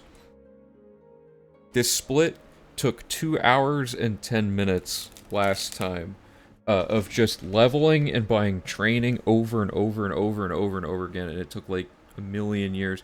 So the idea is that the class reset and all this setup... Oh, and keep in mind, the Vampire Cure quest, we still had to do it in the previous run, so it's not like this 11 minutes is really that much of a time difference. This stuff was just done in other parts of the run before. So really, this setup doesn't really even hardly count towards the great skill grind time very much. Like, it's more just, it happens to be under this split instead of in the middle of Dark Brotherhood like it used to be. So that was 11 minutes to set up full-blown vampirism and all that. So now we're going to do the power leveling phase. Now, this is going to be incredibly boring, everybody, so just strap in for this. And I'm going to add these together later. I'm going to reset the timer each time. So for power leveling, we're going to just get to level 145, and we're going to test Bosch's theory that we don't actually need to be doing, whatever it's called, attribute allocation. We're just going to pick luck and 2 other things that aren't personality, and that's the only rule we're going to follow this whole time, okay? So... Wait, what's this? This shouldn't even be here. There's just like extra instructions just lingering. Okay. So, here we go. So we make a save, and then, oops, and then we're going to load the infinite level save, which is this bedroll here. We're going to push a copy of it to the top of our file list because we'll need it later. And then we're going to load the save we just made.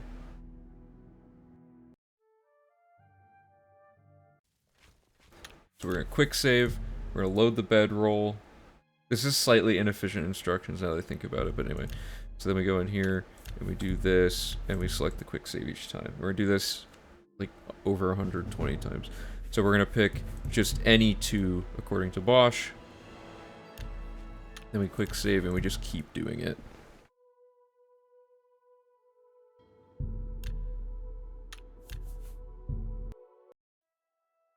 Each one of these, we can probably estimate how long this takes by just, like, looking at it, but I don't know.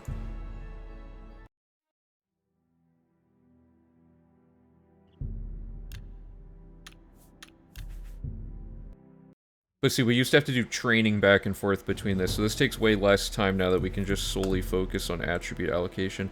We're also going to get a ton of bonus points for the first several levels of this, because our character got, like, pretty much max level. For this build, I mean. But we're hoping this is where the bulk of the time save is. Oops. Because this workflow is a lot less annoying now that there's so few steps in it.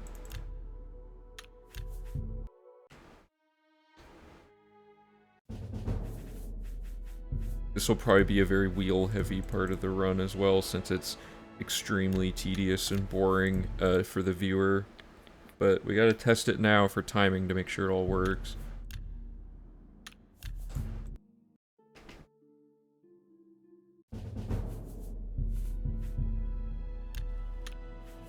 Oops. Well, that could have been bad.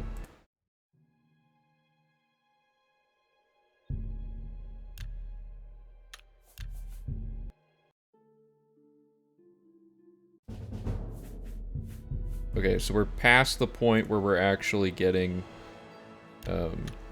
stat bonuses already, which is nice. That's the goal, is that everything goes up as slow as possible.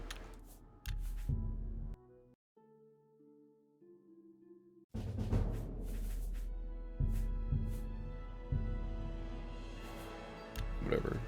This will truly test the inefficiency, because I'm not even, like, selecting the super correct ones.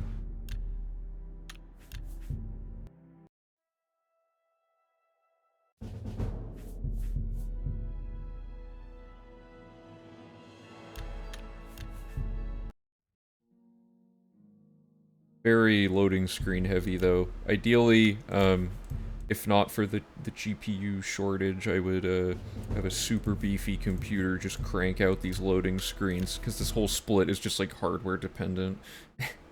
Like, without load removal. I feel like load removal is gonna be a little bit hard to pull off with our dual PC setup, is the only thing. Plus, it's just more complicated software and tools and stuff to manage on top of everything.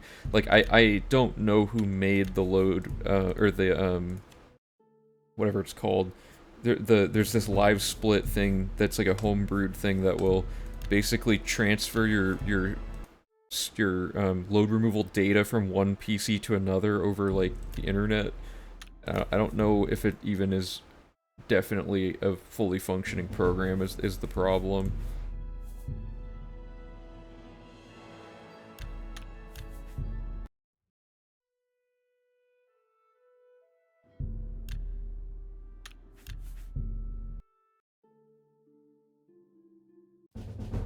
Something like that, yeah.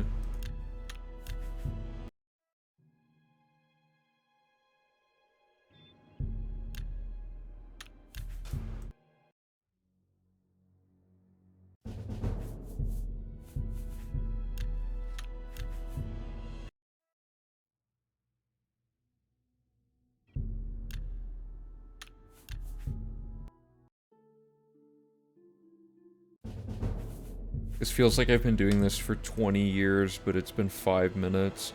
This is going way quicker than I thought it would. So that was 5 minutes to get about 20 level ups, I think. Less than that, but still. I'm a little worried that we're not going to have enough level up wiggle room here, but we'll see.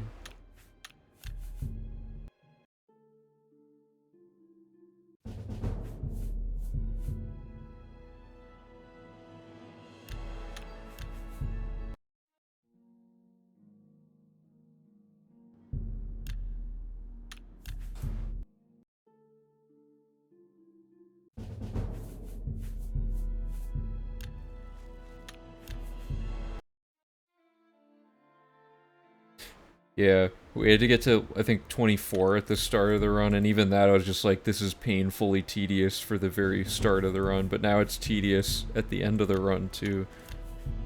I'd like to imagine someone just blindly does this run, like, not knowing what what goes on tech-wise in it, and they get all the way to the end, and this is the final thing they have to do, and they just stop the run.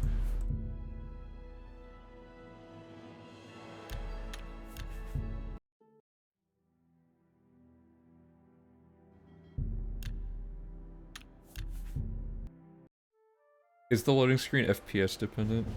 Oh no, you're right, because when Trundle played without the, when he played without that, the V-Sync or whatever enabled, it like totally just, like, quintupled the speed of the loading screen. I totally forgot about that.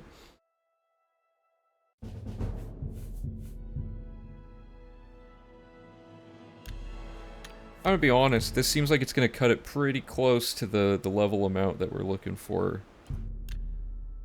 Especially with having to buy skills. Or no. At the end of the run, we'll have race reset, or class reset anyway, so it won't even matter. As long as we can get to 145 right now, that's all that matters for routing purposes, because it resets our luck anyway later.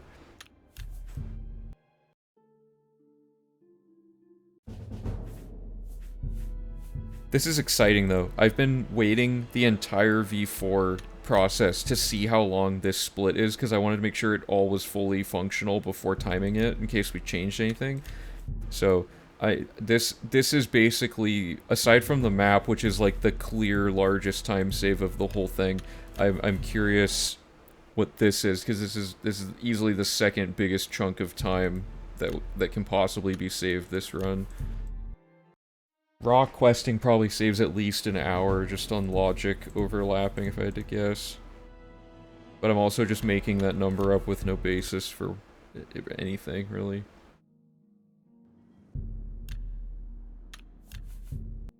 One thing that's gonna make the guide really trim is, if we get that thing working, or no, you already had it, didn't you, Ultra? The thing, oops, the thing where, you can, what is it? Like, have a little exclamation, like, warning sign that you can hover over that gives you extra tips on things to look out for.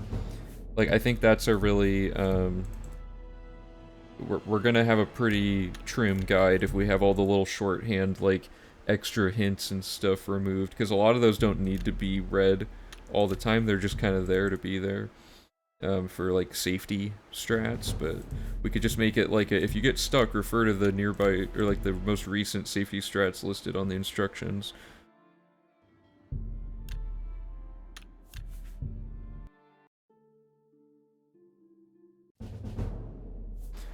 What were the female orc stats right before power leveling? I'm not sure. Also, I'm in the middle of timing it. We'll find out. I'm going like I'm half optimal with my attribute allocation. I'm doing it vaguely intelligently, but I'm intentionally letting misclicks and stuff go through in this case. Because we get 75 levels, which is like half of the levels we need just from, just from personality. So all we really have to do is get to 75 before that, or whatever. I think it'll be close. I don't know if we'll quite get there.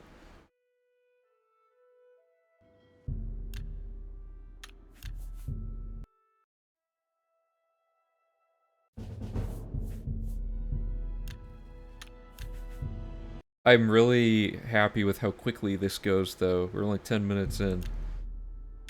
This is absolutely mind-numbingly painful when you have to also move your cursor back and forth repeatedly to buy training between each one. This is so much quicker because your brain doesn't have to, like, switch between two workflows. It's just one thing over and over. And we don't have to think hardly at all still. Always a good little benefit.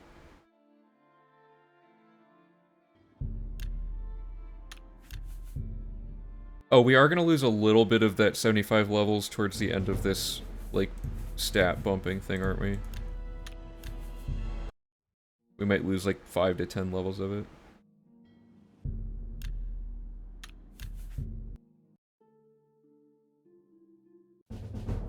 Yeah, don't worry about the calculation. If it doesn't work this time, all I have to do is add an instruction to go perform one more race reset and come back. It doesn't, or not race reset, class reset, and then come back.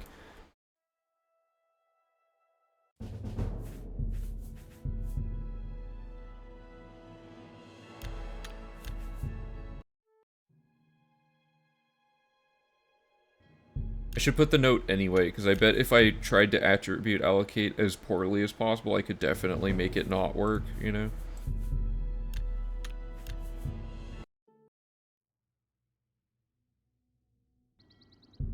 Oh, yeah, yeah.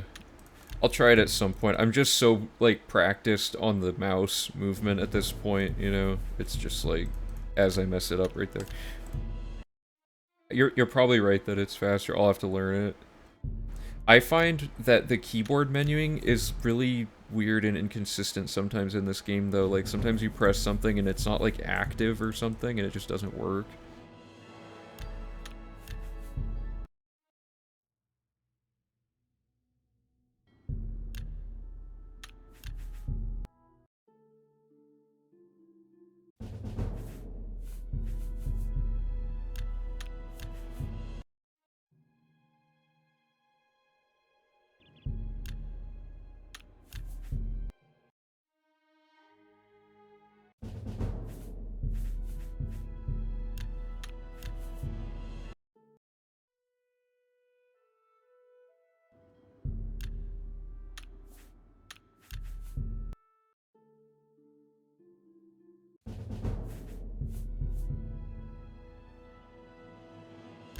So we definitely made it on this file. That's the good thing.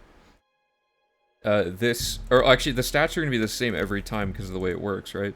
We're always going to be level 24, 26-ish, I think.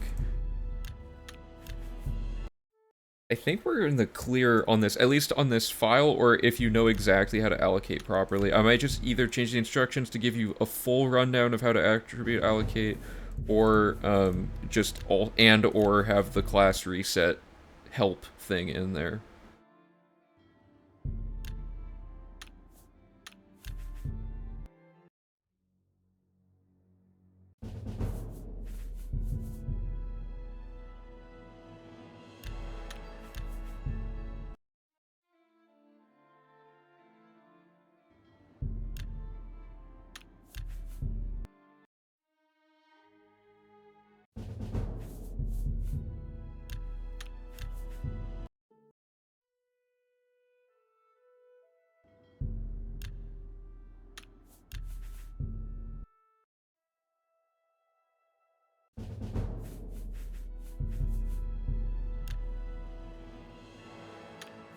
I guess you guys don't need to see the instructions, and neither do I. I'll switch it back to here for now.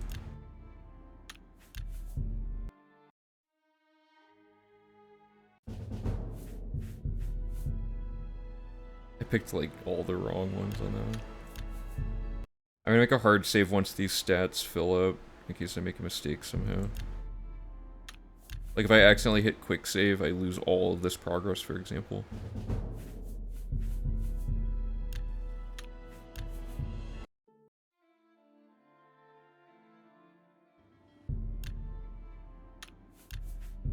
Oh, I wiped chat when I did that.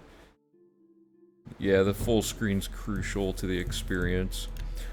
We'll probably do something crazy for the actual run to make this part actually interesting. Actually, we could build like a huge, like, ironic hype thing up, because it's like the final countdown to the end of the run, you know? It's probably some dumb thing we can do for fun here. Like, just shoot off all of the wheel prizes all at once or something.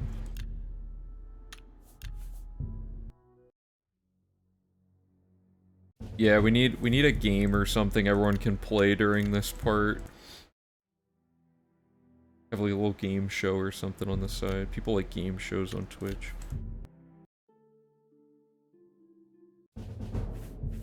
Okay, so there's the full thing. We're gonna keep going, obviously, because we're not there yet, but that's the first, like, half of the grind, and that was about 15 minutes. So I thought this would take at least an hour to do this power leveling. It looks like it's gonna take about 31 minutes, which is pretty sweet.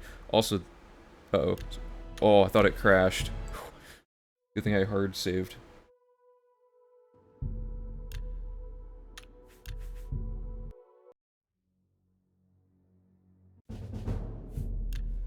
Actually, when it's down to this one attribute, maybe it is faster to just like... Here, let me try that. So if I load this and then spam down and enter... No, everything's broken. Maybe it's just enter and left and right or something, I don't know. But it's messing up my flow, so I'm gonna... For now, I'm not gonna try it.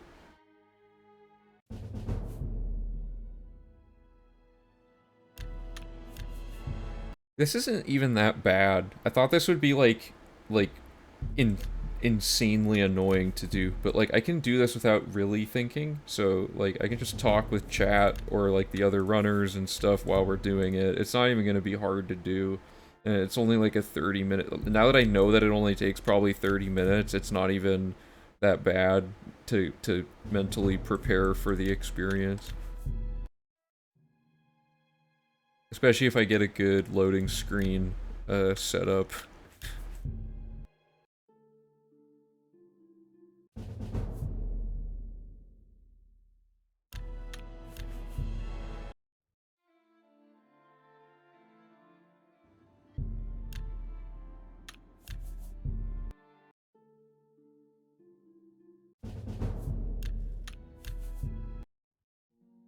I think...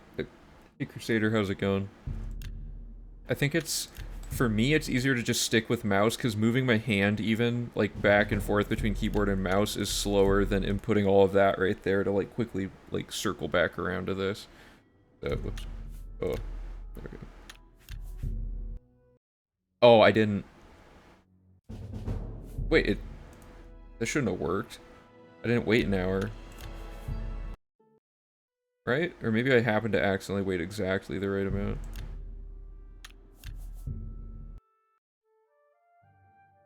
I kind of want to experiment with that after this split.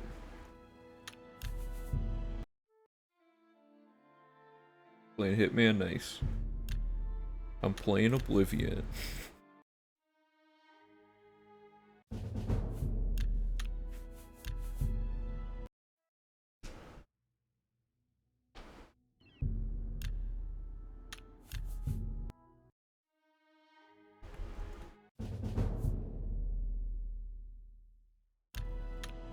It takes so long to process the stat thing each time.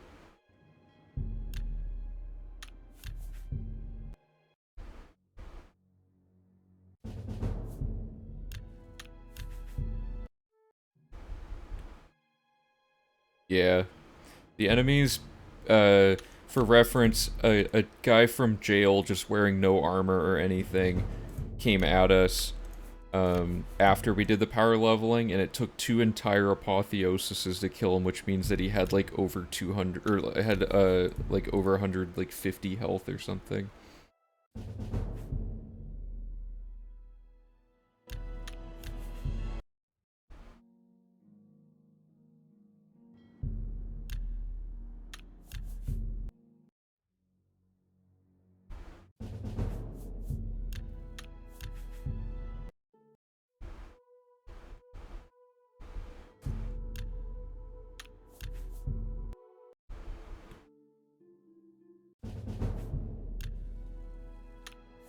Okay, so we're at level 100, and we have 60-something luck left, so we have plenty of buffer room here.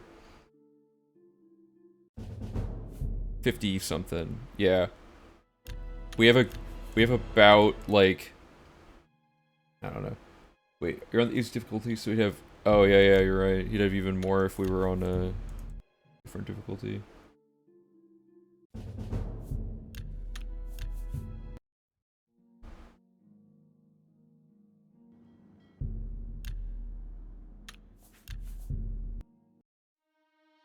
True. Yeah, level scaling killed my first save file. I got to a point where I was... Uh-oh. Did I do something wrong? We're probably good.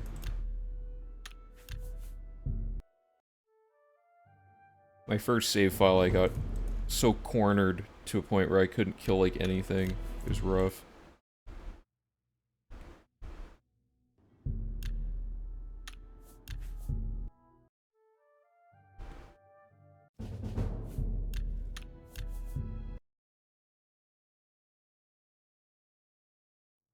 Oh, it's gonna crash. It's just chugging away, trying to process all these inputs.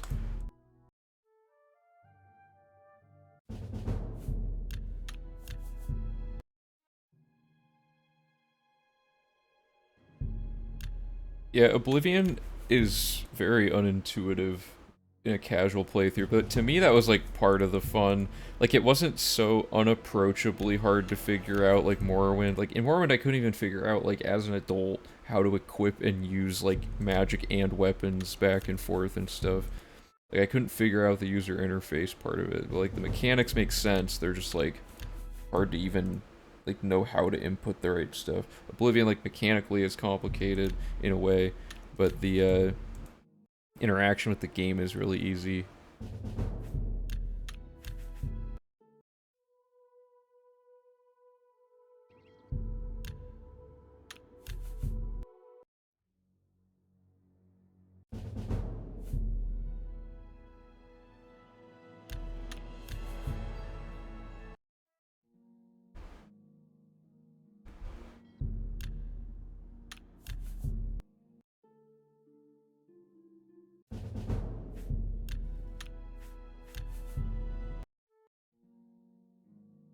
I do Kvatch with the Daedric spiders. Yeah. My character didn't even get very high level before the level scaling caught up to me, so I don't even think I saw Daedric spiders on my first playthrough. I got to level 30, I got a bit better because I... One second. Picked up all the unique leveled gear and had a better time. Oh yeah.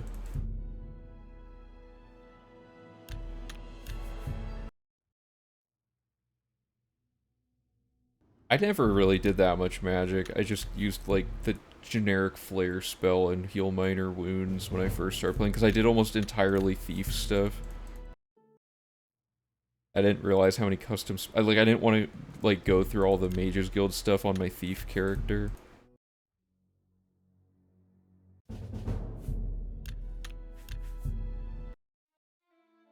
This might be under 30 minutes.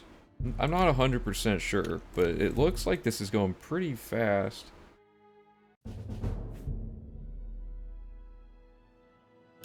Do another safety save since the game's kind of going slow here.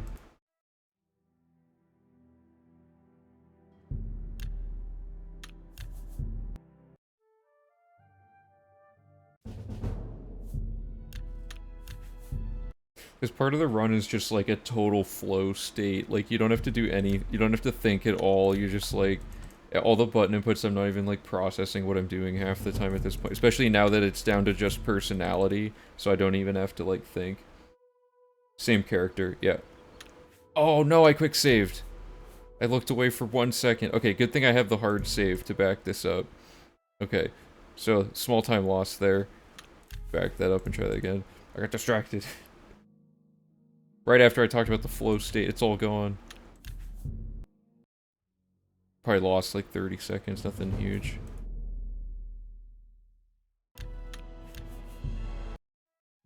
Still loving the same character. Yeah, I already read that, yeah. Rather jank level scaling compared to what they did with Skyrim. Skyrim, I understand. It's better for most people. It like people who like the way Oblivion and Morrowind do it. It's a lot more of a niche crowd. So I get why they did that with Skyrim, but I hope they don't simplify it even more. Or otherwise, it's like gonna be unplayable for Elder Scrolls 6. It'll just be like no matter what choices you make, nothing ever matters.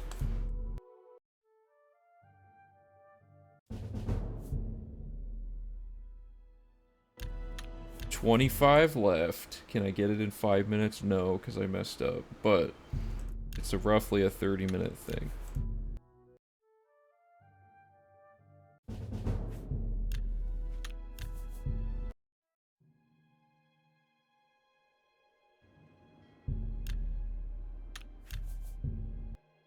I wonder... Oh, I gotta put Rusia Bradius back in the game again. I keep forgetting to do that.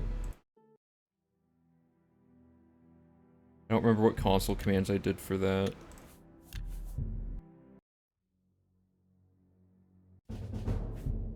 Yeah, for real. If Skyrim just had athletics and acrobatics, I would have been fine with it, because those are the only two things that really, truly feel like they're totally missing. Look at attributes don't really do a whole lot in the game, you know? Like, it's... They did a good job of, like, making certain things get absorbed into other game mechanics to simplify it, but they got rid of stuff that made the character more unique per playthrough, I feel like. They should have kept some of it. Even if acrobatics and athletics scaled underneath stamina, that would have been better than nothing. Because I would have incentivized picking stamina more.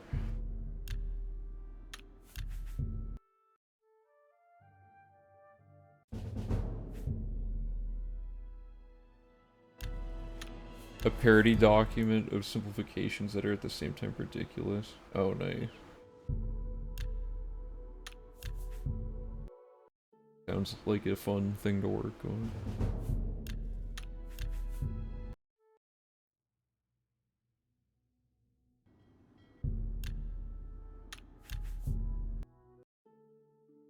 Nice. So you're trying to theory craft, like, the most aggressively oversimplified, like, beyond reason oversimplified. It's like a minimalist RPG. You have, like, one game mechanic, but it increments, like, 1,000 stats that do things.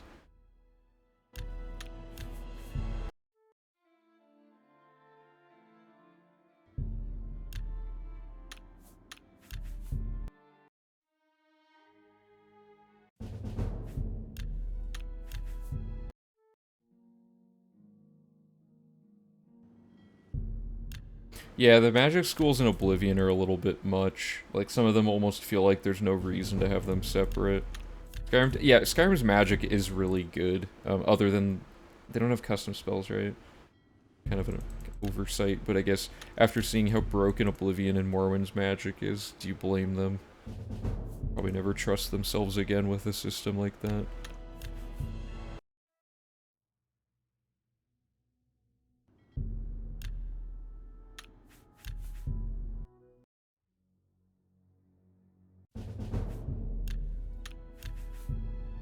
Okay, we are 12 levels away with a minute and a half left.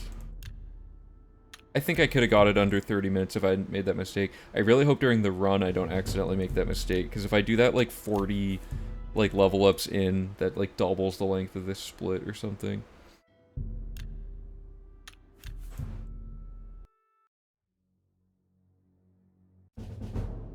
Yeah, mysticism doesn't have a whole lot to it. Okay, 10 left.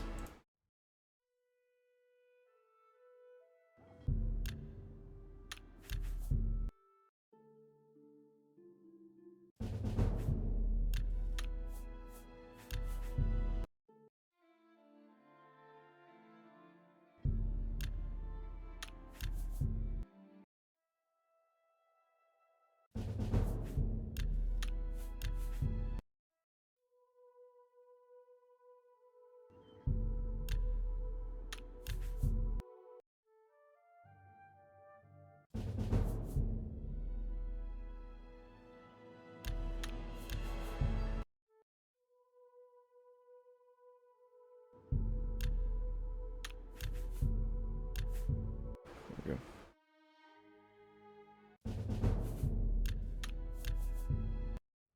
Yeah, this would have been under a minute if I hadn't, or under 30 minutes if I had messed that up, I think. Darn. Oh well, I'll count it because it's like, you know, we're bound to make some sort of dumb error during the run.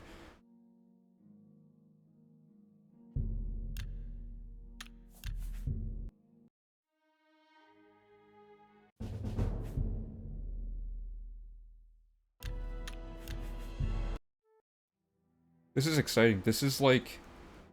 This saves like an hour or something, I think. I don't know. Depends on how long alchemy takes to grind, I guess.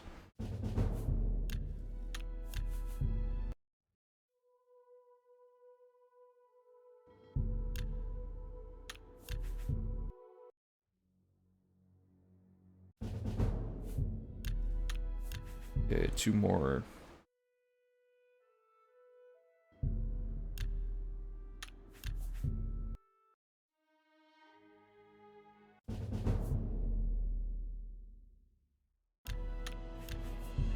Final one, guys. Yeah, that might not have been quite under 30 minutes. Alright, here we go. Okay, that's 31 minutes, 19 seconds. Let's write that down. That is really good. Okay, so taking a look back at this, the original skill grind, or not the original, sorry, the V3, the world record skill grind took 2 hours, 10 minutes. We are through the longest phase by far at 31 minutes. It took 11 minutes to do the vampire cure and all that setup business, and then phase 3 is going to be a few more power level ups, but for buying training. And then phase 4 is just grinding alchemy. So there's not a whole lot going on left in here. Can you talk to a trainer between levels to also raise skills? So we're about to reset all of our skill values anyway. So the reason we got to level 145 is we're gonna scale everything up using a glitch based on our character level. So it's gonna reset all of our skills to really high values now. So I explained a lot of this earlier on stream, so this run through of it for phase 3, I'm gonna just do it, but I can try to explain it after the fact if you're still confused. So I gotta have the thing up for this. So there we go. That was that. We're level 145. We're the orc, blah blah blah. So I'm gonna start the timer again, so let me reset the time. Oops.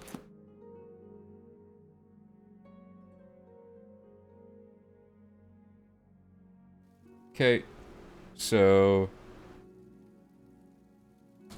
go. Okay, quick save, load the outside sewer save,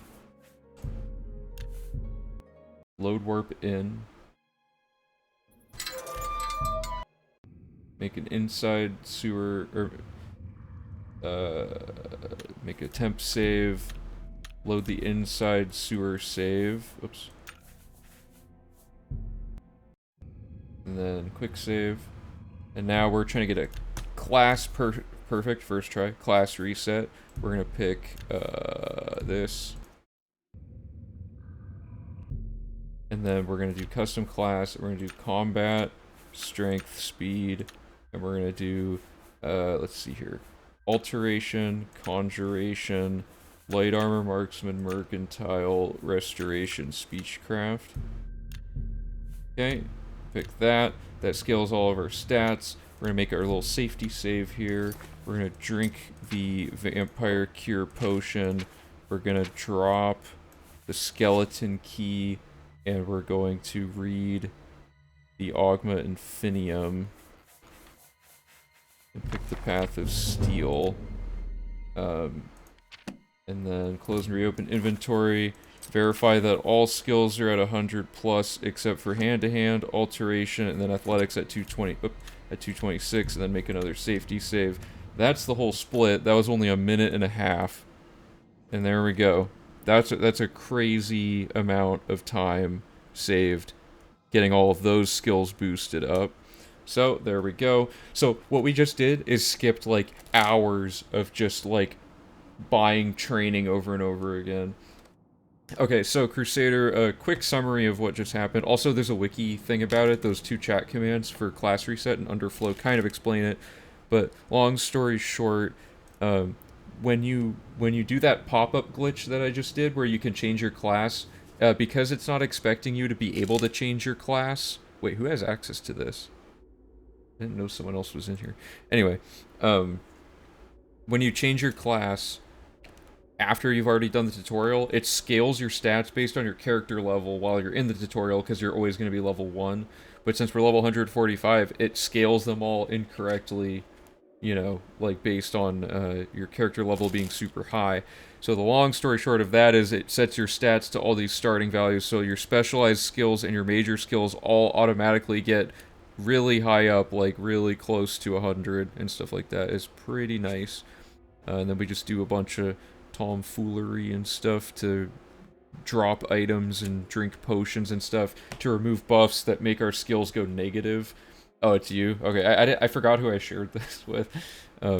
But yeah, okay, so there we go. That's a rough layout of what we just did. So we're on to the final thing, 5 and 6, which is the actual skill grind part that we weren't able to completely remove.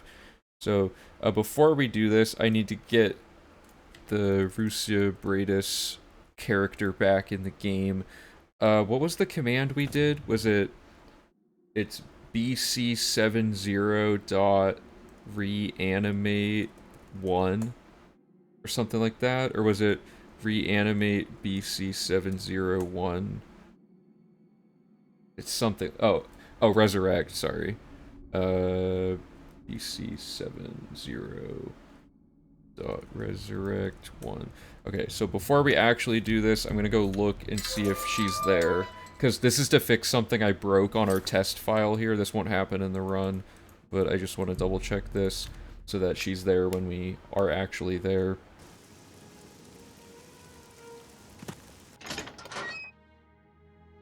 Oh wait, I went the wrong way. He's still walking over to those lions. He's been doing that the entire run.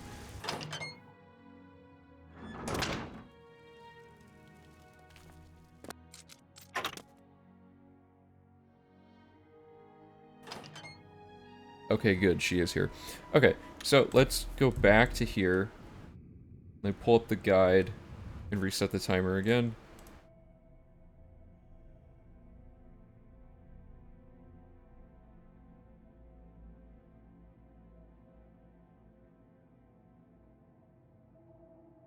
And I'm just gonna let this all fit on screen here. Okay. So, go. Is it going? Yep, okay. So we're gonna exit the sewer. And I scrolled down a little bit past the first set of notes just so I can fit it all in one page.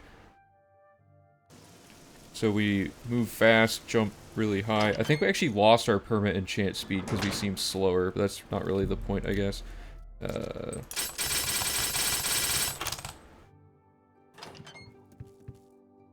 You know, this isn't the best way to do it. Let me start this over. That's a bad start to that. We should wait till she's like, you know, oops, awake. So that we don't have to do this every time she's in the bed. Okay. Ready, go.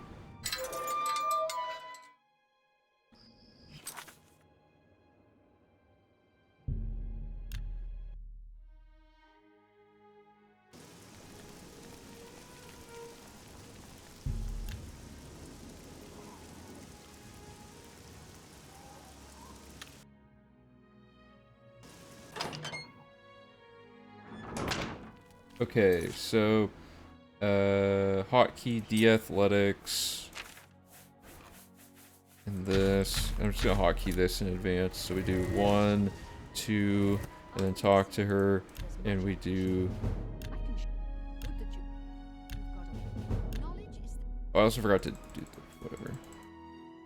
Okay. Anyway, yep.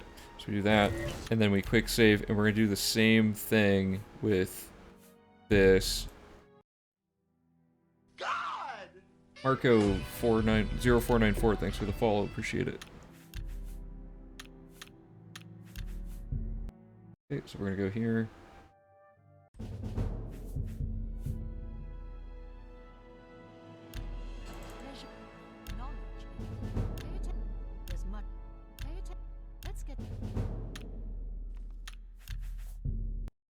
And we only have to do each of these a few times. So this is 5 times for this first one. Did I quick save? I don't even think I quick saved. I don't know.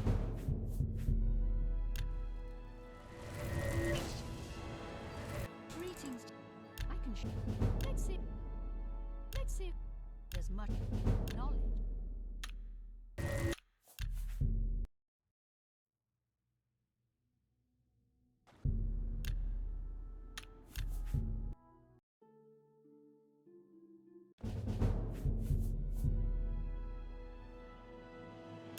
It's my. Let's get to. Let's see. Oh, no, no. Greetings. There's much knowledge. I can show.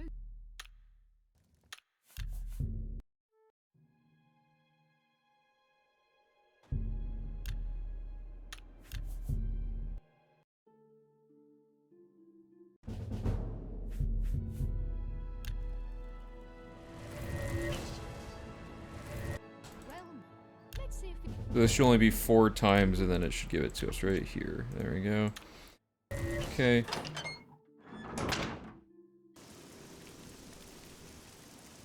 Yeah, we move, like, kind of weirdly slow. Okay, so wait till it's between 6 a.m. and... Okay, good. Then we're gonna find this dude and do the same thing we just did. There he is. So I'm gonna start by just cycling to, reset this once.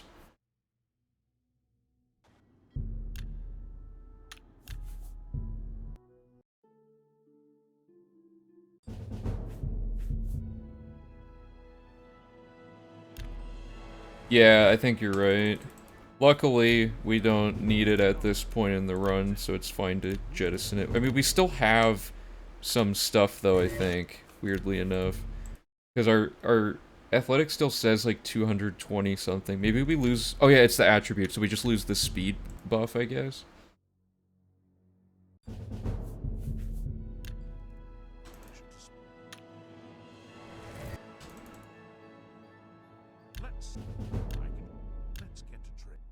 So for those who didn't see the run last time, what we're doing right now, we had to do for every single skill before. So, hey Green Eggs, how's it going? Yeah, Underflowing is definitely 100% working in every way. It's very nice.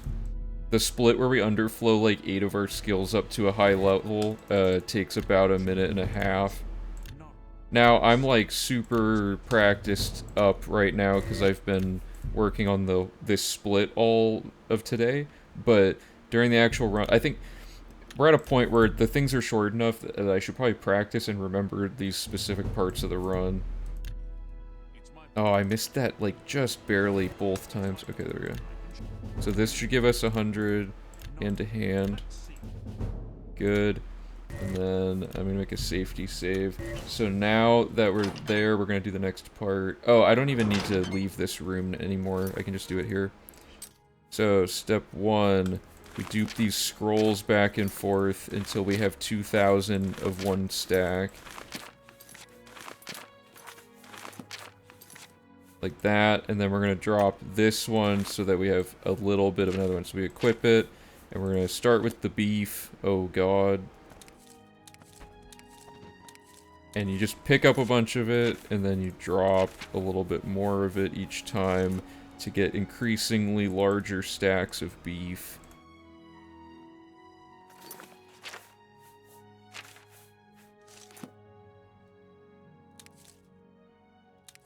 And the goal is to have 2,000 of each thing.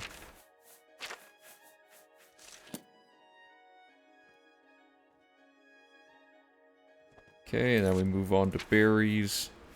So we're going to do the same thing with the blackberries. Oh god, I forgot about this.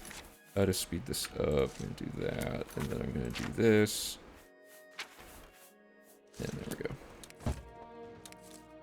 Oh god, they got mixed together. No, that's close enough. Okay.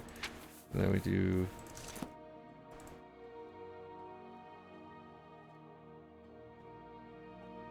that for a hot minute, and then we throw more out there. And then we do the 2K.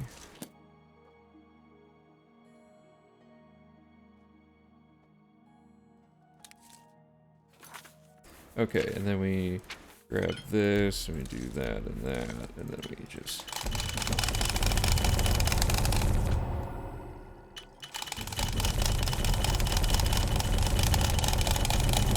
beef flow. How high of a level do the skills become from this? Everything gets to at least 100, some of them are at 255 because they underflow to the highest possible value. Some of them are a little bit less because they underflow way past the requirement. There's a whole bunch of different ones.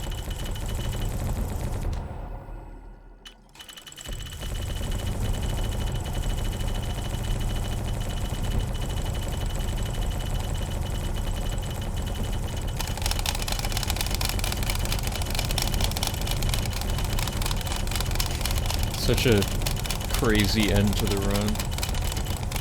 14 hours seems about right so far.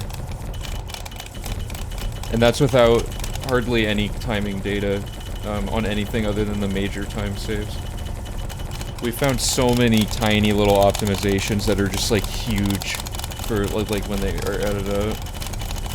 Okay, we should be hitting 75 soon.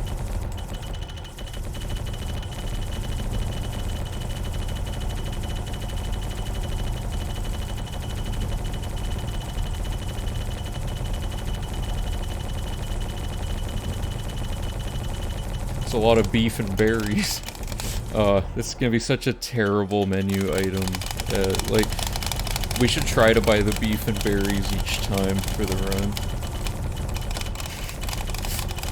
We will never see a time save on the scale of V1 to V2, because V1 we were basically not even speedrunning, and then V2 we actually knew what was going on. V1 may as well have been a blind speedrun. No, I don't... At this point, we've done so much as a community separate of the official speedrun leaderboard that I feel like if we handed the category to them, it would not really... Like, integrating their rule set into the way we do it would kind of ruin the spirit of it. Like, they use, you know, like, third-party software. It's like this section, they would just scroll a mouse wheel for, like, 2 seconds, and it would auto-click all 2,000 of them. Stuff like that. I don't know. I'm trying to see, like, maybe if they'll make it a category extension, because at that point it's, like, 100% was supposed to be a meme to begin with, so, like, having it be a meme category is, like, fine, you know? But, I don't know. It would be nice to have it on some sort of leaderboard, but I think we can gain the visibility we need on our own anyway, over time, especially now that we have all our own tools and stuff for everything. Oh, this one's brutal. This is so many more clicks than it used to be.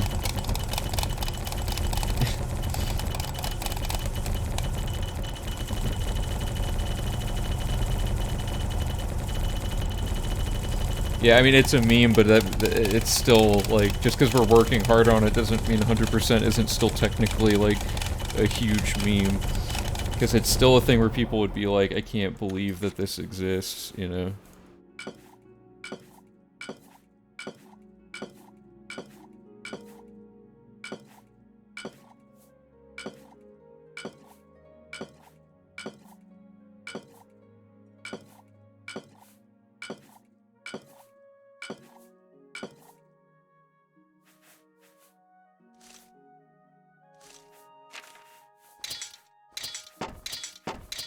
Drop a bunch of garbage to just quickly get underweight. Okay, and then I think 10:37. Okay. There we go. There's our timing data information. So I'm slightly dumb, so I'm gonna use a calculator outside of Excel instead of just calculating it in here because I don't want to mess up the formatting. But it's 11 minutes, 31 minutes, 1 minute, 10 minutes, and then it is... What is that? So that's... Okay, so I'm dumb, so that's 53 something, and then it is 19 plus 29 plus 37, so that's... Wait, I typed something wrong. Oops. Yeah, I know I could do this in like 1 second if I just made like a little sandbox sheet. 19 plus 29 plus 37, 85. That's a minute. Oh, I keep...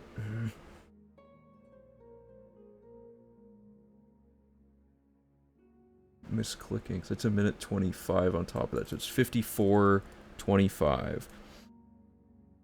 Oh my god, and it does that. Okay, so let's get that written over here.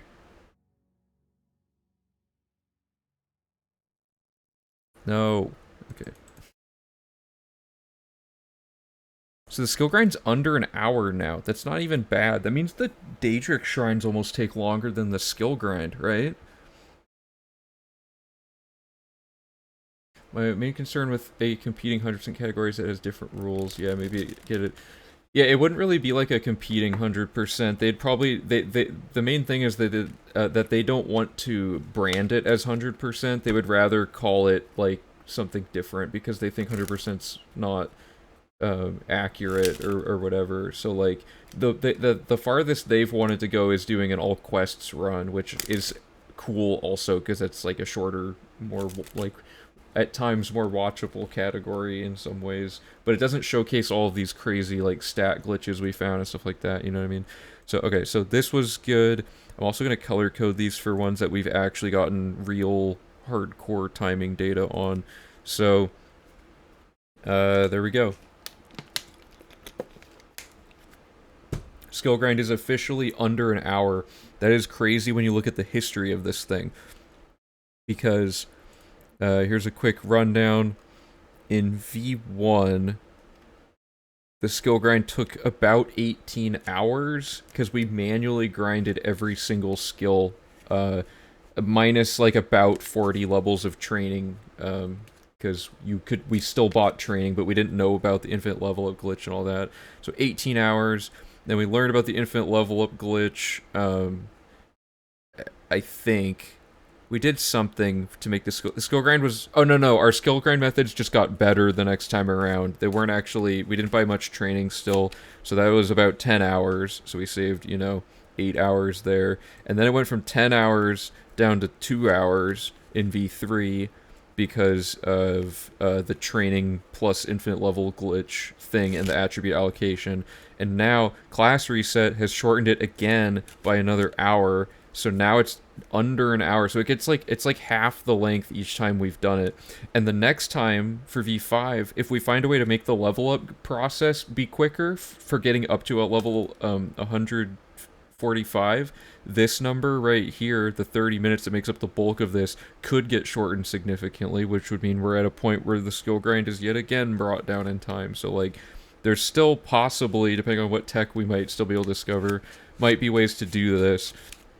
To get it even shorter, but I'm happy with it sitting under an hour. An hour to get every skill up to 100 is like, just... If you were there for V1, you know how how important it is that we're down to an hour on this thing. So, yeah, great job everybody who has been involved in figuring out all the 20,000 glitches that went into optimizing that.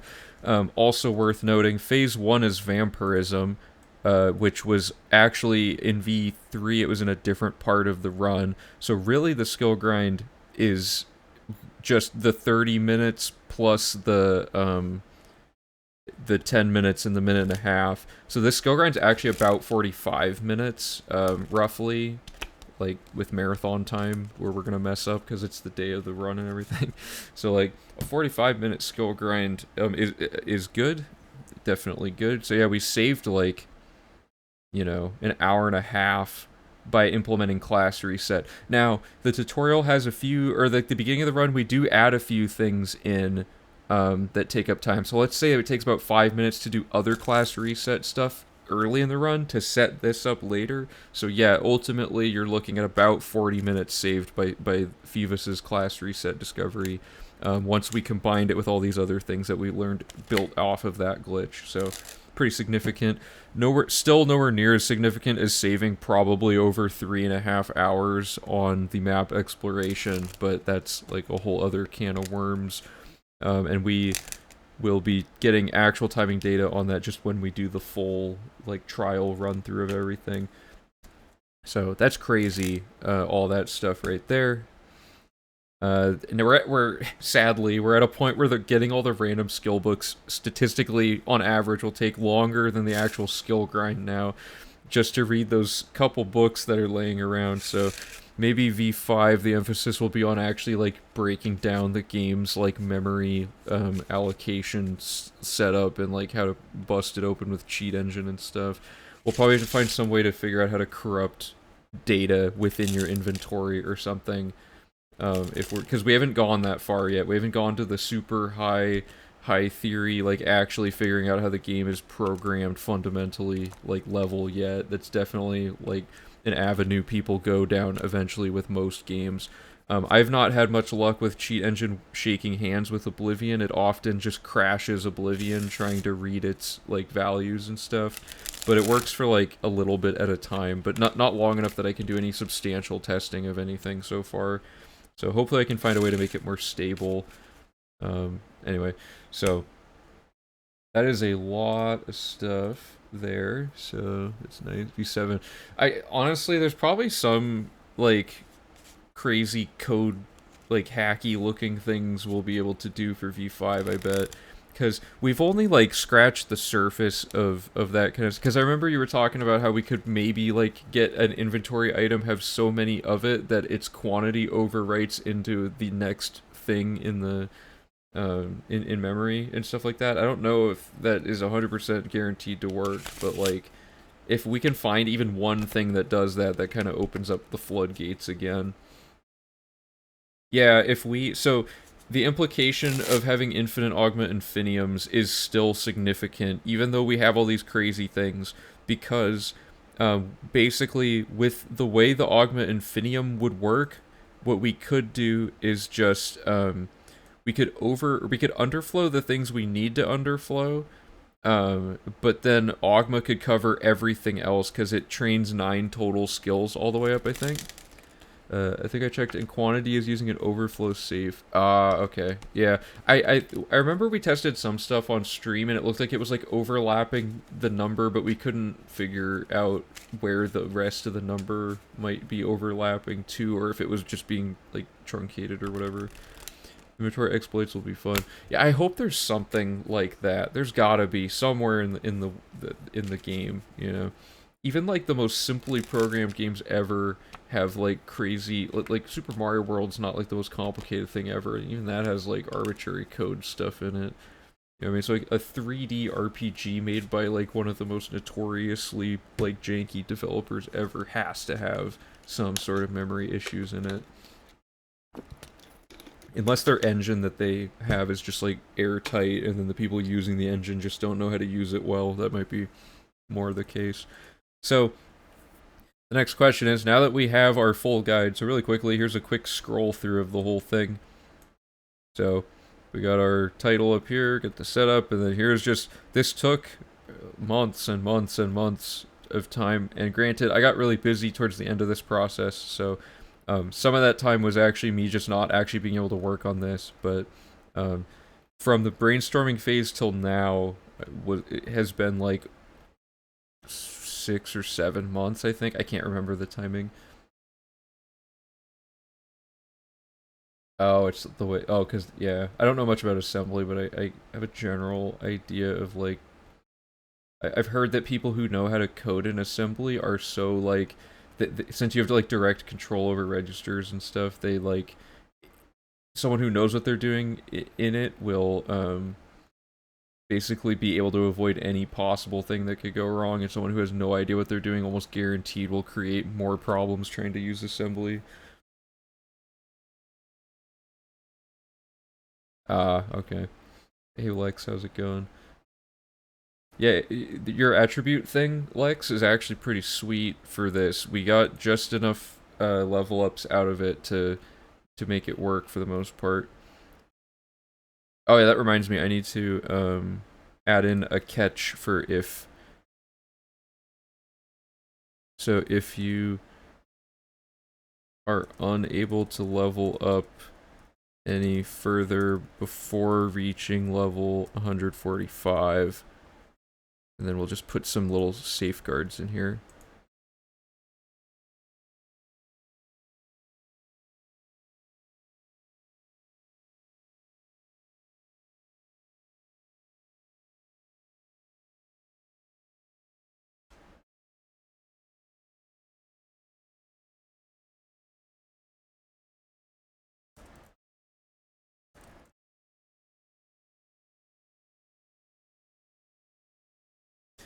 Okay, we'll put a little note in there, and then we'll... I gotta just chuck in this thing here.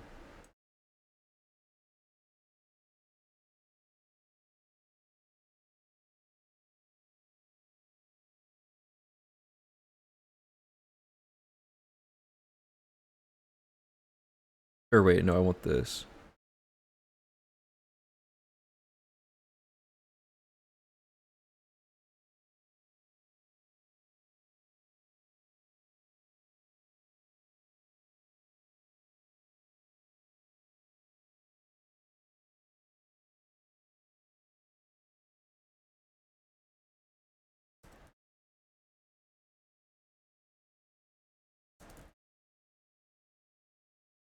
Okay, one other thing to note, I got the super difficult RNG, vaguely RNG heavy timing window on this race reset and class reset on like my second try each time. So that's probably a big reason why that was so, that's probably like the fastest I'll ever perform that.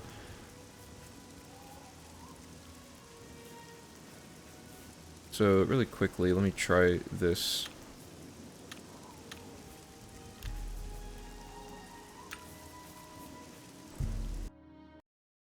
With class reset, I think there's no more level cap, right? Correct. Maybe the ancient augment dupe video can be checked now.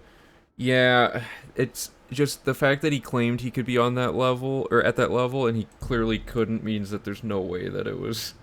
He would have been more excited to show that he found the race reset glitch, if anything. Okay, so all I'm trying to do right now is just double check that you don't actually need to change your class to get the class reset effect.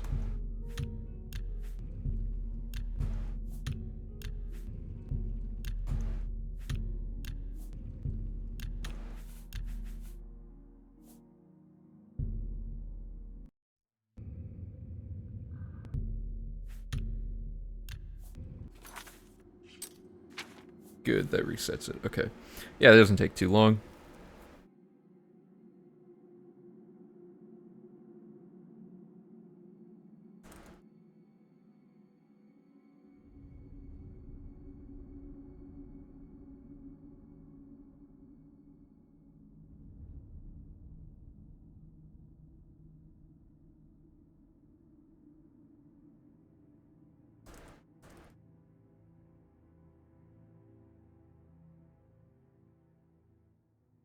Okay, there we go. So, we're at about the 5-hour mark on stream. This is usually the point where I kind of need to tap out because I'm low on energy, although I have about another maybe like 30 minutes to an hour before I need to eat. So what I want to do is, since you're all here, let's do like a quick brainstorming session of what things we need to do before, or I need to do, and optionally other people can help work on if you would like, to do before we get to actually performing V4. There's a lot more than you would think. I made a little cheat sheet for myself for this that I've been working on, but it would be good to have it like more fleshed out, and I'm sure people will have ideas I didn't even think of. So I want to just make a thing here.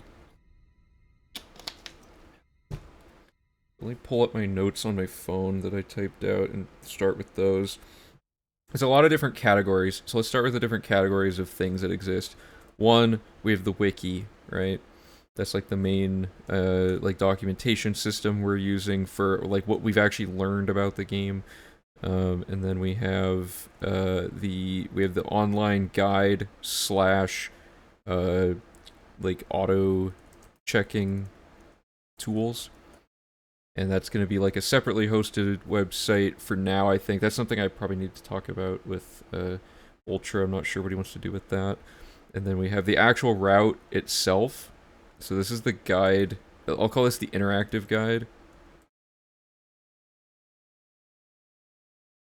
And then the route is just what we just finished the first draft of, so there's a few minor things here.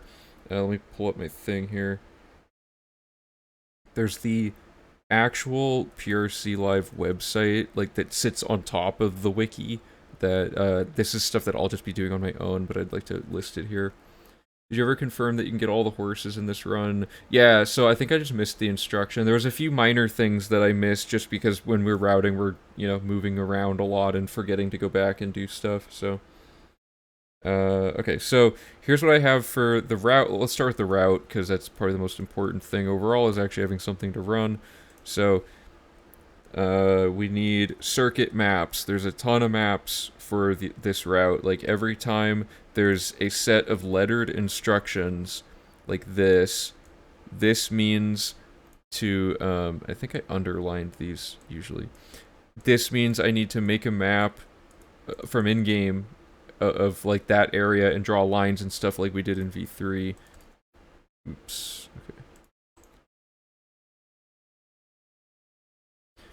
Okay. And this includes the Garridan's Tears map, just before I forget.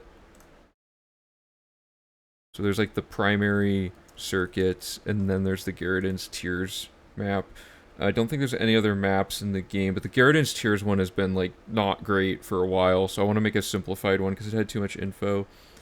We have to resolve all of the notes in the guide. There's a lot of them. So I had to do this in V3 and it took like 20 million years. I mean, there's not that many this time though. But for example, I don't know what this means or why I wrote it. So like, that's my note. I gotta figure out why things are worded strangely. I gotta, homogenizing formatting and wording. So things that are like worded the same or like slightly differently and stuff need to be switched. The form IDs for Nernroot, I gotta ask Ultra about that. So we have like form IDs for all these Nernroot that Ultra needs for the guide, and I'm wondering if we should put it in brackets or if he just needs the info conveyed in some other way. But I don't have all of them listed there quite yet, so I need to snag some of those. And here's a big one. New Nernroot images. So we changed the order of the Nernroot to be way more like mathematically optimal with the traveling salesman algorithm. This now means that the Nernroot are actually in a slightly different order. So any images that showed like how to get to the next one and it's in a different order, those are now wrong and we need new images. So the image of each individual Nernroot up close is like fine, but still not ideally showing like the exact route that you would take. So new Nernroot images is a big one. And then I'm trying to think if there's anything else, because luckily I don't have to do a lot of like dumb busy work stuff like I used to have to do, like actually spacing the document out properly anymore so that it fits cleanly on pages. We don't need any of that now because in the interactive version of the website, it's all just gonna be able to like, it just stretches depending on what region, like window size you want and stuff like that. So I think this is like the primary stuff that I need to do to get the actual route finished up. And then another small thing is warning notes, formatting, and then also dialogue reformatting as well. So I want the dialogue to look like, I did it somewhere in here to show it. I want the dialogue to look like this instead of the word dialogue followed by something. I think it's a lot less cluttered and a lot easier to read if you just see and like tabbing in the dialogue trees so you can see which dialogue trees you're going through. I think that'd be a really nice way to visually show the dialogue. So I want to do that. And then, okay, so that's like the stuff for the route. Then there's the wiki, and this isn't even counting like stream setup and like, you know, the wheel and stuff like that. Like, I'll just put like little placeholders, like the wheel, stream layout, stuff like that. So like, oh, and the timer is going to be a big one. So here's the problem with the timer. Split, comparison, I don't know how to word this. Basically, in V3, every action we did was in a different order and stuff than it is in V4. So for V4, for example, like I was saying before, we saved 11 minutes, or 11 minutes of the skill grind is actually the Vampire Cure quest, which we did in the Dark Brotherhood split of the other run for V3. So that means 11 minutes of this hour here is actually now absorbed into here. So when we're comparing the splits, not only are the splits not even remotely in the same order or even called the same things in some cases, like all the objectives are like all scrambled now. So it's hard to even compare our time. So I want to just make some sort of like pseudo split comparison that kind of approximates V4's objectives in the V3's objectives in the V4 context. Does that make sense? So it's gonna be a little bit weird, and I don't know the best way to do it, so if anyone has ideas for that, I don't know the best way to do it other than just kind of looking manually at everything from each run and like remixing it. I don't even know how to like accurately estimate the time it took in V3 or if it's even worth doing that. The other option is that we take the timing data from V4 and we just scale it all up by some percentage that like makes all the splits like X amount longer than we think they'll take, and make that longest time add up to the 21:47 world record time, so that we're saving a steady amount per split. I don't know. There's no real good way to do it, but anyway, can we make an estimate on percent done and compare that with the time at which that percent progression is achieved? Oh yeah. Oh, I know what you mean. Yeah. The exact percent of completion's a little hard to pin down because certain objectives have more weight than others, and it changes between versions. Like, skills don't take up nearly as much of a percent of the run anymore, so they're not as, like, important, you know what I mean?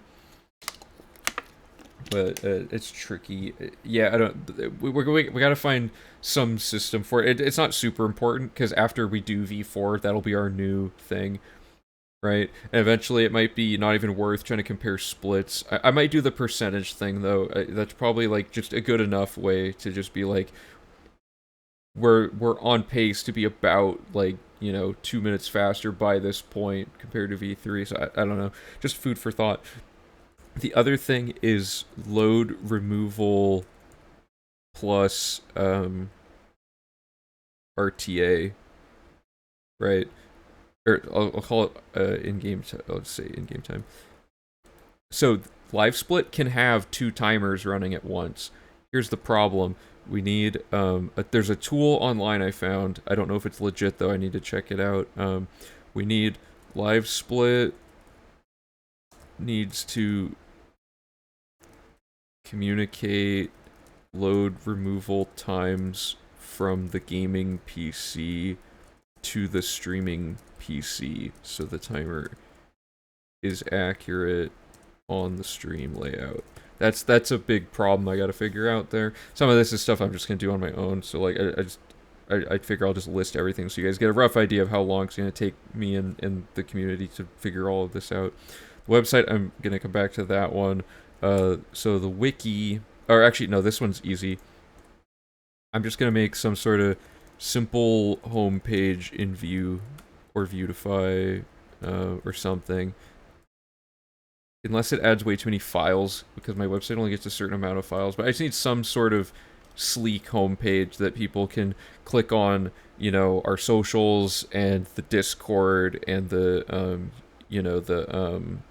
Discord is a social, I guess. The wiki, the run, like all that needs just some front page everyone can click on to get to everything. That'll take me like probably a day or two to figure out because I'm not a web designer. And then the wiki has a lot of things. We need the quest pages, we need NPC pages. We might use USP as placeholders for some of this stuff. For now, just so we can get the run going quicker, because we don't necessarily need homebrewed pages for everything. Skillbooks page. Because the idea is that when you're clicking on everything on the guide, you need to be able to click on it and get to the a page explaining how it works. I also, for the sake of the viewers, here's what I'm thinking. Chat command layout, yeah, chat commands based on live split. So basically, every time we get to a split where tech is going to happen, I was going to write down all the glitches used in that split and have a series of, like a batch of chat commands listed, so if people want to know what's going on, they can just type in each of those things that are listed on a little banner underneath the timer. I think that'd be kind of cool. The problem is I don't know how to make that, like, actually change depending... Like, Live Split probably has some sort of, like, API or some functionality where it can, like, send a signal to other programs where they go, okay, a split just happened, which means we're here, so now we're, like, there's probably some way to do that. I think that'd be better than trying to live commentate every single thing we're doing, because it's so dense that it's hard to even tell what's going on sometimes. Like, it's hard to even, like, play it, let alone say what you're doing as you're playing it, I guess is what I'm trying to say. But that's something to consider. So there's that. The wiki is pretty far along. There's a few things I'd like to update about it though. Also for my sanity, I'm gonna make a miscellaneous one. We need to Imperial Dragon armor, 45-second timer mechanic breakdown. The skill grind page is extremely obsolete. It might also be good to have like a general V4 primer for people so they know what they're looking at when they're watching this, which could be kind of cool. And like, yeah, there's item pages which aren't super important. But the wiki's like a new thing, and there's a lot of stuff that we have in it already, but it's still, there's so much left. Like, I basically want people to be able to, first of all, this was the most important page. I want people to be able to see the requirements for the run. So when they join the stream and they have no idea what's going on, they can type, you know, exclamation requirements, and it shows this. They can see everything going on. And then, and like an exclamation V4 that gives them the primer. So I want each thing to have a page when you click on it that breaks down how that objective works. I haven't gotten there yet. But like, for example, quest completed, I give a breakdown of how quests work. I give like mechanics of how quest optimization works, and then a list of every single quest in the game. And some of them have pages so far, but most of them don't. So like city quests, I've only written down canvas the castle, and I haven't even finished the page for it yet. But like there's a few I wrote. Yeah, like it tells you all the dialogue and everything, what stages happen on which instructions. I need to do this part. This is like a top priority because we're at a point now where V4 is so interwoven, it's hard to remember exactly what minimum steps were required for each quest if we don't do it now. So I need to get this. This is like the main thing for the wiki, because if we can remember all of this stuff for V5, it'll make it way quicker to have a turnaround for V5 instead of being like, well, having to like pull apart V4 to figure out what's going on. So I'm just gonna do that. So the wiki has just like a ton of stuff. If anyone likes writing wiki pages, we have some stuff set up, like info boxes for certain pages and things. Feel free to join the Discord and talk about wiki editing stuff if you would like to contribute to that. What's the other thing here? Okay, so the interactive website. So big step, convert the entire guide to HTML. This has to be done after we finish all of the route tasks. So we can't do this for a while. We can do some of it, but not all of it. Alright, cool, nice. Yeah, I'm trying to get like I'm basically trying to get it set up in a way where we can just like churn them out formulaically. So like we just pull all the same info like for each thing, so we don't have to like think much when we're writing each quest article. It's just like copy all the quest stages over, mark all this, you know, like the only part that would require much thought is the mechanics page, but we can just fill that out later. You know, like for now the main thing is just listing the bugs that can go wrong with the quest, what the stages are that we're performing on it, and what total stages and other debug info exist that we need to list. Interactive guide and the auto-checking tools has... oh yeah, we need to verify... I think we did this today, didn't we? Verify that all the requirements track correctly, like across all the tools and stuff. So Ultra made a tool that interfaces, I think, with Valorant's save file reader. There's like a bunch of tool related things I need to get good at, basically, that I have not immersed myself in fully, because we have a lot of them now. And that's another thing is how can we make the usage of all the tools for the run as simple as possible, right? So we want the luxury of all of these great tools we have, but we want it to be in a way that if we have it working on our setup and it's like it took a lot of like smart programmer people to coordinate all of it and get it all configured on one like computer to run it, you know what I mean? Like a casual random person watching the stream that wants to partake in the run might get overwhelmed trying to like link all that stuff together and stuff like that, and like I don't know, we got to basically find a way to make it accessible for people like me that are kind of dumb and like I don't know how to like use certain types of things and stuff like that, like because we have like 3 or 4 tools now. It's like eventually ideally we'd have it all be one big tool where everything's like all linked together, because like we already have the guide being able to link to the wiki theoretically and stuff like that, so like the route and the wiki are kind of like already one tool, so people don't have to know how to jump between them and stuff like that. I was thinking about setting up the Save Reader tool on GitHub pages. Oh, yeah, that could be good. That's probably the simplest way to do this, is to have each tool that can work on a page just be a page.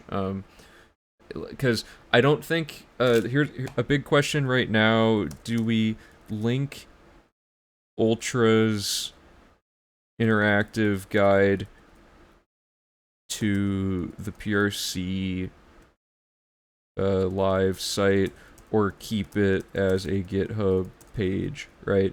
That's a big question. I think it's simpler for now for each developer that is comfortable in their environments doing their things on GitHub, keep everything localized there.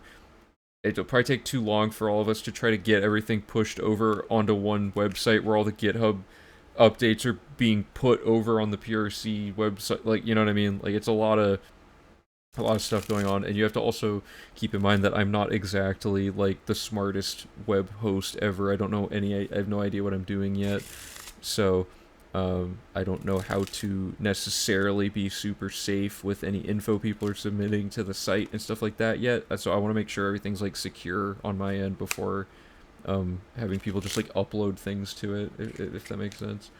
Because I know that a lot of this stuff uses like IP addresses and things like that, so we gotta be kind of careful with that. But I also might just be insane and it's not a problem at all. There's also that possibility.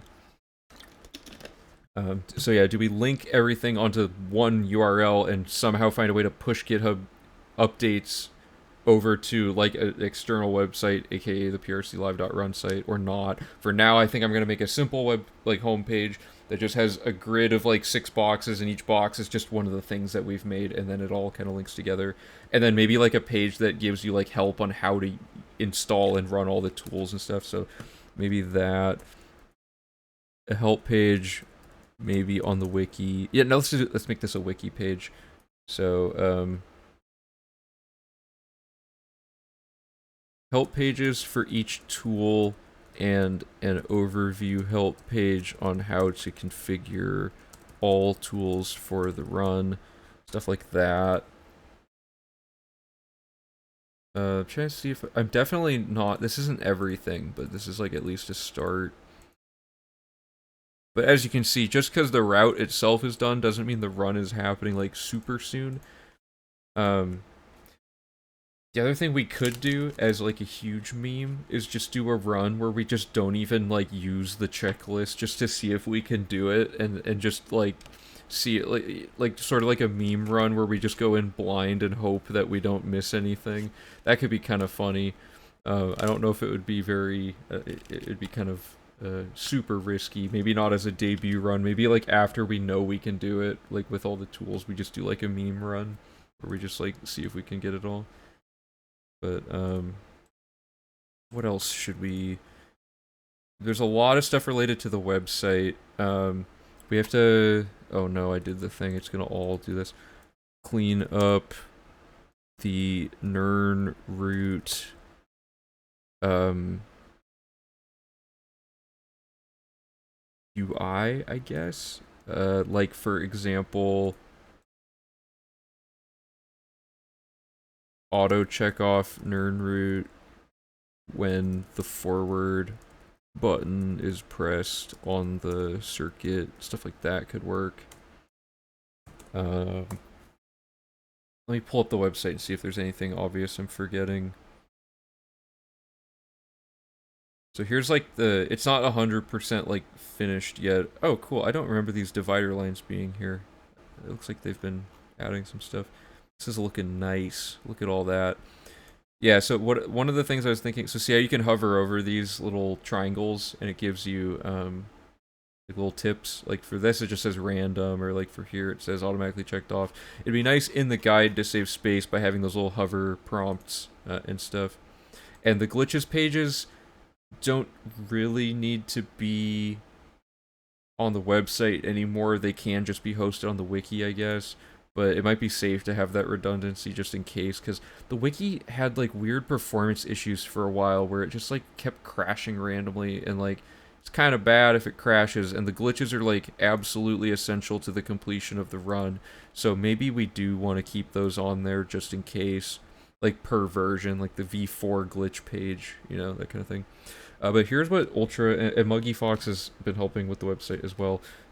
So here's what has been figured out so far. Oops, the casual guide. So, you know, we have this, so you can like collapse sections as you go through it, so you don't have to scroll a whole bunch. We can have images like embedded in the page, which is why I'm going to make all those things. We have the save number tracking thing, which is great. You can click on a location and it shows you on the map what location it's talking about, which is like unbelievably helpful. You can click on it to check it off, stuff like that. I'm trying to think, like, I almost want to say for the ease of the use of this, it might be best to have it be opposite. So when you click on the whole term, it checks it off, and if you click like a little icon next to it, like a checkbox, like maybe it could have like a little question mark next to it or something. When you click on that, it pulls up the expanded info on the right or something. But I don't know, not 100% sure if that's the best way to do it, just because it's hard to like quickly check the boxes versus just going boom boom boom and clicking on the terms. Although it would be kind of annoying. It'd be inconsistent because like the NPCs, if you click on them, they go to these pages like this, right? So I don't know. I guess the real question should be, what's the minimum we need to have added left to make this work? Because there's a bunch of stuff here that is like the sharing stuff. Oh yeah, I personally just have to learn how does the sharing feature work for the audience? And the other question is, does the audience, like how badly do people want to see the progress being checked off? I assume it's super fun to look at, like, and see us filling it out as we go. And, you know, Ultra spent a lot of time making all this work, so I want to make sure we utilize it. There was something about the map, I can't remember. Just general like UI polishing, I think. Like there's some things that are a little bit strange about it, you know what I mean? Like clicking to select a location maybe should not happen all the time. Like it should be one click to check, and maybe double click does the other feature, that kind of thing, because it's more often you'll want to check something off than you'll want to compare the distance between two things, like by doing that and stuff like that. But I don't know. It's all looking pretty good. I haven't checked out this page in a hot minute here. Yeah, we got like stuff like this going on. I don't know, what do you guys think? Double click on the map also selects the text. Oh yeah, you're right. The little bit up there. Oh cool, he made that hide. That's nice. Yeah, the only thing formatting wise missing from the main guide, I guess, is just the little triangle things. We can just chuck those around. Oh, and the fact that the glitch links go to an external page is kind of rough instead of popping them up over here. Oh, wait, that one does it. Okay, I don't know. But yeah, this is all looking great so far. I'm so happy about all this.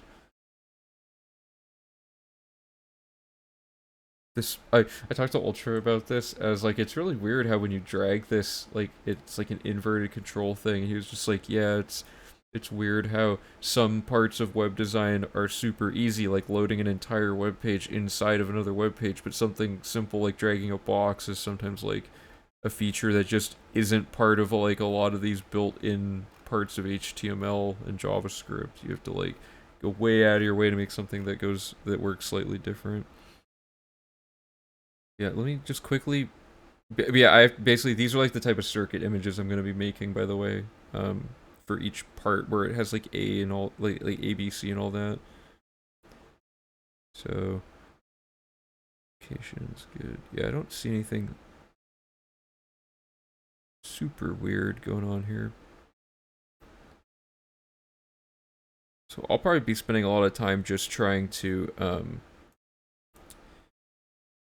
like get everything into the HTML format. So yeah, does anyone have any other ideas for things that they think would be beneficial, especially like in the realm of as a viewer or like as a runner who doesn't already know what's going on? Is there anything that you would be like, this would be massively helpful if they would just do this? You know what I mean? That's the kind of stuff I'm looking for, is like, how do we make V4 capitalize as much as possible on the accessibility factors, so that when people show up for the run and they're like, whoa, this is so cool, how do I, like, you know, how do I see more stuff like this, or how do I play this run? Like, I want it to be like, here's a link, and it just, like, they get walked through it, like, without having to do hardly any work, you know, well, on their end. I mean, obviously, like, it takes a ton of work to get this set up, but what else could I don't know. I think we're like pretty money on everything so far. Everything we've added is like is just great, you know. Is there any other, am I missing any categories of anything? I mean, the stream setup stuff, you know, we're gonna have some kind of dumb promo video for fun again. Uh, the wheel. Is there anything you guys didn't like that was on the wheel? Because we like to kind of update stuff each time. I don't know what. It seemed like most things on the wheel were well received last time. I don't know if there was any like complete duds. This arrows that follow you along the page. Maybe add a kind of tutorial into this page. Oh, on the. Oh, you mean like it tells you like how to interact with it or something? Like a top of the guide thing that's like how to use this guide. I might write a wiki article that tells you how to do that, because like having formatting stuff, I think a help page on the wiki is simple enough that people could use that as their walkthrough. But yeah, maybe having it on the main thing would work. Thoughts on speedrun channel where for Oblivion you just open the console and set the main quest to complete and upload it as the new world. So Sandy already did that. There's a category just called yeah, Sandy did like the, I don't know what he called the category, but he just did see like the complete all quest stages and pressed enter and was like, yeah, new world record. Yeah, trying to think if there's anything else really quick, any that were bad, uh any we should bring back. And most importantly, how are we going to manage the wheel on top of the chaos of the actual run itself? That's a big consideration to make. So, I don't know. That. A lot of this stuff is like for me to figure out. Like pretty much these three are like entirely me just like trying to figure stuff out. So I won't worry. You guys don't need to worry about that too much. I'm just kind of, it helps me to kind of think out loud with people to bounce ideas off of sometimes. So um yeah, I want the chat commands thing is a big one. Maybe you should pre-plan sections of the run where it's more feasible to run the wheel. That could also be a thing. Yeah, like we queue up a bunch and then we run the queue, like for parts of the run that are boring. That could be good. I'm worried people will be a little disappointed if they donate and then by the time their wheel spin shows up, it like they like had to go or something though. I'm a little bit worried about that. You know, we could go the true like the whatever it would be called, like just the hyper YouTuber strategy and mint an NFT of every wheel spin. Maybe we'll just go that route and then and just send it to them, you know. adding things that you have to perform in the run. Yeah, so the main thing is we've always tried to keep the wheel separate from the actual execution of the run, because I feel like, barring a few times where we'll, like, just for a split second lose, like, a couple seconds for a gag, but, like, typically we want to make sure the run doesn't get sacrificed. The wheel is more there to kind of pad out the times where the run can be a little tedious or boring to watch. You know what I mean? Yeah, that's a good idea. Yeah, it'd be cool actually to have the wheel spins queued up like on a little panel on the left or something as well. Yeah, I might look into. I don't know how I would set that up, but that would be cool. Uh, Wheel spin queue in stream layout. Have the wheel open or closed for certain parts of the run.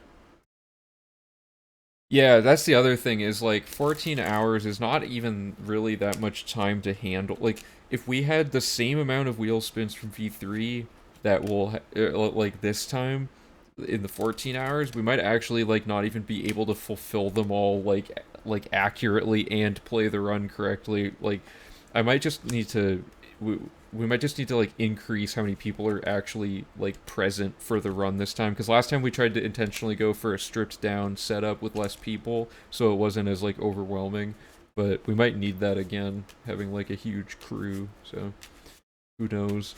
But yeah, I like the idea of the wheel being available during certain parts of the run, at, like, maybe a countdown or, like, a rough countdown of when the wheel is going to be happening so people kind of know. But yeah, last time, pretty much everyone played the game at some point, right? Even if it was only for a little bit. But we might need, like, a dedicated wheel person. Oh yeah, the mic issues, table bump. Yeah. There's definitely enough money in the stream budget now for me to buy, like, shotgun mics and a good audio interface. Because we like the YouTube ad revenue has just been like every couple months it'll just drop like some amount into our stream fund, which is pretty nice. So between that and of course like all the I have to start calling them tips. I heard you can't call it a donation because you're not technically a non-profit. I think that's like a rule or something.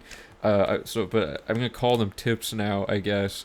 But all the tips and stuff from people before definitely add up to a lot as well. So like, yeah, our stream budget's pretty high for like focusing on tech setup this time, because last time we had to focus pretty heavily on what was it? Well, the main thing is I wanted to get a better stream and game computer for this, but I just still can't because you still can't find graphics cards anywhere. But I was gonna build like a little build that runs Oblivion decently well, and or like modern components that just obliterate the loading screen times, and then like, you know, a stream PC that's like actually good. But oh, they're coming down finally? Okay, that's not too bad then. I might actually look into that, because the stream PC was just gonna be like funded by myself, but like the Oblivion specific computer I think would be fair to pull from the stream funds, you know? Because they're not gonna be like crazy. Okay, let me write that down then. Finally build a stream Oblivion PC.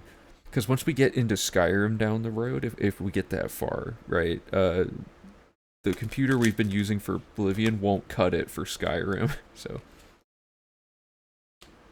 Oh, that's not even bad then. Yeah, okay, I'll look into that.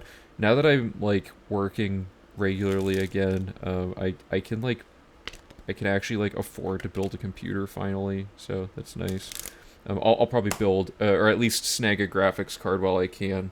So, the 3080 is like, what's a graphics card that isn't or that's like slightly overkill for rendering like Oblivion and Skyrim loading screens and stuff? You think like, or not loading screen? I don't know what I'm trying to say. I'm trying to figure out like what components, because I figure like if you just get DDR4 RAM, that's enough RAM to like, and it's like 16 gigs of RAM. That's like plenty for Oblivion, right? And you don't, yeah, right. You don't need a 3080 for Oblivion, but I don't know what I would need. Like I got encoding issues on this laptop graphics card, which is like a 30 something RTX. Yeah, so like 3080 would probably be good for like the actual stream PC since it has to like encode things, but I don't know what to do. Like, I don't know. This might just be like a thing. Like, I don't want to just like ask a million questions about how to build a PC because it's well documented and I can figure it out. I was wondering if off the top of your head anyone knew like a recommended graphics card for like optimizing it.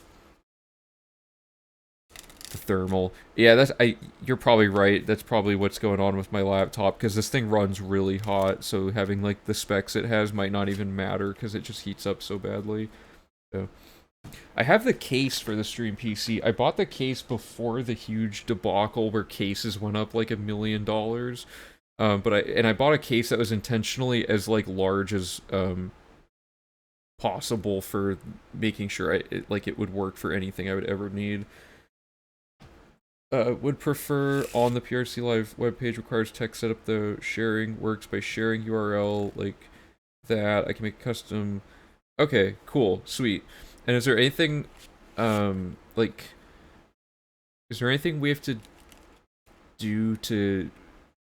I don't know how to word it. For starters, what's the main like why do you prefer it to be on the main PRC page? Is it just because it's a cleaner implementation, or is there like some limit with GitHub pages, or is there just some way that it makes everything easier on your end to do it that way? I guess it's all unified. Okay, cool. Oh, one quick thing about this. I have no idea how this works, but removing the index.html from wiki URLs, I want to clean up that because I just think having smaller wiki URLs will look cleaner because they all right now have index.php. Sorry, not .html. Oh god. Okay, there we go. They all have this index.php thing, but I'm also worried I'm gonna like just destroy the wiki trying to run some script that like fixes that. So I don't know about that, but yeah. Okay, cool. So on my end, what do I have to do on the computer that would be sharing the progress to that share code? Assuming a patch, you need HT access to remove. Yeah, so we have that like on the I used a web host that had a way to install MediaWiki automatically, and the way it was installed, it does have the htaccess file and everything. I'll have to double check again though. It's been a while since I've looked at the web files for it. Also, is there a good tool for editing website files? Like, I know people used to use a thing called like FileZilla or whatever. I don't know if that's even good though, because I don't know anything, and it was like years ago. But like right now, I'm just painfully, just like sometimes if I need to edit like the htaccess or anything like that, I just like open it in the browser and it says not to do that for certain types of files. So yeah, I don't know. But anyway, so yeah, there's not like a whole lot to get done. I mean, this looks like a lot, but like, you know, it's not too bad. The main thing, since you're here, Ultra, really quick, so you wanted me to mark all these form IDs. Do you think it would be useful to you to have the form IDs written in brackets like this, like next to the NERN root for each one, even if that looks kind of messy for the audience viewing it? Or I could use like some sort of unique character that's not happening anywhere and put the form ID like that, and then we could just run a thing that parses those all out or something. Because I remember you said you had a way to like read stuff and like kind of parse it into HTML in some cases. Is there something that makes it extremely easy for you to utilize the form ID info for these NERN root? Because right now I imagine this is probably the worst way ever, is to have it be a Google note. There's no setup for save sharing? Okay, sweet. And that tool that you made, Ultra, like the one that you made a new update to fairly recently, I can't remember the name, like what we called each of these things. The automatic save uploader or whatever. I I just don't know exactly how to use it. Is there like a README or something that I can look at, or like what info do I have to input into this thing? I haven't really checked out a whole lot of it yet, because I've been doing so much of the routing stuff. Main page. Oh, okay. I'm dumb. I'm so sorry. Okay,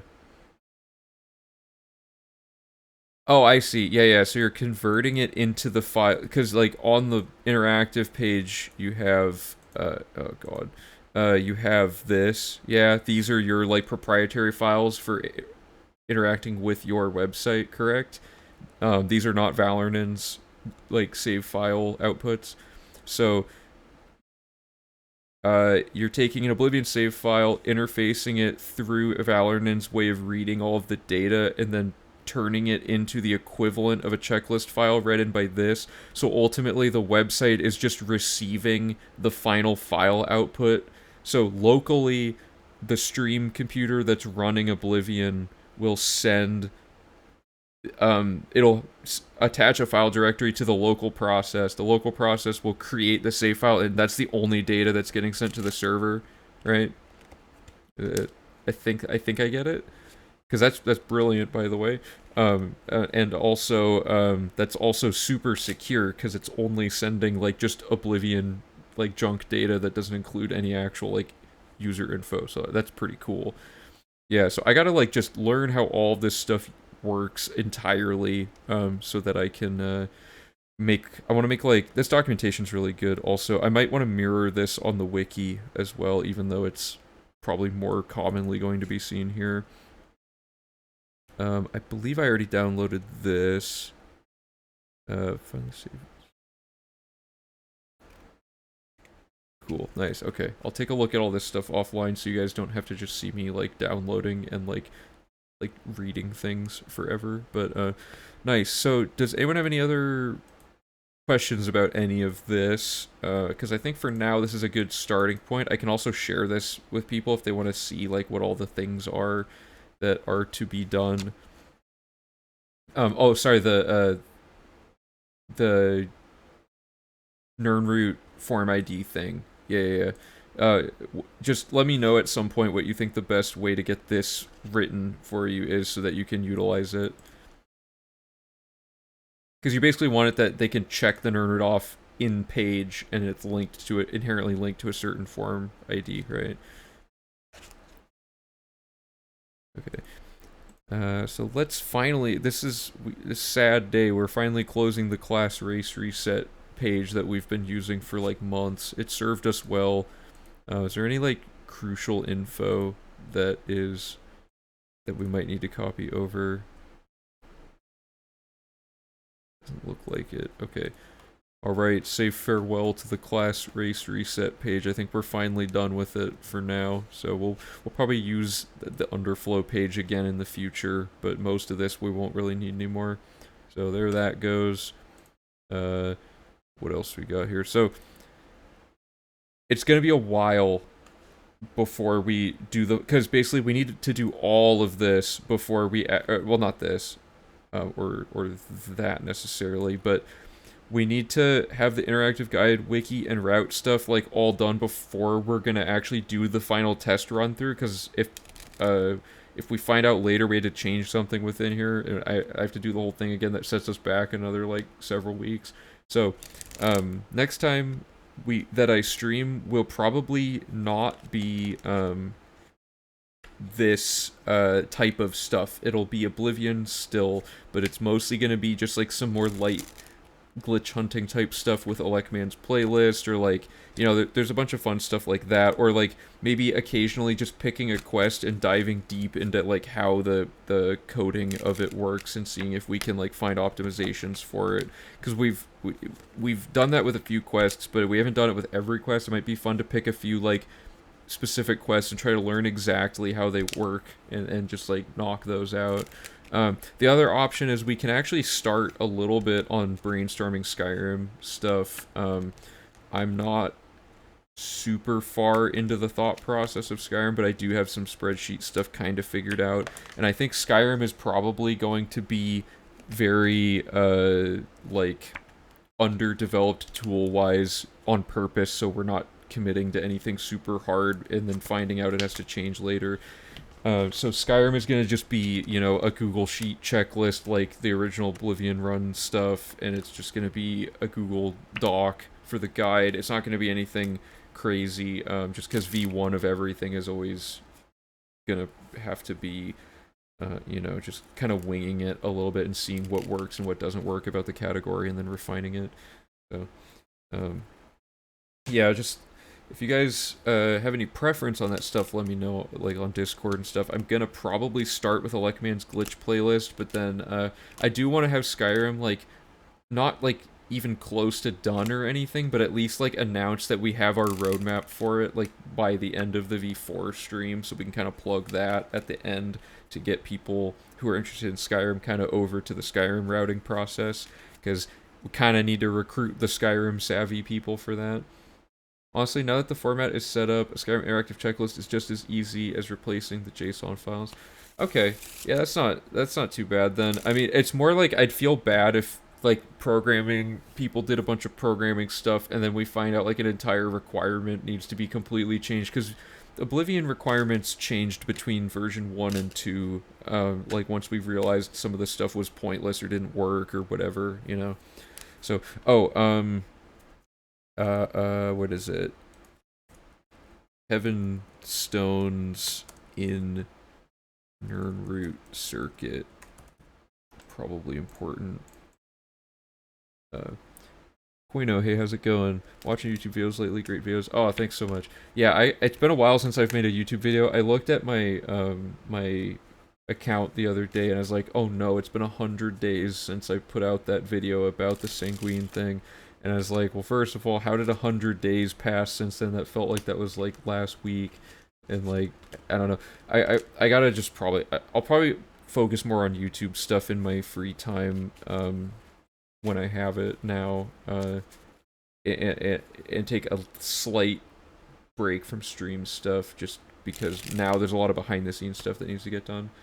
So, anyway, I've probably rambled for long enough. I'll share this page with people, if they want to see kind of what's in store for us leading up to the V4 actual, like, run itself, and I'll just say, like, test run when all other tasks are completed. Okay.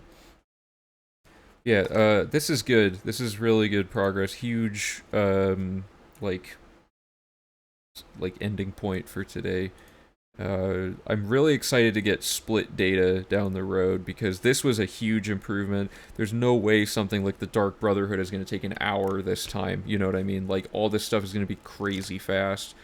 So, yeah, I'm going to call it for today, but, yeah, thanks a ton, everybody, for hanging out today. We got a lot done. It was a good 6-hour stream. Sorry about the, delay between last stream and this one. I tried to, like... I was gonna do it last weekend, but I was just, like, so burnt out because I had, like, a bunch of extra hours I picked up for work that week. So I have a lot of energy this weekend, finally, so I was able to do a longer stream like this. I'm hoping to carry that momentum forward and try to make it more regular again on weekends, but I don't know. Some weekends I'm just, like, dead, you know what I mean? So, now that we're at the next big phase, I think I'll get a second wind for this stuff for sure, to kind of power through, because now there's a lot of variety of tasks to do as well, on top of the just regular route stuff. So anyway, I'd like to thank Benjamin and Marco both for the follows today. Appreciate the support, guys. And also to everyone for hanging out and providing ideas and, like, saving the day in a lot of cases today. So yeah, thanks a ton for all the help. It's really fun working on this. So I will try to be back next weekend if I can. There's a weekend coming up in June where I'm not able to do anything, but I'll try to make it more regular again now that I'm getting energy back. So, yeah, sorry for leaving right when you got here, but, yeah, I'm heading out for today. So, yeah, thanks again, everybody, and, check out the Discord for this list if you'd like to see kind of the progress of these things. I'll be checking them off as we go, and stuff like that. So, yeah, Discord, and then you got the YouTube channel if you want to check out some of that content about, some of the major discoveries we found. I'll probably make a video on class reset slash the new, basically the new skill grind. I'll probably make a video about that. That'll be the next thing, because that's like the most significant like tech that's been found in a while. So, all right, thanks again, everybody, and I'll see you next time. So, bye.